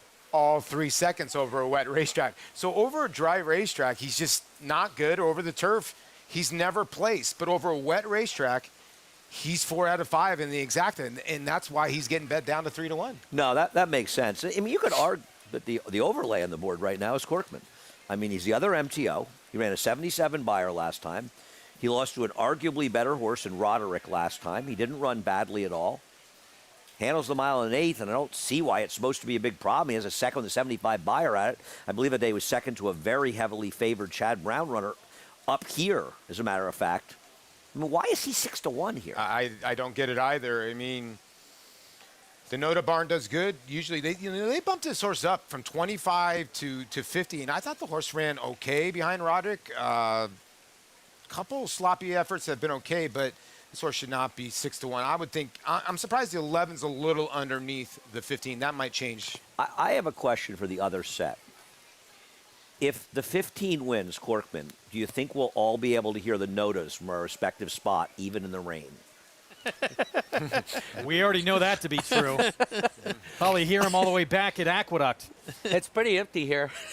You can probably hear him from the front side over there, Andy. Historic Belmont Fall Meet will be run at Aqueduct this year. Get ready for it with the Belmont at the Big A Bankroll Builder. Earn a $20 bonus for Belmont at the Big A today to qualify. Bet $50 to win on any horse in the Hopeful. You'll score that $20 bonus whether you win or lose. Go to NyraBets.com. You do have to opt in to get that $20 bonus. So good luck to everybody. A little extra free money in your account as we get set for this pick 4 coming up. Over $300,000 in this pool. And we have a slight delay here. Let's check in with Acacia. And the jockeys have come out now, but did note that the number 11 inflation adjusted needed to get house blinkers on, as sometimes a little bit of confusion, sometimes going out for a previous barn, but equipment changes do have to be noted ahead of time, and they were able to locate a set of house blinkers. Pretty full cup going on, inflation adjusted, and we are getting the call for riders up now, Greg. All right, thanks for that, Acacia. So momentarily, riders will be aboard and coming onto the track here. And look, it's starting to shift here. Bold Victory down to even money. The guys we're talking about, I Am the Law, and has performed well on an off track, but those numbers too, just speed figure wise, would need to produce a lot better seemingly than what the 16 has. Yeah, if you want to knock the favorite, the 16, Bold Victory, it's that he's coming back very, very quickly. He ran on August the 28th, back in today. That's 8 days. That's very unusual. It's not unheard of, but it's very unusual for a thoroughbred to run back in 8 days. But it's almost a race you can't resist because they know when they enter Bold Victory, if the race comes off the grass, and he was only entered if the race comes off the grass, that he has a huge advantage over a number of horses that enter in here strictly to run on the grass. And now 4-5. Was it something I said? Jose Ortiz will try and collect his third on the afternoon. So public all over this one, not scared away by the quick return. And he was absolutely entered for this kind of condition. The rain getting washed off and on a surface he wanted. So they're playing into his hands here. We'll see if he's ready to go and can last this mile and an eighth here on the quick return. Jose Ortiz, front of our screen. Jose Gomez, I should say. The apprentice. He has had a tremendous Saratoga for stakes win. Saw him win a couple of races on the grass as well. I noted yesterday that he was late with a rider change named on a horse. And when you don't name a rider, an apprentice rider, specifically at the draw, which is when we draw the race, changing late in the game, you don't get the advantage of the weight off. But he's such an accomplished looking rider on the racetrack. People are willing to use him and say, forget the weight off that I get by using an apprentice. I just want to use him. He's going to be on Grecian Pharaoh, who we will see first. By the way, 3-5. Now that price getting even lower and lower on the 16. But here's Jose Gomez, the apprentice we were just talking about. He will get that weight allowance here. Yeah, we'll see if it helps a horse that seems a little questionable on this surface. Only dirt start for this horse, did not hit the board. Yeah, this one for Bill Murray, claimed out of the Linda Rice barn. Junior Alvarado will be in the irons. I Am the Law, Luis Saez aboard. Yeah, horse getting bet off his wet form, excuse me. Dirt debut for the 11. He's a wild card. I don't think he's impossible. Parquetry, Florent Giroux, also dirt debut. I thought this horse was a wild card because on the bottom side, Marquetry is one of the best off-track sires you can get. And the two main track only entrants. Here's a horse who has hit the board at least in the wet. Yeah, I think 56-1's an overlay on this horse, is possibly the other horse. And Bold Victory, he's the one to beat, 3-5. Couple questions, and I want to ask Tom this. You know, this horse won from June 4th to June 16th on a 12-day turnaround, so obviously he likes to run. And I wanted to ask you, Tom, on a quick turnaround, are you more comfortable in a quick turnaround on this kind of racetrack than a fast racetrack? I think on a quick turnaround, Paul, I'm very cognizant that I'm coming back quickly with the horse and that everyone is seeing that. So maybe even I'm more attuned to how that horse is doing in that short period of time between races and how he's coming into that race. So it's not unusual for quick turnarounds for most trainers to be things that work, and it already has worked with Bold Victory. I think Linda Rice is obviously attuned to the fact she's coming back quick, and I don't think he'd be in here if he wasn't well meant, that's for sure. Meanwhile, pace of this race. Who's going to go to the front in this group? A little hard to decipher. That's a good question. It's a great question. I mean, you just saw Luis Saez in the last race go to the front, and I think I Am the Law has probably as much speed as anybody in here if he's urged to go along out of the gate. But, you know, Andy talks about it all the time, and I have to agree. It's about intent out of the gate. You know, the last race, this 8th race we saw with Luis Saez, that was intent. They wanted to go. They did go. If you have intent in this race, and I'm not really seeing anybody warming up particularly strongly here, intent has a lot to do with who's going to make the lead in here because there's not a confirmed front-end horse. No, I mean, look, I think Maceda, the 8 horse, he could show some speed, but he's just none of them are very fast as far as gate speed, and that's turf speed that he showed. The one time, one dirt race that shows on his form, I'm talking about Meseta, the 8-horse. He showed 0 speed. Granted, that race was going 7 furlongs. They went 22 and 3 that day. They're not going to go on any 22 and change here. It seems like the two that you guys mentioned, the 8 and the 10, is probably going to be one of those two. And we'll get back to this point in a moment. Let's check in with Acacia. And wanted to chime in on the number 15 Corkman, who, as Andy had mentioned, the other main track only in this race, certainly does bear a second look because he is a dirt horse. And this is one who, when Bruce Levine had him and had claimed him back for the 3rd time, 2 races back, he had run with an aluminum pad. They had taken that off last time. I was wondering how he would warm up and wanting to see him on the track, particularly on kind of sealed and maybe on the top of the surface, a little sticky racetrack like this. Took a couple of strides to get going, but then once he did, he really kind of leveled off and framed up nicely for Irad Ortiz. My one concern is that he's a big, heavy type of horse. How will he get over this racetrack? He's incredibly fit and well muscled, but for like many in here, the wet surface, a bit of a question for Corkman, Greg. All right, Acacia, thank you. Loading in, and back to what we were talking about with the pace here, the 8, the 10. Whoever does get to the front, probably not going to have to go all that fast, you would think. I wouldn't be surprised to see Jose Gomez, the bug boy, try and be aggressive for Rudy Rodriguez away from here. I don't know if he can do it, but I guarantee you he'll come centering away from there. He's on the 3, Grecian Farrow. See if whoever does grab command early, if they can get comfortable into a rhythm, maybe break the will of this group behind them. But 3-5 favorite, the 16 horse. Yeah, don't leave him out when it comes to the front end. He'll be close, the 16 will. Jose Ortiz on the favorite will be the last in line. There's his brother. Meets leading rider this year, Rat Ortiz Jr. on Corkman, the 15. Let's go upstairs. John Imbrial, the call. They're in the gate. And they're off, and they all came away to a good beginning. From the extreme outside, it is a Bold Victory. But now moving up there is I Am the Law. And in between horses, Inflation Adjusted. Down at the rail is Meseta. It is I Am the Law who has come away with the lead. Inflation Adjusted is in second, followed on the inside by Meseta, next in third. Then Corkman, and on the outside, Bold Victory. Grecian Farrow is 6th at this point, and then it's a break of 4 lengths back to Parketry, who trails the field in 7th. In the opening quarter in the slop, 23 and 3/5 seconds, and now they're heading up the back stretch. And it is I Am the Law on the inside and Inflation Adjusted on the outside. They're heads apart. I Am the Law now by a half length. Inflation Adjusted in second. Corkman and Meseta races a team 3rd and 4th. Opening half in 47 and 3. I Am the Law holding on to the lead over Inflation Adjusted. Meseta at the rail in 3rd. Corkman's on the outside. Bold Victory now being asked for more and is responding and gaining some ground now on the far outside. Then comes a Grecian Farrow, who is racing in 6th, and way back is Parketry. 3/4 went in 1:12 and 1. I Am the Law, and here comes the odds-on favorite Bold Victory now moving up on the outside. It is I Am the Law and Bold Victory 1-2 at the head of the stretch. I Am the Law still in front.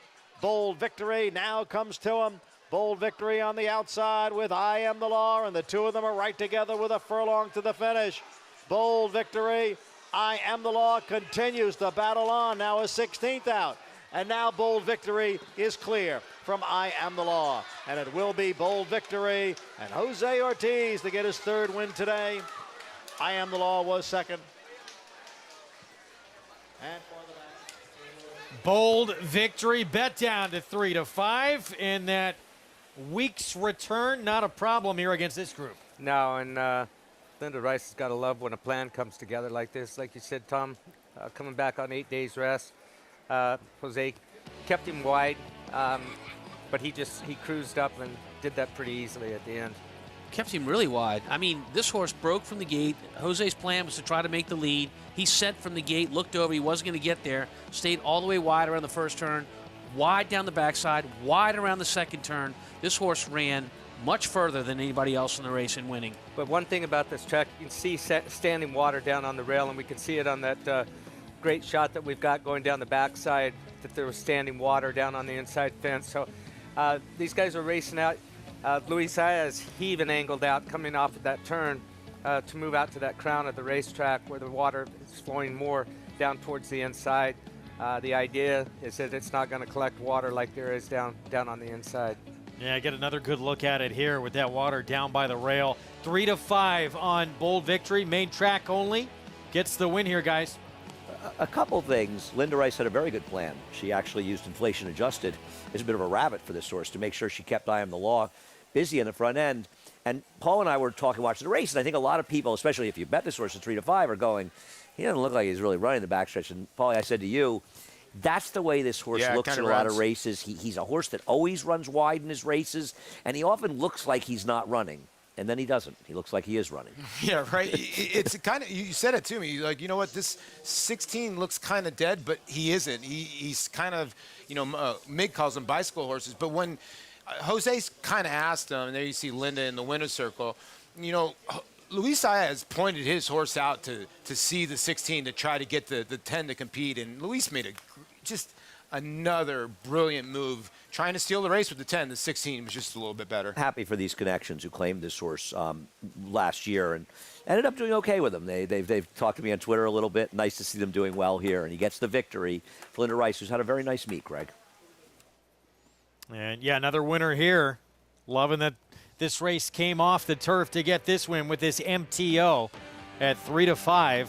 Prices when we come back, and of course the big one still to come on closing day at the meet. Grade 1, hopeful for 2-year-olds, Gulfport. Bashford Manor winner at Churchill, that trouble trip here in the Saratoga Special. Going up against the Sanford winner for Brad Cox, Mo Strike, still to come.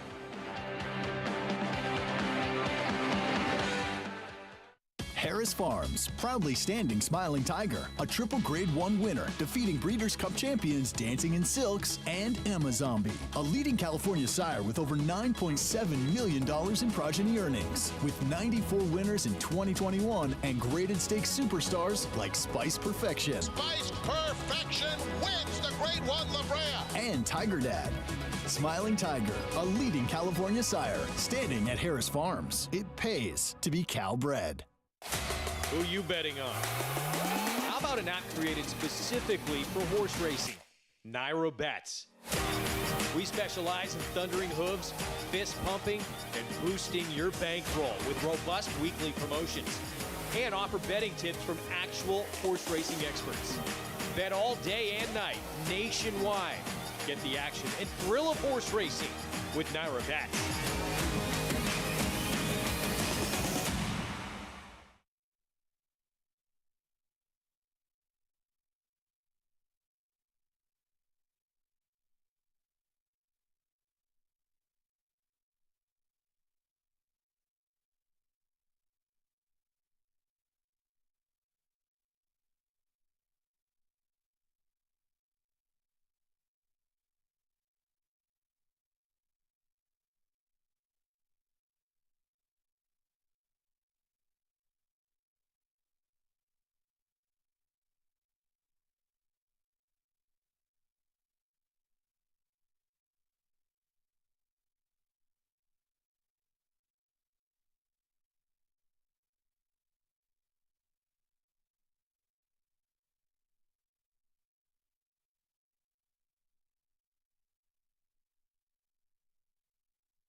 We're back.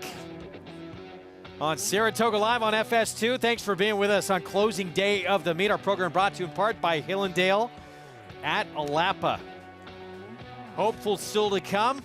Grade 1 for 2-year-olds.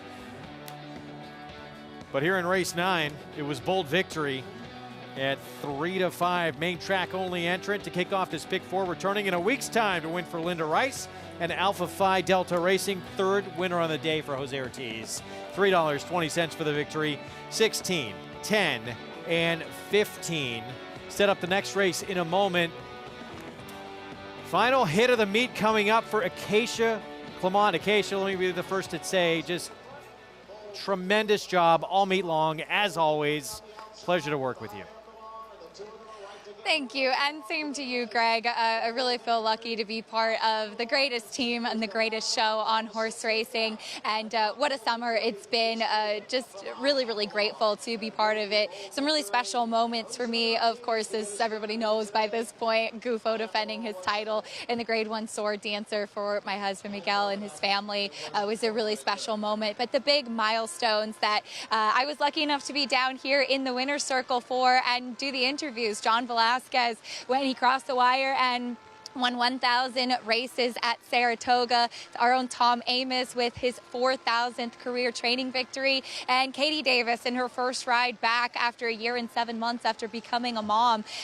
One thing that I really love about Saratoga Live and our show in general is the stories that we get to tell. And here at Saratoga, those stories are just so prevalent, and really privileged to be part of a team that gets to highlight them each and every day. So a big thank you to all the horsemen, to all the fans and the bettors, and first and foremost, the horses, for a really wonderful meet, and looking forward to Belmont at the Big A coming up in about a week and a half, Greg. I will see you there in South Ozone Park. Acacia does everything on this program. She does it all with a smile, and one of the hardest workers we have. No doubt about it. She's she carries a lot of different titles when she does the show, and she's good at all of them. I love her evaluation of the horses in the paddock, and I love her bright attitude. It's really makes for a good show. And you know what? I'm not going to turn it into a love fest, but I'm really proud of this show. I mean, I think as a group, I know I'm just a little part of it, but I think as a group on both sides of the camera, this is the best show, the best horse racing show out there by a country mile. I'm so glad, too, we got to show the behind-the-scenes people that are so important to this program, because they do not get enough love. Everyone in that truck running around here doing everything for us.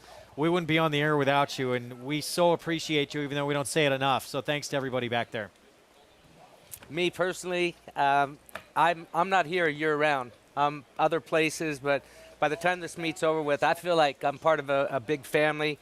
To all those back at the trailers that are putting on the show, and being part of, with you guys, all of the talent that's on here. You know, this is the only thing that comes close to when I was out there riding some of the best thoroughbreds. Now I get to cover them, and with the best that are in the business. It's a treat. Appreciate it. Yeah, we love what we do, and it's been a lot of fun all summer long. So thanks to everybody who's been watching all season long with us. Hopeful still to come. Grade 1 for 2-year-olds. Going to take a look at this historic race by the numbers. Coming up, we're a race away from this one. Final Grade 1 of the meet. You'll see some familiar names on this list, including the speed record, Jackie's Warrior, back in 2020 when he stamped himself as a special horse. Fastest hopeful ever run, most wins by an owner, George D. Widener Jr., one of only 5 people ever designated one of the exemplars of racing by the Hall of Fame. Jerry Bailey won this quite a few times from 1982 to 2005. He had victories in this Grade 1 for 2-year-olds. Dwayne Lucas, his last win in this race, 8 of them coming back in 2017 with Sporting Chance. Hopeful and juvenile winners. Chief's Crown in 84, favorite trick in that perfect season of 1997. Hopeful Winners Crown 2-year-old champ.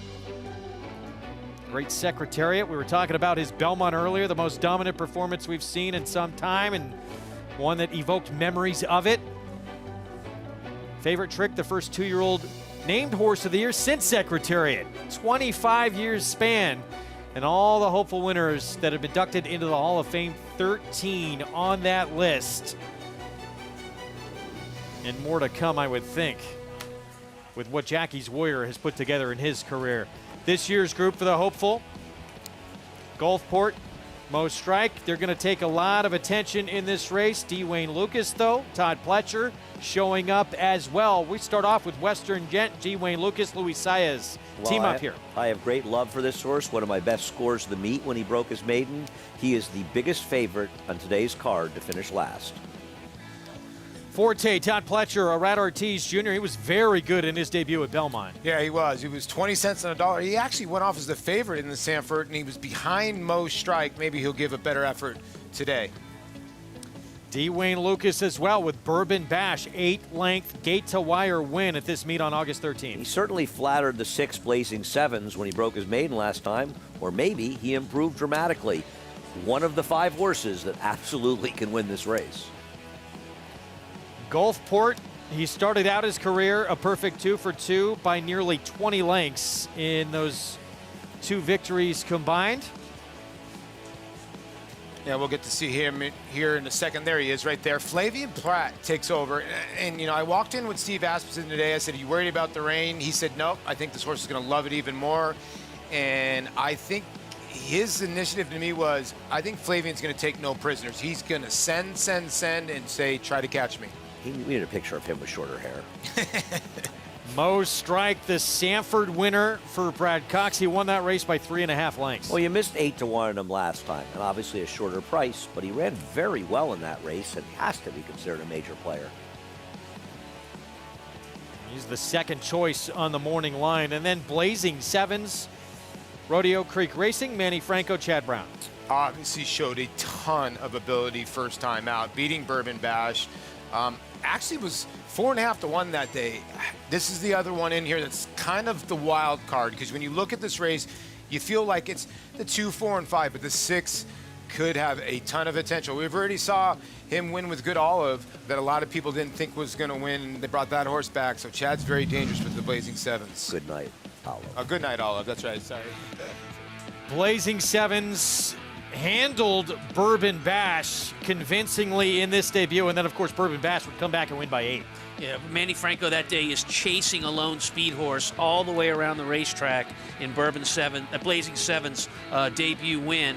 And I really like what happens the last part of this race. Look at the separation not only between Blazing Sevens and Bourbon Bash, but what's behind them is even further back. Coming to the wire very, very easily.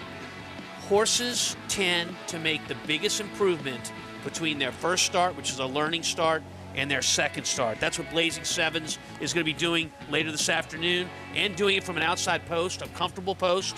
I think a real player in this race, and perhaps a very good price too. And that's what Bourbon Bash did after getting bashed in this race. He did improve in his second race back, came back and ran a good buyer, ran an 83 buyer speed figure that day, which was a big step forward for him as well. Rain continuing to come down. Sloppy, sealed racetrack we'll have for this Grade 1 hopeful. 1 race away from our final big one of the meet. Coming up right now, it's race 10. First allowance condition out of that Wilson chute. 1 mile distance. We'll cock through the field when we come back.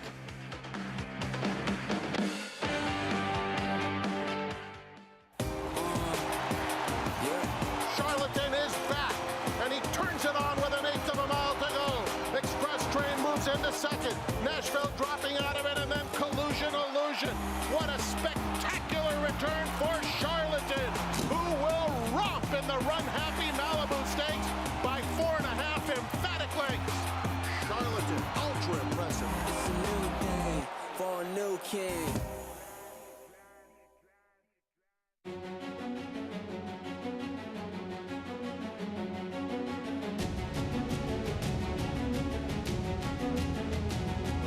It will be McCulloch, domestic spending to take the lead and win Ocean Road.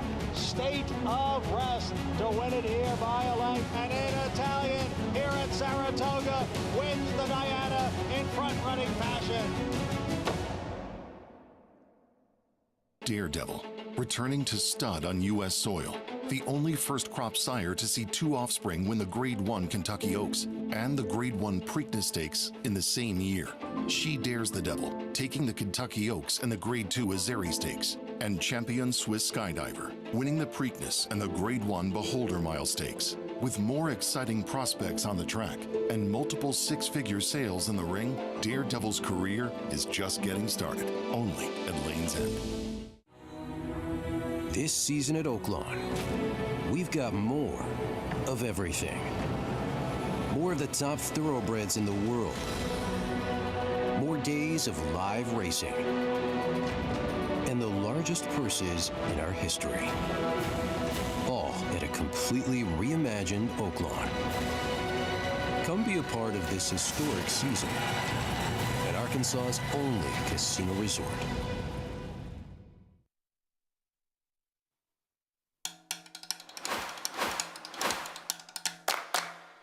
And now they pass the quarter pole. Room on the inside for Vallelujah. She's coming on through up the challenge. Tuscanova Beauty for the lead. Sweet Mysteries on the outside, so it's 3 of them across with a furlong to the finish. Vallelujah down at the rail has come away with the lead. Tuscanova Beauty runs in second, and Sweet Mystery is third. They're heading for the finish, and it is Vallelujah trying to pull off a big upset here, and she has done it. It is Vallelujah. This was easily the greatest celebration of the meet. This was a New York-bred other than allowance, and you would have thought it was the Travers Stakes afterwards. Jackie Davis, first career win at Saratoga, does it riding for her father, Robbie. And Robbie said after the race, only one thing better than this, and that's winning the Travers, but this race right up there with him. Robbie, so happy. And Jackie, look, that was a celebration, but she did it with class. Little pumpernickel there at the finish line. And Tom, this is why riders don't listen to trainers. Robbie said, stay off the rail. Well, I mean, really, you could have driven a Mack truck through that rail. She's supposed to go there. Good for her. Not to listen to her dad. Sounds like my kids. Incredible moment. That celebration was something else. Top 2 moments still to come. And all this stuff you're seeing, all these graphics, all these videos put together by this incredible crew behind the scenes who work so hard. The unsung heroes of our program who work tirelessly to make us look good. Great group. There's our guy. Some of them don't see a lot of daylight either. In that truck, hour after hour, making this show go.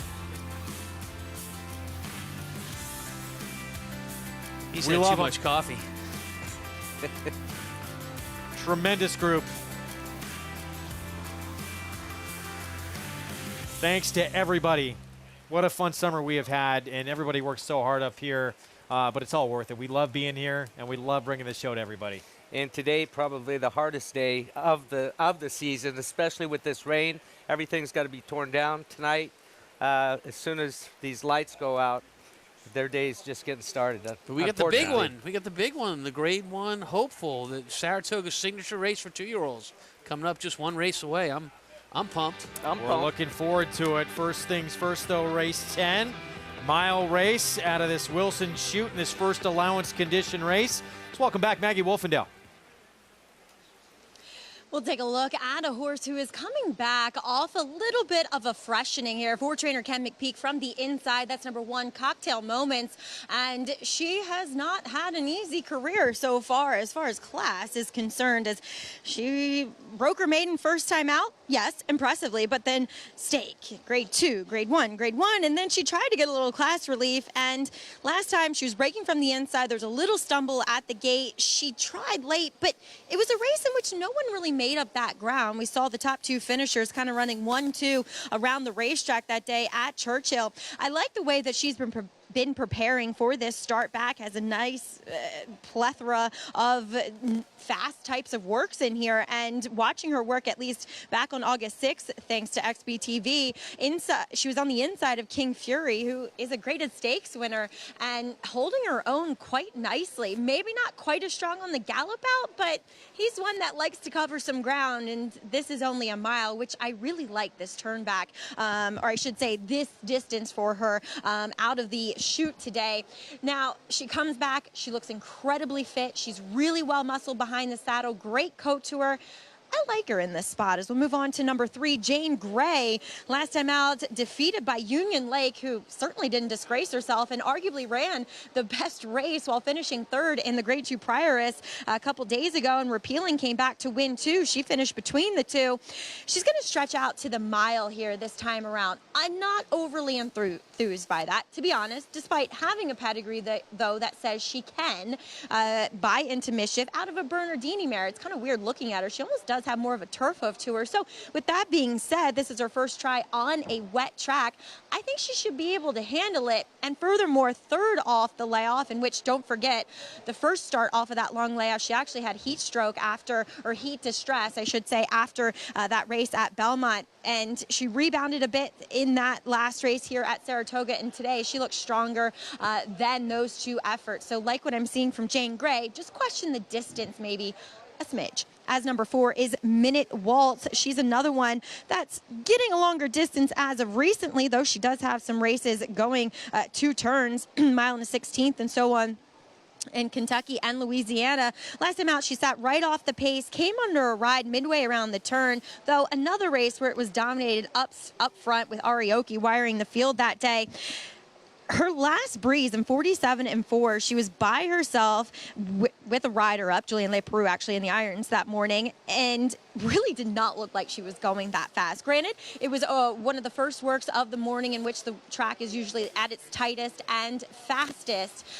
She comes back in, or she is wearing the front wraps, but I do see Phil Bauer doing that oftentimes with his horses that he starts here in New York, and 2, it's a wet track. She looks good. She looks ready to go.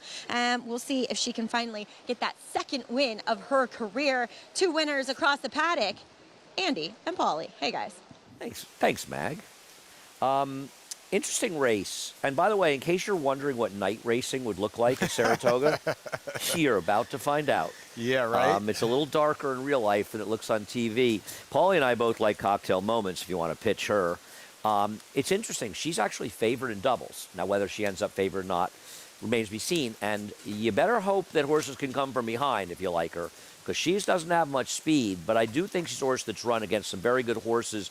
Thought she was overbet last time in a race that was dominated more forwardly, but I thought weighing this much time, Maggie was pointing out she's working well, and that may have something to do with the odds she is in the doubles. I think, and you think, that she's a big player in here. No, she's a giant player in here, because you got to look down at who she's faced. I mean, she's lost to Kathleen O. Okay. Then she lost to Nest and ran second behind Nest. We already know what Nest is. She's a monster. And she lost to Secret Oath in the Kentucky Oaks, and she was inside. And again, I've been trying to say this. Oaks Day and Derby Day, you did not want to be inside. I still don't know how Rich Strike won on the inside. But if she had a race, she would be really, really tough. You see, Junior Alvarado got tossed from his mount right there. He looked like he was a little upset. But you're right, Andy. To me, she's faced the best horses, but she might have to come from off the pace, way off the pace. Shalimar Gardens, interesting. Now, she has won on a wet track, which we'll see in a moment. Something to point out about her, and she can certainly win here, and she's a forwardly placed horse. Here are the prices she was in her 3 wins, Paulie. 45 cents to the dollar, 25 cents to the dollar, and 35 cents to the dollar. So she has never won a race where she didn't just completely and totally overlay the field. Yeah. That's a great point. I mean, she's bred to love the off-track, too. Officer on the bottom side, who's a brilliant 2-year-old. She's a 4-year-old filly. Now, she does have 3 starts over the wet track. She did canter on this day. If she runs this race back, she just seems like she likes the wet track a little bit more. But you're right. She got the job done at short prices. She laid over all 3 of those fields. I'm just laughing looking at the TV shots in the paddock. It looks like it's a daytime race. Sitting out where we are, Paulie, it's a little darker. Reminds me of that Truffaut movie, Day for Night. The number 10 horse, Mashney Girl. I'm going to tell you something. Florent Giroux's on this horse, and he knows the value of speed. She could be gone on the front end, Paulie, at a big price. Yeah, definitely the clear speed in here. She comes off a 6-furlong race where she went 22-4. There's no one in here that can go that fast early. That probably would want to go that fast early, besides maybe the 2 Linlow Lady, but tough horse because she came off a really nice effort, and she might bounce second time, but you never know. But I'm with you. The 10 could be in front for a long time here. And she's a speed horse that really runs better in these distance races. She's getting ignored in the board right now at 14-1. And, guys, I think she is a massive overlay. She wants to be forward, no question. And Florent Giroux is going to try and take advantage of that pace. Saez, some speed as well with Jane Gray to 3, stretching out. Paulie mentioned Linlow Lady. As we get set for our post-parade, we're going to start with cocktail moments. Kenny McPeak has been in some big races for 3-year-old fillies this year. We'll see what price she ends up. Paulie and I both like her. She may end up favored, and I don't think she's a great gamble as the favorite. Thought I was being more clever. She needs the pace to fall apart. Linlow Lady, she won off a long layoff at this meet for Dale Romans. Yeah, the lone win for Dale Romans in that meet, and it was her best figure she's ever run. Can she repeat it off that long layoff? Saez looking for his 3rd today on Jane Gray stretching out. We'll see how she does stretching out. The Mott number stretching out, not great. And frankly, I don't know if she's good enough. I haven't particularly loved her efforts in any of her races. Flavian Pratt, 9-1 on Minute Waltz. Well, he's winning everything, and so is Phil Bauer. They've never ridden for each other, so Phil said, you know what, Flavian, let's join. 5-2. Shalimar Gardens love that wet track 2 back, but as Andy mentioned, was a short price. Right. She'll be forwardly placed here, though. And just because she won a short price doesn't mean she's not talented. But she's the favorite right now in a race that's far more competitive than many she's been able to beat. Dylan Davis on Big City Mama. You know, this is one of the few horses here that actually ran some decent races as a 3-year-old. Last time out was not that bad. This horse is not without a shot at 9-1. Wicked Hot just went by. Yeah, she finished ahead of Big City Mama, and I prefer. She's more forward. You in a code big price? Yeah, 3 for 22 lifetime and 3 for 19 the last 2 years. And speed outside, as we said, 13-1 Majney Girl. Yeah, 2 for 5 at this distance. Does have a win here at Saratoga, and I would think Florent Giroux will say, catch me if you can. Been a tremendous meet for Phil Bauer. He sends out the 4-minute waltz. Let's go to Maggie. Yeah, please be here with Phil. I'm not exactly sure how the lighting looks on us here, Phil, but anyway. Darker the better for me. No, not true. But taking a look at your charge in here, talk a little bit about deciding to bring her back at the mile. You know, I think this filly, I mean, we've tried everything with her, and she just kind of brings her race to every distance. The mile, sometimes you're able to settle a little bit and then punch home. So I think that was the thought process here, plus that was really only left in the condition book. So maybe 7-ace would have hit her right in the head, but, you know, I think she'll be fine here at the mile. Now, you've just really burst onto the scene these last few years here.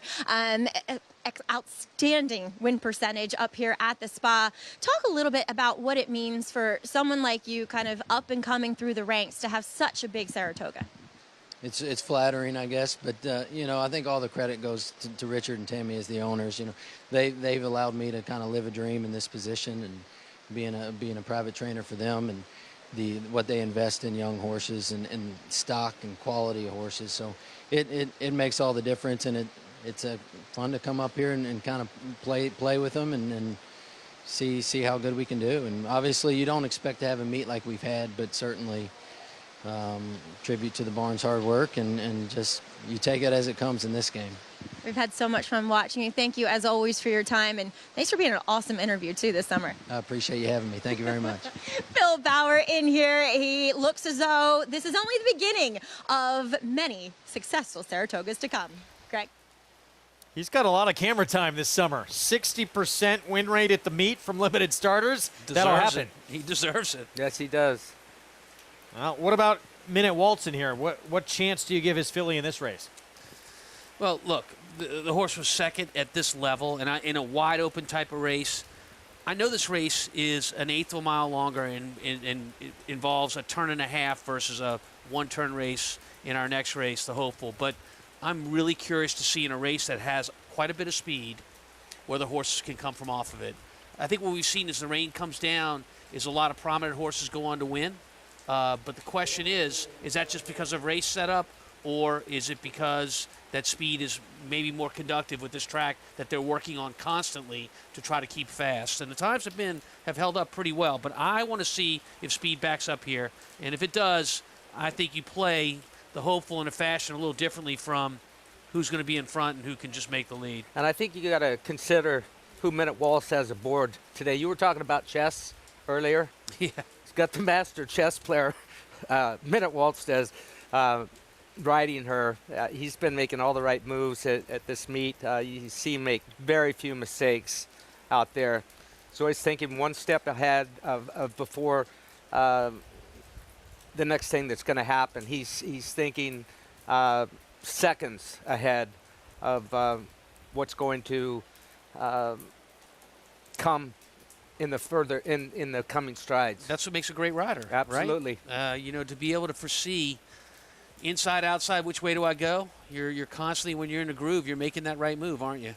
Yeah, and we talked about that standing water, turning in down the backstretch. Takes up about 2.5 horse lengths down on the inside rail. Riders have been avoiding that today, turning down the backside. So be interesting to see how these inside horses deal with that going into that bend, or coming out of that bend into the backstretch.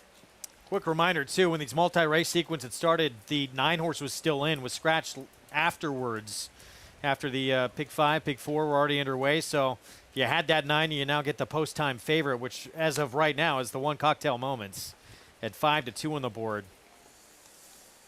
Few that want to show speed. Certainly the 10 is one of those and may be the quickest of the quick. Majny Girl, Florent Giroux, about to load in. Race 10, and then it's time for the hopeful. Let's go upstairs to John Imbrial.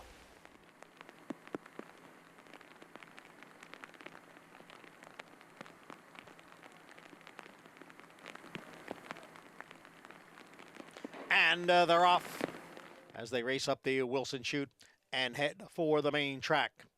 And it is Minute Waltz and Jane Grey heads apart with Shalimar Gardens, who is racing in third. Majny Girl far outside, now moves up from fourth.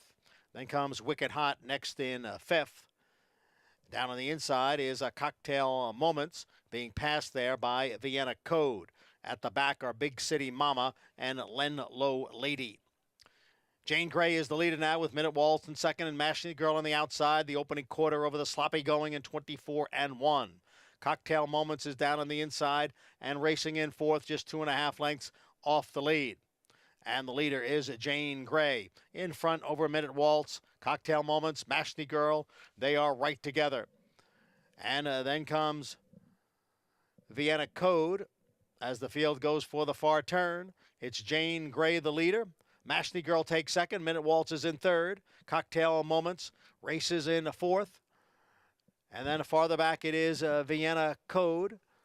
Moving up on the far outside is Big City Mama. Shalimar Gardens is in between horses. And then comes Wicked Hot and Len Low Lady. Jane Grey in front into the stretch as Cocktail Moments now moves into second. It is Jane Grey the leader. Cocktail Moments the challenge on the outside. Cocktail Moments and Jane Grey. They hook up with a 16th to the finish. Cocktail Moments on the outside now takes the lead. Cheers, it's Cocktail Moments to win by 2.5 lengths. Jane Grey was second. Big City Mama finished third. Cocktail Moments had danced some big dances against 3-year-old fillies this year. Beats older company here off the layoff for Kenny McPeak. Yeah, and this filly excels on wet racetracks. When she was 8th in the Kentucky Oaks, beaten 6 3/4 lengths. That was on a sloppy racetrack. And race before that, the Ashland. Big performance that day, too, finishing second. She gets over this ground very, very good. And everybody behind these two looks like they're floundering in that wet surface. And look how far off the rail the top two finishers are, Gary. You alluded to that before the race. Nobody's really wanting to be down on the rail on this surface. Now it seems like the further out they are coming down the stretch, coming off that turn, the better off they are, the better they're finishing. Cocktail Moments, guys, 5-2, wins for the second time in her career. The two clowns up here both thought we were both independently really clever. We thought 5-1 Cocktail Moments. We were rubbing our hands. And you know what's amazing, Paulie? A number of other people noticed that a horse that ran the Kentucky Oaks, the Ashland, Devona Dale, who lost to Nest, Secretos, and Kathleen O, might fit well in this non-winners of 2 allowance race. Yeah, I thought Junior did a great job because I looked at you and I said, wow, she's up close. And you said, you know, she's been working so well. And there is Kenny. Sharp move by bringing her up here. And her best 2 races were over a wet surface. She obviously likes it, but Junior had her up in a perfect position right in that pocket. Yep. And when he swung out, you knew she was home. And I'll tell you something. Junior fell out of favor, and he did not ride well here last summer. Riding in Florida, he decided to take a shot and come up here, and he's ridden very well. And one of the reasons he's ridden well is he's been more aggressive. He put this filly who had no speed before in the race. And I'll tell you something else. Maggie brings an enormous amount to the table, and that's obvious. We all see it every day. And it's not just observations in the paddock. It's also her talk of the workouts. And when she was talking about the workouts on this horse, when she was talking about this race, she made it obvious why this horse was taking the money it was taking, because she was talking about how well the horse was working. And bring that, and Acacia brings that as well. I don't want to, this just instance, it was Maggie who was doing it. And I don't think that that should be missed, how much that brings to it, because it puts the whole picture together. No, they're able to watch the horses every single day and be able to tell us how they've lost weight. They're just tremendous at what they do, and they give us confidence whether we like a horse or not. It's just tremendous done, but good job here by Junior Alvarado. And I want to ask Gary this.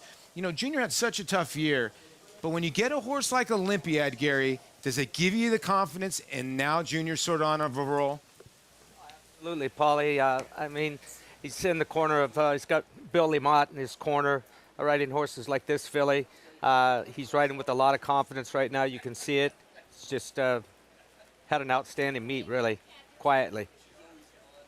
Good for him. Junior Alvarado picks up another winner. Gulfport making his way to the paddock for the Grade 1 hopeful coming up. Bashford Manor winner at Churchill Downs. Troubled trip in that Saratoga special and beat by Damon's Mound. He's the morning line favorite in the Grade 1 to come. Speightstown. Munning. Echo Town. It's Echo Town for Joe Calamo, and Echo Town raced away. And Echo Town is drawing away in the stretch. Echo Town wins the Allen Turkin Stakes. A sire line so prolific, it repeats itself. Echo Town. Now more than ever, it's time to get with the program. When shopping for your next race prospect, consider that New York breds start with an advantage. Our New York breds run for serious green. At Saratoga Race Meet, New York bred maidens run for up to $88,000. New York bred allowance horses run for up to $100,000. And New York bred owners can collect awards of up to $20,000 per horse per race. So get back with the program. Seriously.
We're back on Saratoga Live on our FS2 coverage. It's brought to you in part by Claiborne Farm, 100 years of doing the usual unusually well. Claiborne at the Keeneland September yearling sale, 59 horses, all of them that Claiborne consigned, raised at Claiborne, 10 Kentucky Derby winners in their incredible history, 38 Eclipse champions, raised at Claiborne, 17 Horse of the Year award honorees, and 22 Hall of Famers. Could you find the next, potentially, at that Keeneland September yearling sale, September 12th through the 24th. Junior Alvarado, another win. Tremendous summer here at Saratoga, including that Jockey Club Gold Cup. On Olympiad, Cocktail Moments, the win here off the bench, trained by Kenny McPeak. Returned $7.30 for the win. Let's go to Maggie. Oh, the umbrella just doesn't quite fit over Kenny, who is quite a tall man. How tall are you, Kenny? 6'2", 6'3". I think counted lately. I think you're up there at 6'3". But Cocktail Moments, Kenny, she had been training really well off the back of the freshening. You had to feel very confident coming in here today. She ran hard in the spring. She hooked some bears in the spring. She got beat by Nest and Secret Oath, and then she flattened out a little bit in her last race, so we spaced this one good. I'm proud of my team up here. They did a really good job with her. Team in Kentucky handled her early on and then shipped her up, and she got a few good works in here. But she's a nice filly with a big future. I think she's just getting started. You know, Greg was just mentioning the Keeneland sale, and we were just talking about it as well. How much work is that for a trainer and somebody who kind of does a little bloodstock work on the side? Yeah, it's a marathon. You know, I've got Dominic Brennan, who's what I'd call my right arm, and we work it together and have for almost 30 years. You have to just get in there and look at as many as you can. I'm not a pedigree guy so much as the physicals, but we look at every horse we can look at, and it's exhausting. At the end of each day, your feet are sore, you want to get a good night's rest, and you get up and do it again. It's a bit like Groundhog Day after about 8 or 9 days. But it's the ultimate challenge. It's all about picking those future stars, and one that has been a star for you this year is Classic Causeway, winning the first leg of this Turf Triple Series, and as you were saying, we'll see him in the third leg. Yeah, we're excited about him. You know, Brian Lynch did a great job preparing this horse as a young horse, and we've been lucky enough to be able to find, you know, turf as his surface, I think, at this stage. If the pace of the race is modest, it gives him a real chance, and he'll run all day, and he's just a real special horse to be around. Kenny, congratulations with Cocktail Moments, and a really good meet for you as well. Yeah, thanks. Nice, solid meet. We'll be back. As always, and Kenny just sharing with me, too, that Flavien Prat, Greg, is going to pick up the ride on Classic Causeway for that final leg of our Caesars Turf Triple Series. That's a man who is in demand. Flavien Prat, now he's out here on the East Coast. Late pick 5 follow along. Bal Harbor, wet track specialist, somehow went off at 9-1. Bold Victory, odds on now. Cocktail Moment, $7.30 as we get set for our 2-year-old race of the day, brought to you by Spendthrift Farm, home of North America's 3-time reigning champion, General Sire, Into Mischief. Grade 1 hopeful, and Gulfport opens up as the even money favorite, the Bashford Manor winner for trainer Steve Asmussen. Saratoga's closing day feature, as most of us well know, is about the promise of tomorrow, more specifically the promise of a certain Saturday in May. It's the first Grade 1 opportunity for 2-year-olds on the dirt, and as its history shows, it has a long tradition of producing future stars in the sport.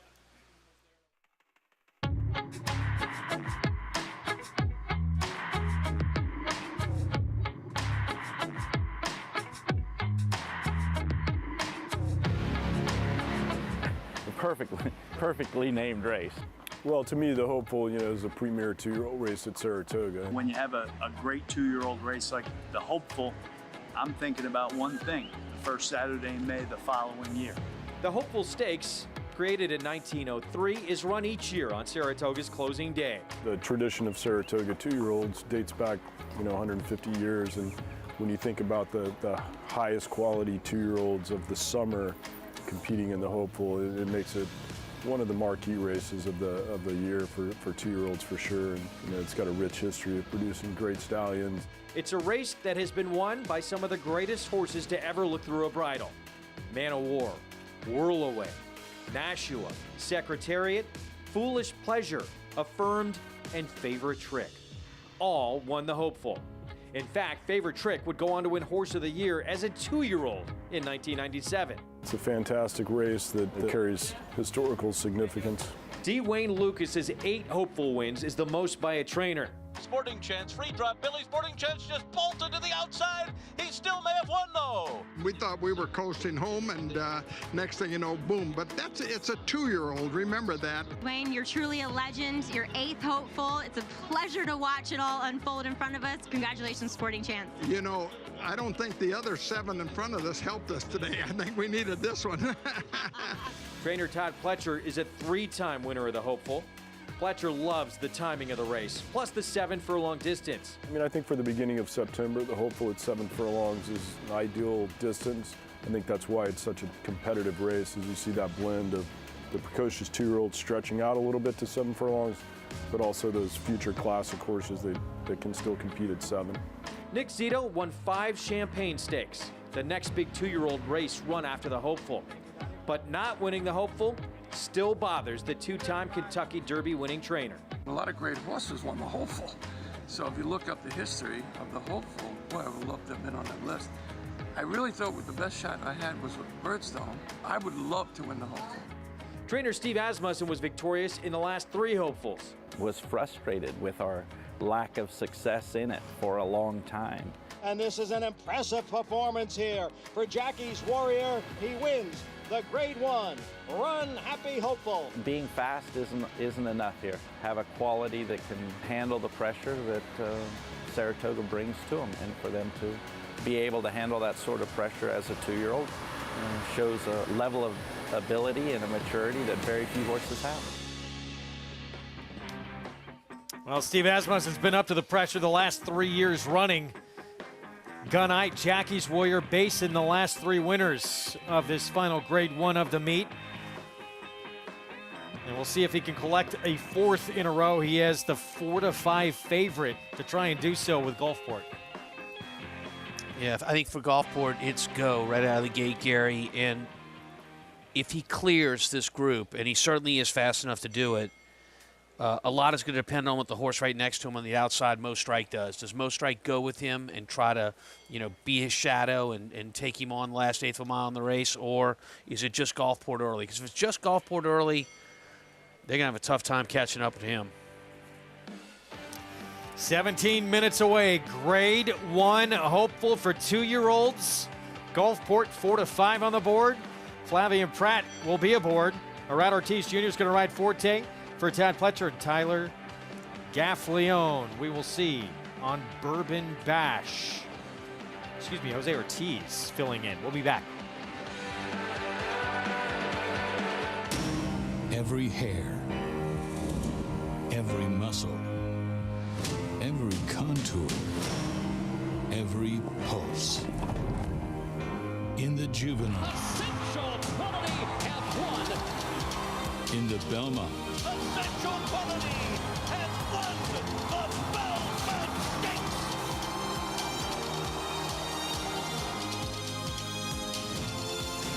Well named.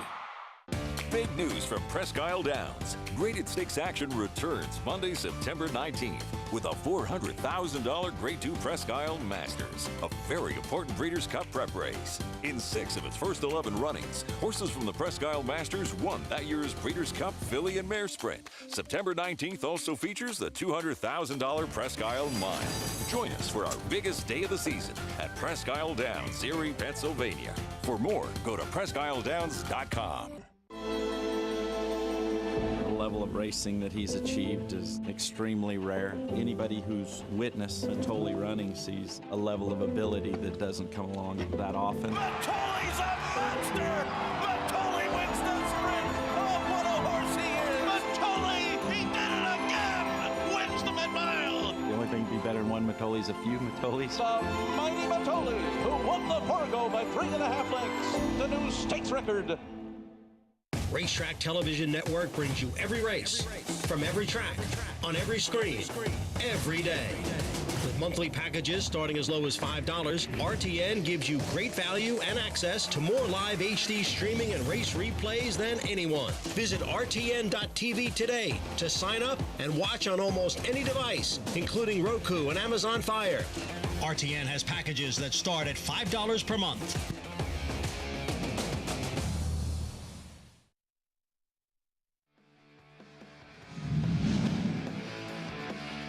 On the outside, it's Shanghai Bobby as they turn into the stretch.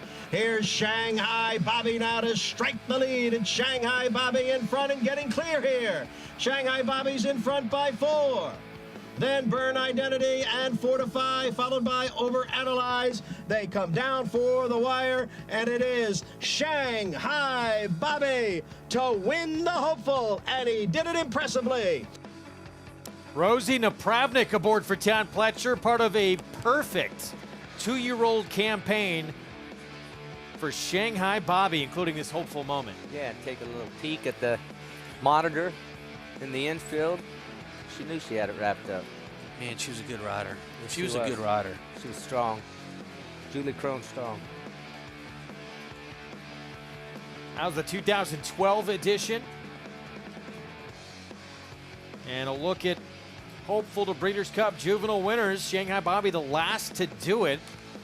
Of course, favorite trick, that perfect campaign that earned him as a 2-year-old Horse of the Year honors. As we take a look at Todd Pletcher, trained Shanghai Bobby is going to send out Forte in this year's edition, who was 3-1 morning line, 9-1 right now on the board. Of course, Pletcher's former boss, Dwayne Lucas, will send out Bourbon Bash and Western Gent next door. And Dwayne Lucas, he's done pretty well in this race. Yes, he has. He's done pretty well this meet, too. Yes, he great has. meet, great Incredible. year. He's had a great meet. First time with really a full presence here since 2019. Let's go to Maggie. With Todd Pletcher. And then we'll go to Dwayne Lucas, who both of which have had a lot of success in this race. But Todd Pletcher is number 2 in here for. First of all, let's talk about his workouts heading in here. We saw Bal Harbor, an impressive winner in that claiming 50, earlier on, dominating in the front end. And this guy has been working with him, as well as older horse and maiden special weight winner Gasoline, and really holding his own quite nicely. And from the get-go, I've thought that this guy is just crying out for more ground. And last time out in that Sanford, it was a race that was primarily dominated towards the front end. And he just kind of stayed on evenly. And that indicates to me, A, he's a horse that wants to run longer, and B, the race just didn't really play out into his favor. Now, I do think he's a horse that physically is inclined to like a wet track, but I gotta say, he is wound for sound today. Definitely the most keyed up horse that we see in the paddock. As you see, he's trying to strike some of his handlers. The gentleman who's offsiding him, he did not want to let Todd maybe he's just splashing puddles. Dude, I feel you. So much fun to splash puddles. But talk to my daughters about that one. But he did not want to let Todd put the tack on him. It's something I'm going to monitor and how he behaves out in the racetrack with a very wet and sloppy track. Moving on to the former boss to Todd Pletcher, and number 3, Bourbon Bash, trained by the Hall of Fame legend, Dwayne Lucas. And Bourbon Bash, it's been such a pleasure to watch this horse transform into an athlete in the entire meet that we've been up here, the month and a half that we've been up here. He was well muscled, good looking, but just looked heavy first time out, then a little bit more tucked up when he broke his maiden last time. And today he looks like a completely different animal. I like what I'm seeing from Bourbon Bash, though I'm not totally well, granted he is by City of Light. My first looking at him physically, I'd be like, I don't know about the track, but City of Light, he loved a wet track. As number 4 is Gulfport, your favorite. Now, as I always say, a lot of times you judge horses by how they stack up relatively to their competition. And Gulfport looked second, absolutely a distant second to Damon's Mound last time in the paddock. But today, for whatever reason, against this field, he stacks up pretty nicely. And he just seems to possess a little bit more intensity this time around. And 2, I think he's one that shouldn't have any trouble dealing with the track. His number 6 is Blazing Sevens. This is the horse I like going in here. I love the way that he scooted away from Bourbon Bash in their debut together. And the 7 furlongs looks to be absolutely ideal. I mean, he hinted at that going to 6, and he looks sensational here for his second start. Really like what I'm seeing from this son of Good Magic. As Andy, I'm sure you remember fondly when Good Magic was tearing him up in breaking his maiden in the Breeders' Cup Juvenile. Remember it finally is when I used to win. By the way, I just want to settle an argument. I think Bourbon Bash is going to be in front. As far as Mo Strike, I'm confused as to betting in this race. I'm not a Gulfport fan. I know, I agree with Maggie. I think the race was forward last time, and that's one of the reasons I like Fort in this race a lot. But I don't want to ignore Golf's Most Strike, and I'm surprised he's not getting that much respect, even though he's the second choice. Yeah, I am too. I thought Most Strike would battle favoritism. And now in the doubles, they are close between him and Gulfport. It's a tough race to gauge, right? Because right now you're looking like he's going to get swallowed. But when he got engaged, he hit another gear. Actually, when you look at it, when Flo put the crop away, He was very impressive. He took off. It's almost like he was resenting the crop a tiny bit, but it was an impressive effort. So if he repeats that, he's going to be tough. As far as Gulfport, I'm going to be honest with you. I think he's an absolutely horrifically bad bet at even money. I think he was overrated going to the Saratoga Special. Yes, he had some trouble in there. No, he was never beating Damon's Mound. Yes, it would have been closer, so he would run an 82 buyer. I think that he was precocious. I may eat these words, and Steve Asmussen, I probably will. But I got to tell you something. I think there's a better horse in this race, and I think Gulfport is a terrible gamble at even money. Yeah, I mean, listen, I think the tactics are going to be a lot different today. I think they are going to send, and then they're just going to deal with, okay, if we get in a speed duel, we get in a speed duel. Did Joel get caught napping? There's so many different ways you can look at this. I looked at it as Damon Mountain was going to beat him anyway. I mean, he lapped him over. Now, did Gulfport show me some heart? He showed me a lot of heart, at least to come back and kind of gain, because you can see Damon Mountain's getting a little late here. Was never going to lose the race, but I liked at least Gulfport showed heart. He did, but the horses to finish third and fourth in this race would be 80-1 in this race. I like Fort. I think that, as Maggie said, the race was dominated forward last time. I think he took a lot of kickback. I'm not big on kickback, but I think early in the meet it was a function. I loved his debut win, and I think Fort's going to bounce back in a big way. The public seems to completely disagree with me, and maybe they're right, but I see this race completely differently than the way it's being bet. One quick. I think the public is just a little bit scared of the two because the horse broke flat-footed. If the horse breaks, it's going to be part of the equation. Going to start off our post parade with one of two for the legendary D. Wayne Lucas. Luis Saez rides from the rail. This will not be one of Wayne's legendary wins. Forte, Todd Pletcher. Debut win was impressive. He was fourth in the Sanford. Yeah, and did not break well in the Sanford. Sort of flat-footed and got put behind the 8-ball. Maybe with a better break could be involved early. Jose Ortiz on Bourbon Bash for D. Wayne. Wayne Lucas did not win on as many races as he did by rating speed horses. He is going. Even money favorite. Here's Gulfport, the Bashford Manor winner. Yeah, and listen, Flavian Pratt, he's going too. So this could sit up for the 5 here unless Gulfport decides to clear. Brad Cox's Sanford winner, Mo Strike. I have no argument with Mo Strike. I thought he ran well last time. In a lot of ways, I think he might be the one to beat. And Blazing Sevens, impressive debut at this meet. Yeah, and, look at the time. 1:13-1. That was when the track was playing very, very deep. He won as a first-time starter when a lot of horses needed races over the racetrack when the racetrack was that deep. Now he's getting a muddy racetrack. This is a dangerous horse, and I'm surprised at 9-2 here that this horse is third choice. I thought he might have been the second choice. It's the last chance to boost your bankroll for the Belmont at the Big A meets. Play the Bankroll Builder, score a $20 bonus. Bet $50 to win on any horse in the hopeful. You'll get that $20 bonus. Win or lose, you do have to opt in, though. So make sure you do that on the Naira Bets app or at nairabets.com. Good luck to everybody. 6 minutes to post here. Grade 1 hopeful and Gulfport. He looked sensational, guys, at that Churchill meet when he won those first 2 starts by nearly 20 lengths combined. Yes, he did, and he's on his toes right now. Out there on the racetrack, full of it today on his high horse. Feeling good. Gonna flash his speed. We were speaking, and I think that Mo Strike's going to try and put some pressure on him.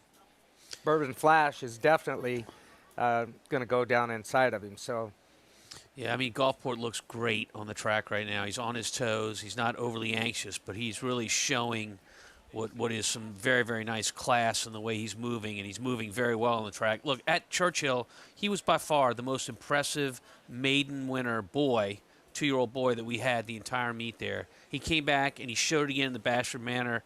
And the only thing I could think to myself after those 2 races is maybe, just maybe, he's a bit one-dimensional, and that's enhancing these 2 races. When we watched his most recent race in the Saratoga Special, I thought he was starting to empty a little bit when he made the turn. I know you don't agree with that, and that's what makes horse racing. Right. People have different opinions. But so if he can get some challenges up front from either right outside him in Mo Strike or right inside him with Bourbon Bash, then I think it sets up for somebody to close here. Meanwhile, this is Blazing Sevens, and we know what he did to Bourbon Bash first time out, and obviously his form flatter with Bourbon Bash coming back to win by 8 gate to wire in his second start. But here's that debut race from Blazing Sevens, whose start number 2 is coming up. This was a really good race because Blazing Sevens was having to chase a lone speed in Bourbon Bash, and when Blazing Sevens gets to Bourbon Bash, after using a lot of horse to get to him, he goes right on by him and keeps on going. And, look, we said it earlier in the show. I think it's worth repeating.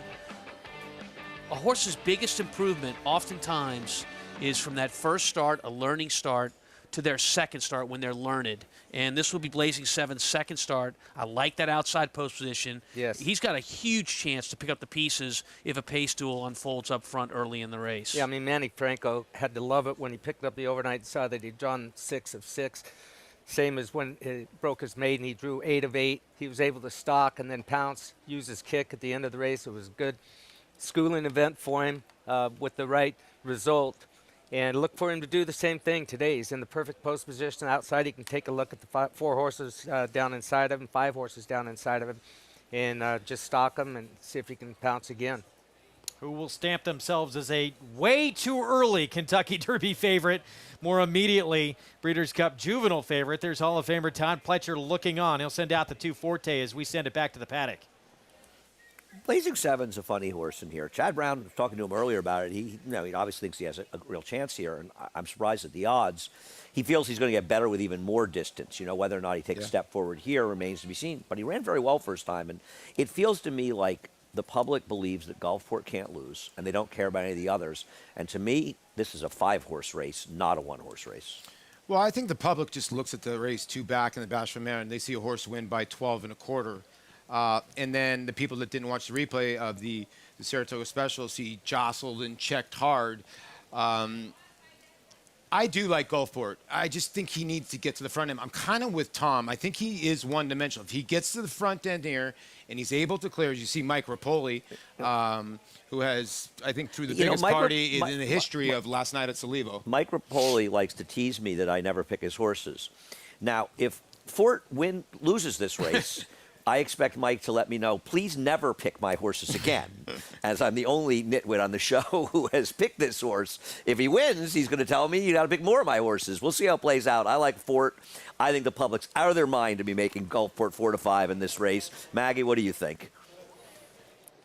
I know that you're never going to hear the end of it from Mike Rapoli either way. D for picking Fortin here. But as I was saying, I was a little bit apprehensive about his behavior back in the paddock, but he completely redeemed himself out on the racetrack in that he warmed up beautifully underneath Arad Ortiz. It was kind of as soon as he got away from the pony and he went off the right way here, he just acted like a professional again, like, oh, yes, I am a racehorse. And he got over the track quite nicely. Like I was saying, I think he could take to this track in the right kind of way. But ultimately, I did side with Blazing Sevens because he's just a horse I've liked all this time. And then let's check in with number 5, Mo Strike. Mo Strike is one of those horses that never grabs you, just unassuming, never does anything wrong in the preliminaries. But I feel like those are the horses that I personally just always fall asleep on, that he could step up and run really well here once again. We know he has a tactical speed. I don't foresee that the 7 furlongs is going to be a problem for him. And I don't foresee that this track is going to be a problem for him for this son of Uncle Mo. So he's just one of those horses that I feel like just slides by under the radar, but is very, very talented, Greg. 3-1 on Mo Strike. Thank you, Maggie. Meanwhile, Steve Asmussen, Gulfport the favorite. Asmussen looking for his 9th stakes win of this Saratoga meeting. Pretty strong. Pretty strong when you think about it. 9 stakes wins. And, look, I think with Gulfport, it's all about the break. It's all about where he's positioned against the rest of the field. If he clears early, they got trouble. But if he doesn't clear early, it opens up the race to a lot of horses. And, as mentioned, Gary, he's got speed inside and outside of him. Yes, he does. I don't disagree with Andy and Bourbon Bash. Luke, he's I'm sure he's told Ortiz just let him go about his business, get him away from there, put a little smile on his face, and enjoy the ride. I've heard those words many and many times from that man. Dwayne Lucas, he's got the 1, he's got the 3. He's just stepped in. Bourbon Bash looking for a 9th victory in this Grade 1 hopeful. Got to get by Gulfport, Mo Strike, and a few others to try and earn it. Final Grade 1 of the meet. 2-year-olds in this prestigious hopeful from Saratoga. Let's go upstairs. John Imbrial, the call. Here in the gate.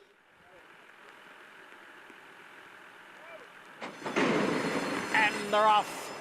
In the hopeful. Mo Strike away well, and Gulfport is right there. Gulfport takes a narrow lead. Mo Strike is on the outside and racing in second.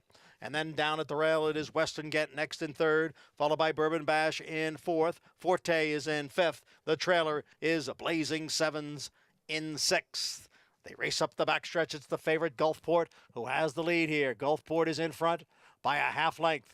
Western Ghent has come on through now to grab second through a quarter in the slop in 22 and 3/5 seconds. Mo Strike just behind the front runners in third. Bourbon Bash is on the outside. And then a break of almost 3 lengths to Forte and another 3 to Blazing Sevens as the field goes around the far turn, and it is Gulfport the one to catch. Ran the half mile in 45 and 2, and now Bourbon Bash begins to pick it up on the outside, and Forte has now moved into third. But it is Gulfport the one to catch with a quarter of a mile to the finish. Gulfport in front. Bourbon Bash. Gulfport going wide there. Forte is coming through now on the inside, and there's 3/16 to the finish. It is Gulfport and Forte, and the two of them are right together. It is Forte to grab the lead now from Gulfport. It is Forte in front. Forte on to victory here in the slop, under the rain, in the Grade 1 hopeful. Forte won by 3. Gulfport was second, and a big break. Back to Blazing Sevens and Mo Strike. Jubilant connections there. Mike Rapoli, Vinny Viola, Rapoli Stables, St. Elias. Todd Pletcher, Rat Ortiz Jr. with the winner. Gulfport did not corner great. I don't know if he would have won anyway. I think he was steered out there, to be honest with you. Yeah? Yes, I do. Pratt had his mind set that he was going to move out into the middle of the racetrack. He didn't. This horse, he's not lugging out. He steers him out. Well, if he put him out there on purpose, it cost him the race. I think he's getting out in that spot. He is getting out. Yeah, and look, Gulfport didn't have an easy time of it. You got challenges from the inside and the outside, down the backside, and he ran a courageous race. But I think I'm more convinced now than I was before the race that Gulfport is a horse that wants to make the lead and use that speed early to run his best race. Well, I guarantee you that Mike Rapoli, his dreams can start today about the Breeders' Cup Juvenile in the first Saturday in May. There he is, Mike Rapoli. Congratulations. He is making a beeline for that winner's circle. Forte, guys, impressive. Absolutely. A crazy price on this horse and a great ride by Irad, and he really moved through. I think so many people were so concerned moving towards the inside, but he wasn't on the inside. He was in the 4 or so path. Gulfport ran well, better than I thought he would. He's second best here. Fort was the best horse today. Great way to close out the meet for Irad Ortiz, who obviously had a fabulous meet, and Todd Pletcher. He didn't win the training title, but he had a training title winning meet. Yeah, he did. And Gulfport, it was really weird. I think Flavian wanted to be in like the 3 or 4 path down the lane, and the horse just started lugging out on him a tiny bit, and Fort just beat him on the square. I'm with those guys on the other set. Gulfport had the chance to go and keep on going, but give credit to Todd Pletcher, man. He just gets these horses to run. You know what the worst part of this is, though? Mike Rapoli might be right. Maybe I do need to start picking more of his better horses. start picking them up. I don't know. Listen, he had like I'm 40. torn here. I'm not sure if I'm happy I won. He had 40. He had 40 people for at Mike and Vinny. He had 40 people at Salivo last night. He might have 75 people at Nove tonight. Good to warn Louie, guys. Mike Rapoli having a lot of fun in the winner's circle to Grade 1. He's been Todd Pletcher's biggest supporter. Been with him for so long, he introduced him in his Hall of Fame speech. Spoke so long, Todd barely got to speak. 6-1 winner here. Todd was happy for that. He probably was. Best friends. And a New Yorker who a win like this means so much to him. What was that move? He's dressed for the occasion. That's what that move is. He's fixing his tie. 6-1 on this Son of Violence. And this is the 9th Grade 1 winner of the year, we're being told, for Hall of Famer Todd Pletcher. And again, what a meet. 38 wins for Pletcher. 3 today on the final day of the meet. Just as we've come to expect year in and year out from a man who's won this meet 14 times in his career. Another tremendous summer. When this colt went under the finish line, immediately his ears went straight up, just like they are right now. This is a proud colt, and the further the better with him. You see the same, Tom? Further he goes, you think potentially? Oh, yeah. You know, he was very impressive in his first start at Belmont. It was a very small field of 4, but he ran a huge race that day, won very, very easily. And, you know, what Andy said, and I believe Maggie repeated it in his race most recently, it was just one of those races. But he came back today super strong, ran a great race, and I thought finished up really nicely. 5th Grade 1 of this meet alone for Todd Pletcher. Meet's leading rider, Arad Ortiz Jr., his 55th winner. Had already wrapped it up. Tremendous summer for Irad. And Forte, Grade 1 winner of the Hopeful. Getting by Gulfport in impressive fashion here in the sloppy going. This is just the start of what could be a great career for Fort. Winner's Circle lead-in is brought to you by the Phasing Tipton November Sale, world's premier breeding stock event to be held on November 6th after the Breeders' Cup. Nominate your star today. It's usually a crowded Winner's Circle when Mike Rapoli's involved. And no exception today, even with the raindrops coming down. Forte, Grade 1 hopeful winner on the final day of the meet. We'll be back with the prices right after this. DeMarchelier offers breeders a rare opportunity as the only son of Dubawi standing in Kentucky. Dubawi, one of the world's most celebrated stallions, is now a sire of sires. His top sons at stud are making a name for themselves across the globe.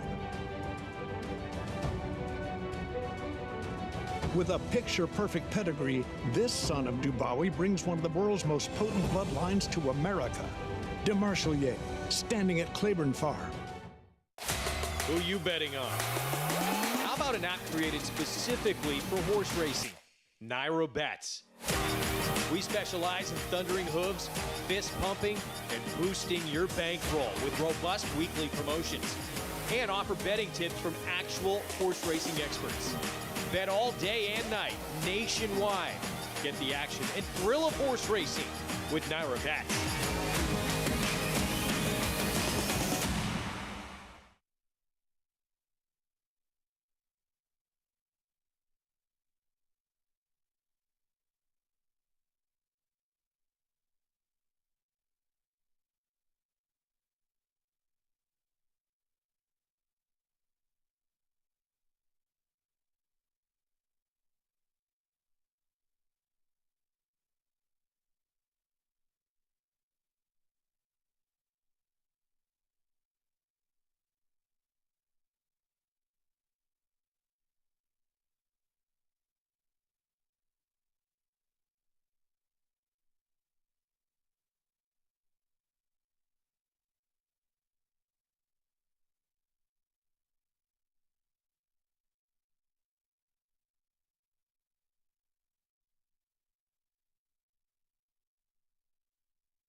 Back on Saratoga Live, great moment right there in the winner's circle. John Imbrial, his final summer calling races at Saratoga for the New York Racing Association.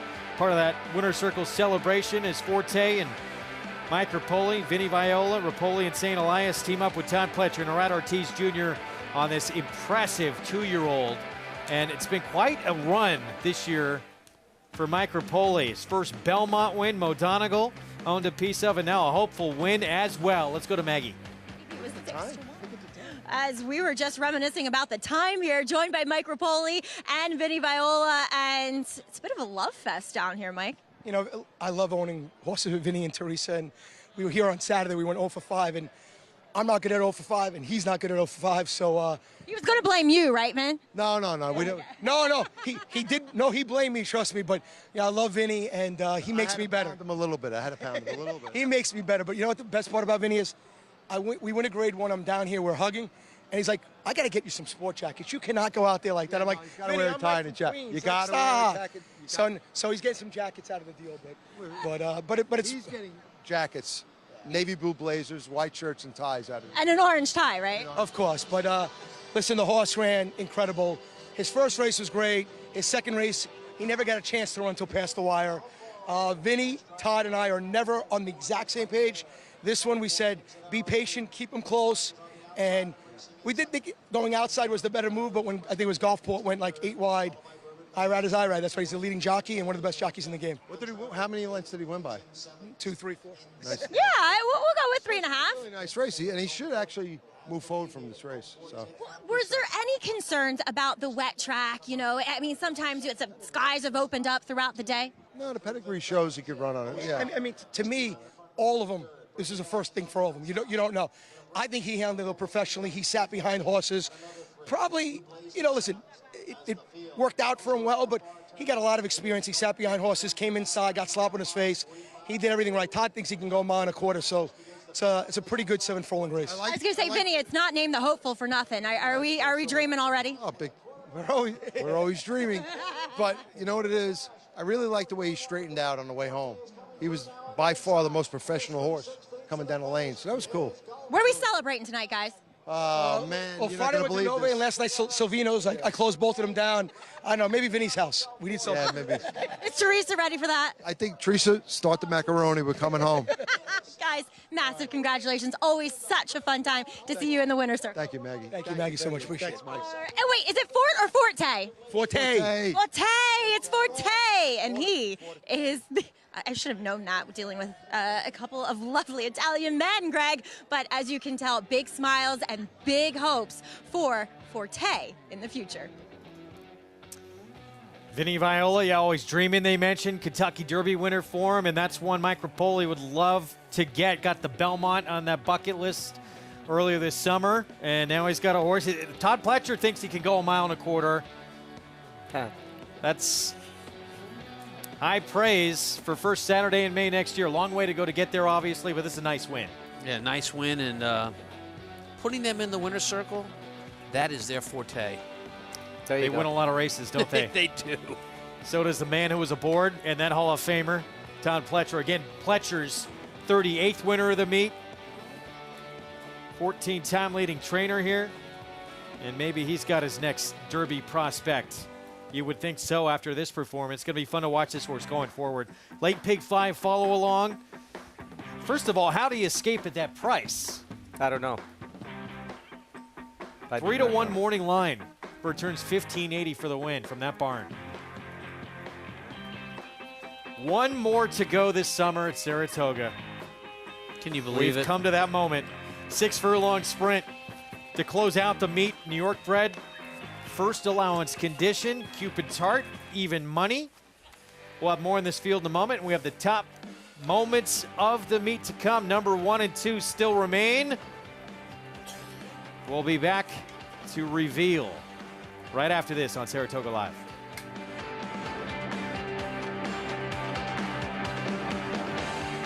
Introducing a stallion, as top class as they come. In 22 career starts, he won or placed in 12 graded stakes, competing in 15 grade ones, earning over $1.7 million.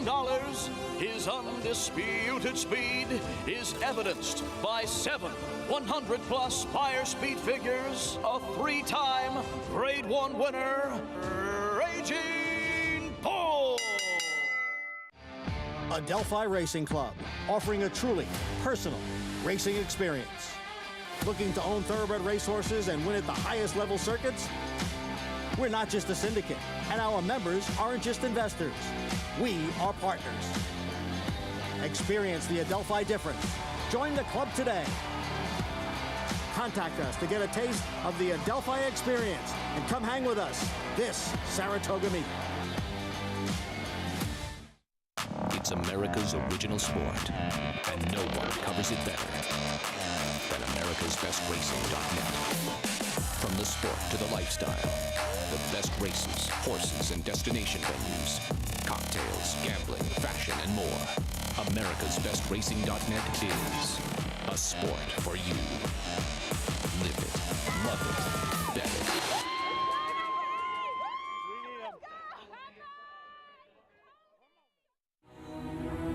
This season at Oaklawn, we've got more of everything. More of the top thoroughbreds in the world. More days of live racing. And the largest purses in our history. All at a completely reimagined Oaklawn. Come be a part of this historic season at Arkansas's only casino resort.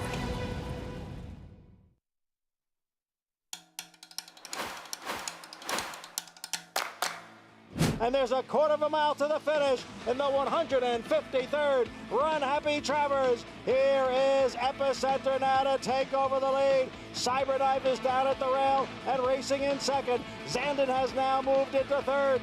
They pass the 8th pole. It is Epicenter in front, and he is at the top of the 3-year-old class. Epicenter won the Jim Dandy, and he backs it up with a very top-notch finish.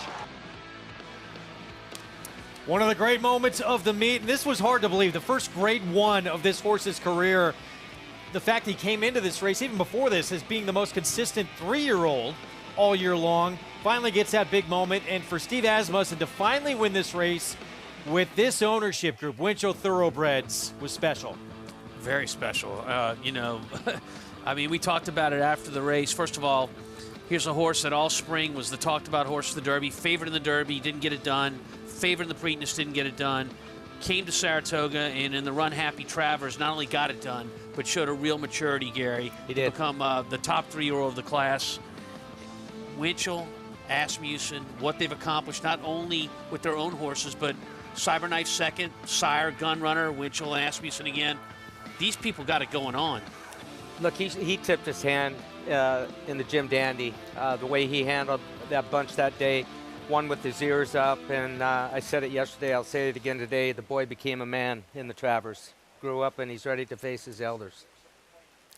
Among those elders, maybe your problem is Flightline, but... Did someone say Breeders' Cup Mile? No. He's going to train up to that race, by the way, by all accounts, from Steve Asmussen. So Steve Asmussen excited about the challenge, as he should be. I agree. Well, for Bond Racing, it is truly a family operation. Based in Saratoga, their horses always seem to shine up here each and every summer. From Travers winner Will's Way to Whitney winner Tisway, Buddha, Barron, several others on that list. Jimmy Bond and his wife Tina not only are best friends, but great business partners.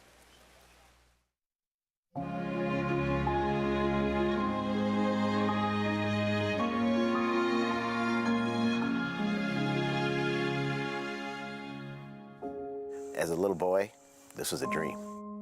We've got a farm that most people would die for. It's gorgeous. We're so proud of it.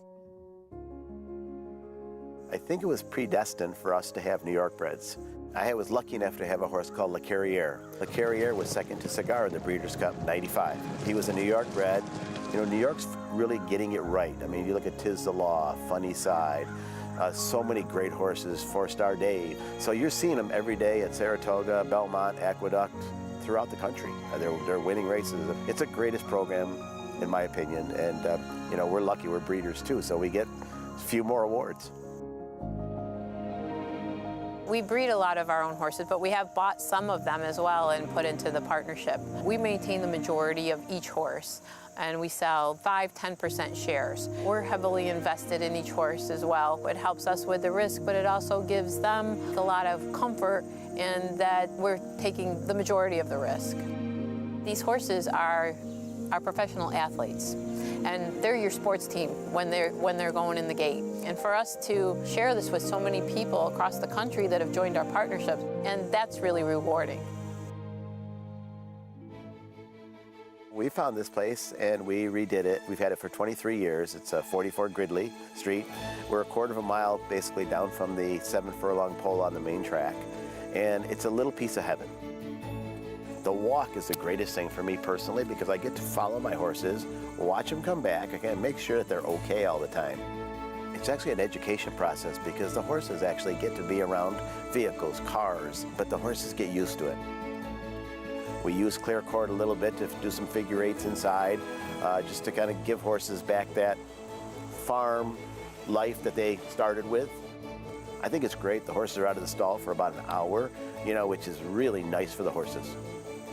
We've been fortunate enough to have some really nice horses, and some of them were a little slow early in their life, mentally, physically, and they became good horses. They're giving their all, striding with every stride. Will's Way has won it. Will's Way was a horse that threw his heart out and he chased it. He was amazing. One of my greatest horses, if not the greatest.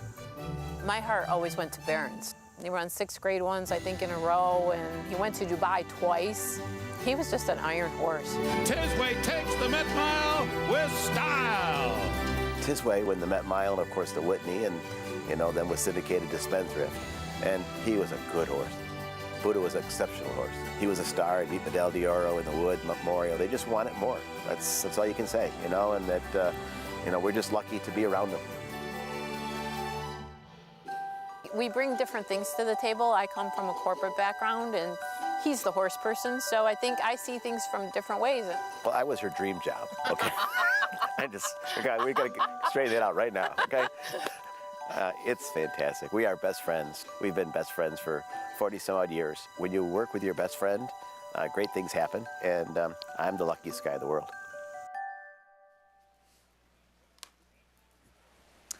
Easy to root for. That family operation based up here in Saratoga, and they point to this meet each and every summer, and they've had another very good meet this year. Let's embrace that 007 moniker as well. Luis Saez, that's his main man. He'll be aboard Fancy Feline, who they'll send out in this final race of the meet coming up. 5-1 on the board on Fancy Feline. So we get set for our nightcap coming up, but guys got to try and get by an even money favorite on the board right now. Yeah, who may be a little over bet, but the connections like him. Before we talk about this race, I just, you know, Paulie and I want to thank everybody. And listen, there's no question. We have a great team that we work with, and everybody we work with. It's shocking how well we get along, believe it or not, especially considering how awful I am. And the people behind the scenes do an amazing job. But none of us would have jobs if it wasn't for the bettors out there. The owners and the bettors pay the freight in this game. And without you guys out there betting, and we've had a record-setting meet, easily setting a record, and it's because of you guys at home betting and the people not at home betting as well. And we thank you for allowing us to make a living and for all your kind words and support throughout the year and the meet as well. Yeah, you know, when Jonathan did his cart talk with Tom Durkin, I thought Tom Durkin hit it on the head. It's for the fans, and I played a professional sport, and if it wasn't for them, I wouldn't have had a salary. I wouldn't have been able to play. They pay your salary. They are part of it. And also everybody behind the scenes, Bobby, Terrence, Joshua, and Evan, our producers, directors. I know we forgot Bobby. Yeah, Bobby. That Bobby Clack guy. He's kind of annoying, but we like him nonetheless. Yes, it's just so many people behind the scenes. You can't thank people enough. But I do want to thank everybody here that I work with. I've become a better handicapper since I've come here to New York. I've learned more I've always been taught, Andy, since I've been a young kid, you can learn something new and get better every day, and all of you guys have made me better. I said that to my mom this morning. I said one of the great things about horse racing is that no matter how much you think you know, there's always something new to learn every day. But thank you so much to everybody out there. Cupid's Heart, I'll tell you one thing about Cupid's Heart. She needs to break. Now, it's her third start, but she's off a layoff, and this was her debut. And this is breaking an outside post. You can see she broke badly. Now, she ran terrific, still winning quite easily after getting left like that. But I'm sorry, on a wet track today, breaking from the rail, the last thing you want to do is come out. Now, she's bet it like she's a lead pipe cinch. She's an overwhelming favorite in multis. I saw the owner, Jay Provenzano, last time, or part owner, yesterday, and I said, oh, the big filly's back, and I was happy for him. I like Jay a lot, and I know they thought a lot of her, and he said she's working great. Now, obviously, that story's out there, but Paulie, 4 to 5 from the rail in the mud. That's an underlay, in my opinion. I see where you're going. She's kind of like her sire. If a lot of people don't remember Cupid, he was trained by Bob Baffert. He had gait issues, and he was actually a horse that was really, really fast, but it's kind of like his sire. She's very talented. She gets out of gate, she's the one to beat. Now, the 6 in here, Rebut's Valentine for Ray Handel, was very impressive last time out, but the race kind of set up for him. It did, but or her, I mean, you know, it's one of those things, Paulie, and I say it a lot. Oh, that was at a perfect trip. Well, she won by 6 lengths, so you can have a perfect trip and run well. And this was a legitimate race. I think she's terrific, this horse, for Ray Handel. I think she's going to run very well off the layoff. And to me, she's an overlay right now. And you know, I just want to say we've all been remiss in thanking people. I want to thank our boss, Tony Alavato, for actually behaving himself mildly well this meet. It was unusual, right? Well, He's no, actually been pretty well you got behaved. Tony Alavato and Eric Donovan to have to put up with all of us. That should. Well, Eric, I expect to behave well, and fine job, by the way, in the booth by Eric a few minutes ago. But Tony, I was shocked at how well he behaved. So pretty incredible. I give the credit to his son Luca, who kept him in line. The 2 Toscanova Beauty. I mean, it feels to me with some of the scratches here, unless Missing Link goes on a mission, and she might, the 10, she could be the one to try to lead these wire to wire. Yeah, another horse that's got some speed, showing speed up in Finger Lakes, but came here and did not run a bad race. Took this field almost gate to wire going 7 furlongs on a little heavier racetrack. I wouldn't argue with her. She's square price at 4 to 1. Yeah, she is an interesting horse, but I'm going to go with my main man, Ray Handel, who still hasn't bought me dinner after promising me he'd do it, Greg, for about 5 years. I think there's something going on here. You haven't figured it out yet, Andy? That was too easy. Party words. Yeah, come to think of it, has anybody in this desk bought Andy dinner this meet? Damn. Crickets. Ray's going by right now. Ray, hey, thanks for the dinners you didn't buy me this meet. Appreciate it a great deal. Line of the Next meet. year. He just told me next year. He just said next year. Yeah. Line of the meet. Opportunities, guys. He's beating me out every night. And I say to him, you want to pick up the check? And he just leaves. You guys are right. I've been had. Ray Handel sending out Rebo's Valentine in here. That is the 6. Dylan Davis will ride. And it was impressive when we last saw her. That was all the way back on January 8th, and that was a fast track. Yeah, it was a fast track that day. And, you know, we watched that replay in Rebo's Valentine. It has a different kind of action, that high action that she likes to use to get across the track. And she gets across the track well. Thank you so much, sir. Well, odds-on favorite, Cupid's Heart. And Andy said it right. They're betting this filly like she can't lose in here. Flavian Pratt will be aboard. It's going to be her 3-year-old debut. She has not raced since late November. I'm going back a step. Ray Handel did buy me dinner. Did he? Oh, Andy, what do you say to that? Gary, feel free to drop the money off on this set when the show is over. He clearly thought you were me. That's what was going on here. I want the cash. Frankly, I don't want dinner. I want the cash instead anyway. All right. Ray is busted. Here's Cupid's Heart, 4 to 5. Flavian Pratt looking for his 4th winner on this closing day card. Yeah, I'd listen. Obviously, there's a lot of love for this horse right now. She may very well win, but I got to tell you, 4 to 5 is a little tough to price to take at this point. Toscanova Beauty, Jose Ortiz will fill in. I just got knocked out of the pick 6, and I'm laughing like you couldn't believe. By the way, this is a horse that could show some speed. This is great. 15 to 1 next door. Banker's daughter, Mike Maselli. Yeah, you know, this horse didn't run that bad, you know, in the Maselli barn. You know, Mike is a sneaky good trainer, and this horse has 2 good races at Saratoga. Junior Alvarado, Juliana's Rose coming off a win. Optimistically, you could say she can improve off her 63 buyer in her maiden win, but why is she the same price as the 6? I don't get it. Yeah, her last start February 11th. Here's Rebo's Valentine for Ray Handel. Yeah, obviously a player in here. And you got to look at field sizes. She's run against 22 horses in 2 starts, and that's something that we missed with Gulfport. Only run against 19 horses in his starts, and the horse Forte had run against 22 horses in 2 starts. So sometimes you got to pay attention to that. Fancy Feline, the James Bond filly. Yeah, you know, she was very fortunate riding good rails when she was running well back at Aqueduct. She always seems to take some money, and hey, the Bond horses run well up here. Maybe she closes out in a high note for them. And Missing Link. She wants to show speed from the outside. You are the missing link. Goodbye. Wow. Is that... Paul, are you telling us gate to wire here? No, I'm just saying this horse is the missing link. She Goodbye. She is speed. Have you seen the new she is a missing... potential speed. By the way, have you seen the new missing link with Jane Lynch? Come on, let's go, Greg. I'm behind the times. If it's not horse racing this summer, I have not heard of it. 3 minutes to post. Oh, I know what he's talking about. The game show. Of course, Paulie. I'm with you now. Where do you guys live? Yes, okay. Are you guys in another It comes planet? on right after American Ninja. Amos, do you guys even Tom's have favorite a TV? program. Try a show Those named guys are Justified. incredible athletes. What are you talking about? Yes. Thank you. WinStar top Saratoga jockeys this meet. Arad Ortiz Jr. is your meet's leading rider. 55 wins. He had 2 today. Another great summer for Sias, who won it last year when he had 64 wins. Yeah, Joel Rosario, Flavian Pratt, both with big meets. But they just tell us Flavian can tie Sias or Ortiz with victory here. Yeah, Sias actually. Yeah, Sias with 40, so Pratt would get his 40th with a win. It would be the 4th for Pratt today. And see if he can get it done on the 4-5 favorite. Big. I mean, to do this, we know how talented he is. Obviously, he came to the East Coast, Flavian Pratt, who you're looking at, to put himself in the conversation to win an Eclipse Award and ride the big races, the big horses. He's getting those opportunities. But to put together this many wins, first meet at Saratoga, pretty impressive. Yeah, he's caught on because he's very, very good. You know, when you come to a great riding colony, we got somebody off here, huh? Yes. Helmet off, goggles scattered all over the place. It's number 10 horse. Yeah, Missing Link. So that actually is valid. If Missing Link is withdrawn from this race because of what just happened, the speed falls strictly to the 2 horse. I don't see any other speed in this race, and I think the speed to the 2 becomes a real factor in this race.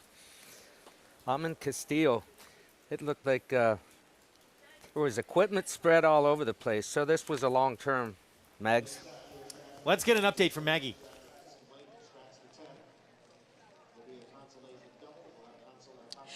As we just heard, Missing Link will be a scratch here, unseating Jalon Samuel, and she is in the Wilson chute, so hopefully the Outriders will be able to apprehend her momentarily, which makes my selection, or at least makes me feel a bit more confident about my selection. And thank you, Jody.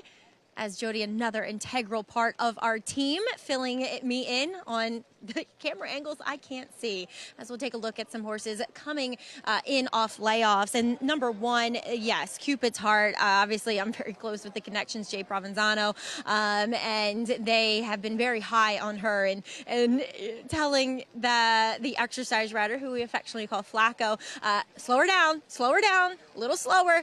But is she ever going to break? And I will say that she came in very quiet until they put the tack on her, and then she really puffed up and got on her toes, and it's carried over to the racetrack, which is a good sign. You hope that she's energetic and that she's going to break today. She has gotten longer in her frame, too. She's just become much more athletic, which you would hope happens with horses as they go from 2 to 3.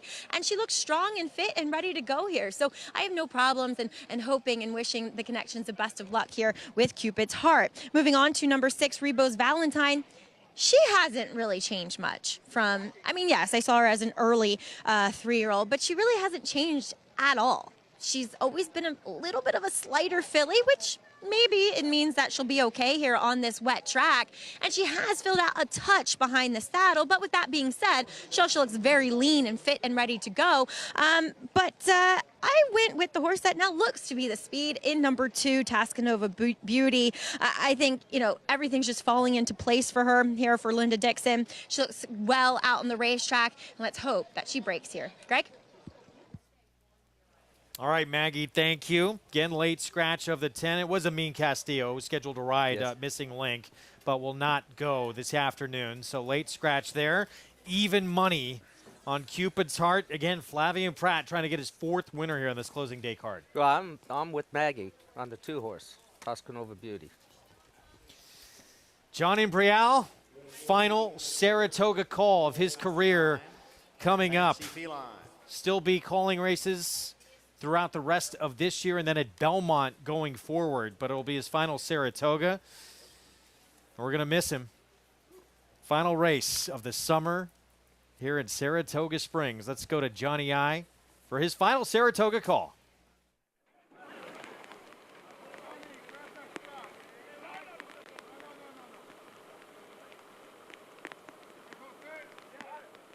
And they're off. And there goes Rebo's Valentine out for the early lead as Cupid's Heart now moves up and down at the rail. Rebo's Valentine, the leader. Cupid's Heart runs in second. Fancy Feline is on the outside. Tascanova Beauty is alongside and in 4th. And a break of 4 back to Juliana's Rose. And trailing the field is a Banker's Daughter in 6th. Up front, it is Rebo's Valentine, the leader here through a quarter in 22 and 1/5 seconds. The favorite, Cupid's Heart, down at the rail. Fancy Feline on the outside. And in behind is Tascanova Beauty, who is racing in 4th. The field is coming for the top of the stretch. Rebo's Valentine still the leader. Fancy Feline. Tascanova Beauty. Cupid's Heart is now sent through down on the inside. Here comes Cupid's Heart to challenge for the lead with Rebo's Valentine. And on the outside it is Tascanova Beauty. It is Cupid's Heart who has the lead with 1/8 of a mile to the finish. Cupid's Heart is in front. Then Tascanova Beauty and Rebo's Valentine. And as we wrap up the 2022 season here at Saratoga, here is Cupid's Heart. She was splash-tastic.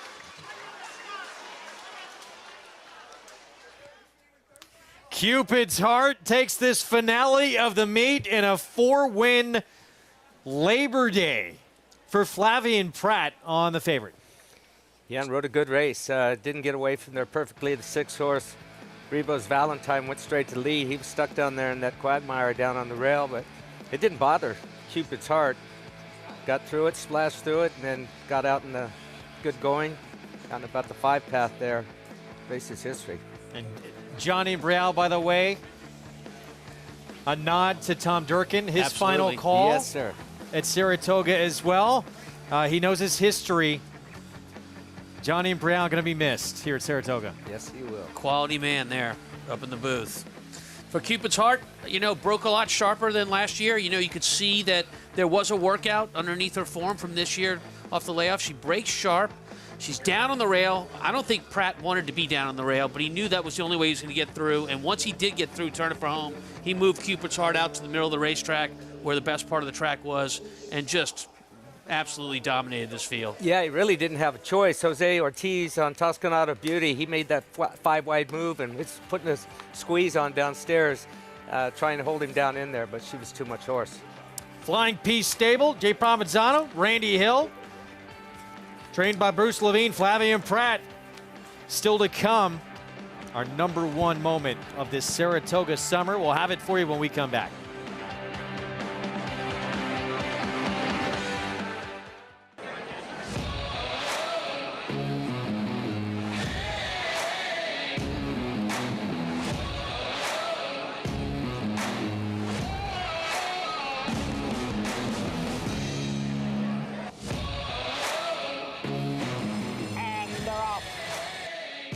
Jackie's Warrior in front by 4 lengths, and he wins an unprecedented Grade 1 stakes at the Spa for the 3rd straight season.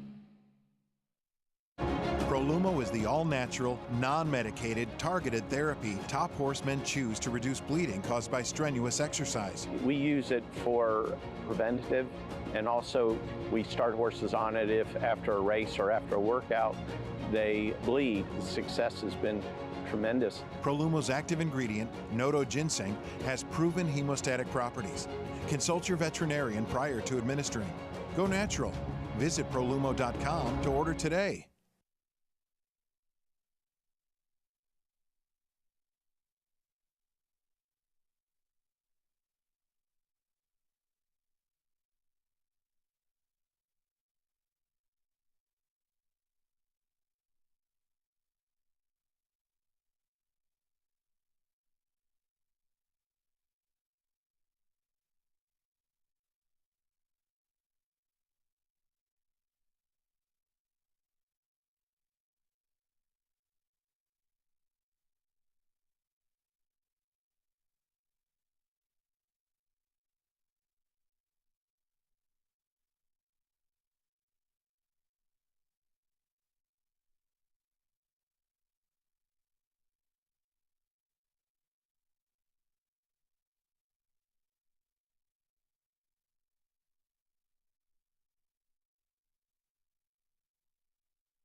Now at the 16th pole, it is Precursory trying to hold off Tizzy in the sky. It is Precursory, and this is going to be a Saratoga moment for the ages. Win number 1,000 at the Spa for Hall of Fame jockey Johnny Velasquez. This was an easy one. No brainer here that this would be the #1 moment of the meet. The classy Hall of Famer, John Velasquez, winningest rider in the history of Saratoga, getting number 1,000 here. Yeah, and they say records are made to be broken. I think this is a record that won't be broken. The longevity that Johnny's had, the injuries he's been through, and his work ethic, everything about it, this definitely deserved to be #1. He's a great spokesman for the jockeys and someone that we all look up to, not just the young riders, but all of his contemporary riders as well. A tremendous ambassador to the sport. Quality, classy guy that really puts the sport in the right light. In a lot of ways, to me, he's a little bit like the Derek Jeter of riding. Classy individual, incredible career, won all the big ones. I can go for that. That's a great compliment to Derek. It is, isn't it? Let's check in with Maggie. Maggie, it has been a tremendous summer, and you too. I mean, I was talking about occasion. You do it all for us out on horseback, see in the mornings, exercising horses. You work as hard as anybody here. Oh, thank you, Greg. And it makes it all worth it for the fans that we have here at Saratoga. Just being able to be up here and meet so many people that enjoy our show just makes me smile and makes my heart full, as I'm sure it does everyone in front of the camera. And two, one of my favorite moments, I have to say, is watching Wayne Lucas come back here to Saratoga and win and bring the kids into the winner's circle with his 7 wins that he's had up here and make new fans. And there's something about the outside of a horse that's good for anybody, and these horses create fans as well. And I got to give a shout out to everybody behind the scenes, including a former PA, Harry Rice, as well as my current PA, Luca Cristiano, who they're both leaving me. Luca, where are you going? Hopefully off to college. I guess we'll see. But yeah, I apply in the fall, and then we'll see if I'm back here next summer. Well, I'm hoping he is, Greg, because as you well know, these shows would not be as easy if it weren't for these two men and everyone like them. Greg? They are our unsung heroes. I like that jacket Luca had on as well. I put in a good word for him. Hopefully it works out. Bruin Pride, Cupid's Heart, even money to close out this Saratoga meeting. Whenever they play this song, too, the last race of the meet, I get a little sad. Well, it's a mainstay, right? Billy Joel, after the last race, how many times we walked out of this building listening to this Billy Joel song? New York State of Mind. Late pick 5 follow along with bold victory at odds on. Cupid's at even money still comes back over $600. Wow. How about that? Saratoga Showdown free online contest. No excuse not to play. So when we're back on the air, we're not back on until Thursday, September 15th, 1 Eastern start time, by the way. Got to get involved with the Showdown contest. Free to enter, compete for real prizes. Johnny Angel, well done, creates a bankroll over $200 on this closing day at Saratoga. We've said how much we love working this show. Thanks again, though, to all the fans who watch us, play the races with us, our Naira Bets members as well, but making our show successful. We wouldn't be here without you. It has been another tremendous summer. The owners, the horses. Also, thank you. The And pro helping out the amateur. You know, how many times you covered my mistakes throughout the meet. I greatly appreciate it. Love working with you guys. Love really working do. with you, Wolfie. Thank you. Been a tremendous summer. Again, we're going to have a little bit of a break, and then we're back September 15th. That's when Belmont at the Big A at Aqueduct will begin. So we will see you then. Enjoy a little bit of time off until we're back on the air. Enjoy the rest of your summer. Hope you had fun at Saratoga here in 2022. I cannot believe it is time to say goodbye already. And I only got in 2 dinners with Tom. That's my biggest disappointment of the meet. Hope everyone enjoyed it. Some incredible performances we saw this summer that could lead to championships come end of the year. Forte. Does Mike Rapoli finally have his Kentucky Derby winner? He's got a horse that may be on his way next year. Impressive victory. Thank you to everybody for supporting our show all summer long. We hope to see you again when we get back to action. Belmont at the Big A on Thursday, September 15th. The momentum continues for War Dancer as Dancing Buck scores a decisive victory on the Saratoga turf. And it is the New York-bred Dancing Buck who wins it. And Elegant Dancer scores at Monmouth. It's War Dancer's Elegant Dancer, winning by 6 lengths. Interesting note on War Dancer I just got. He is the leading third crop sire for winners and earnings on turf. So he is certainly off to a blazing start at stud. Now with 34 wins in 2022 and over $4 million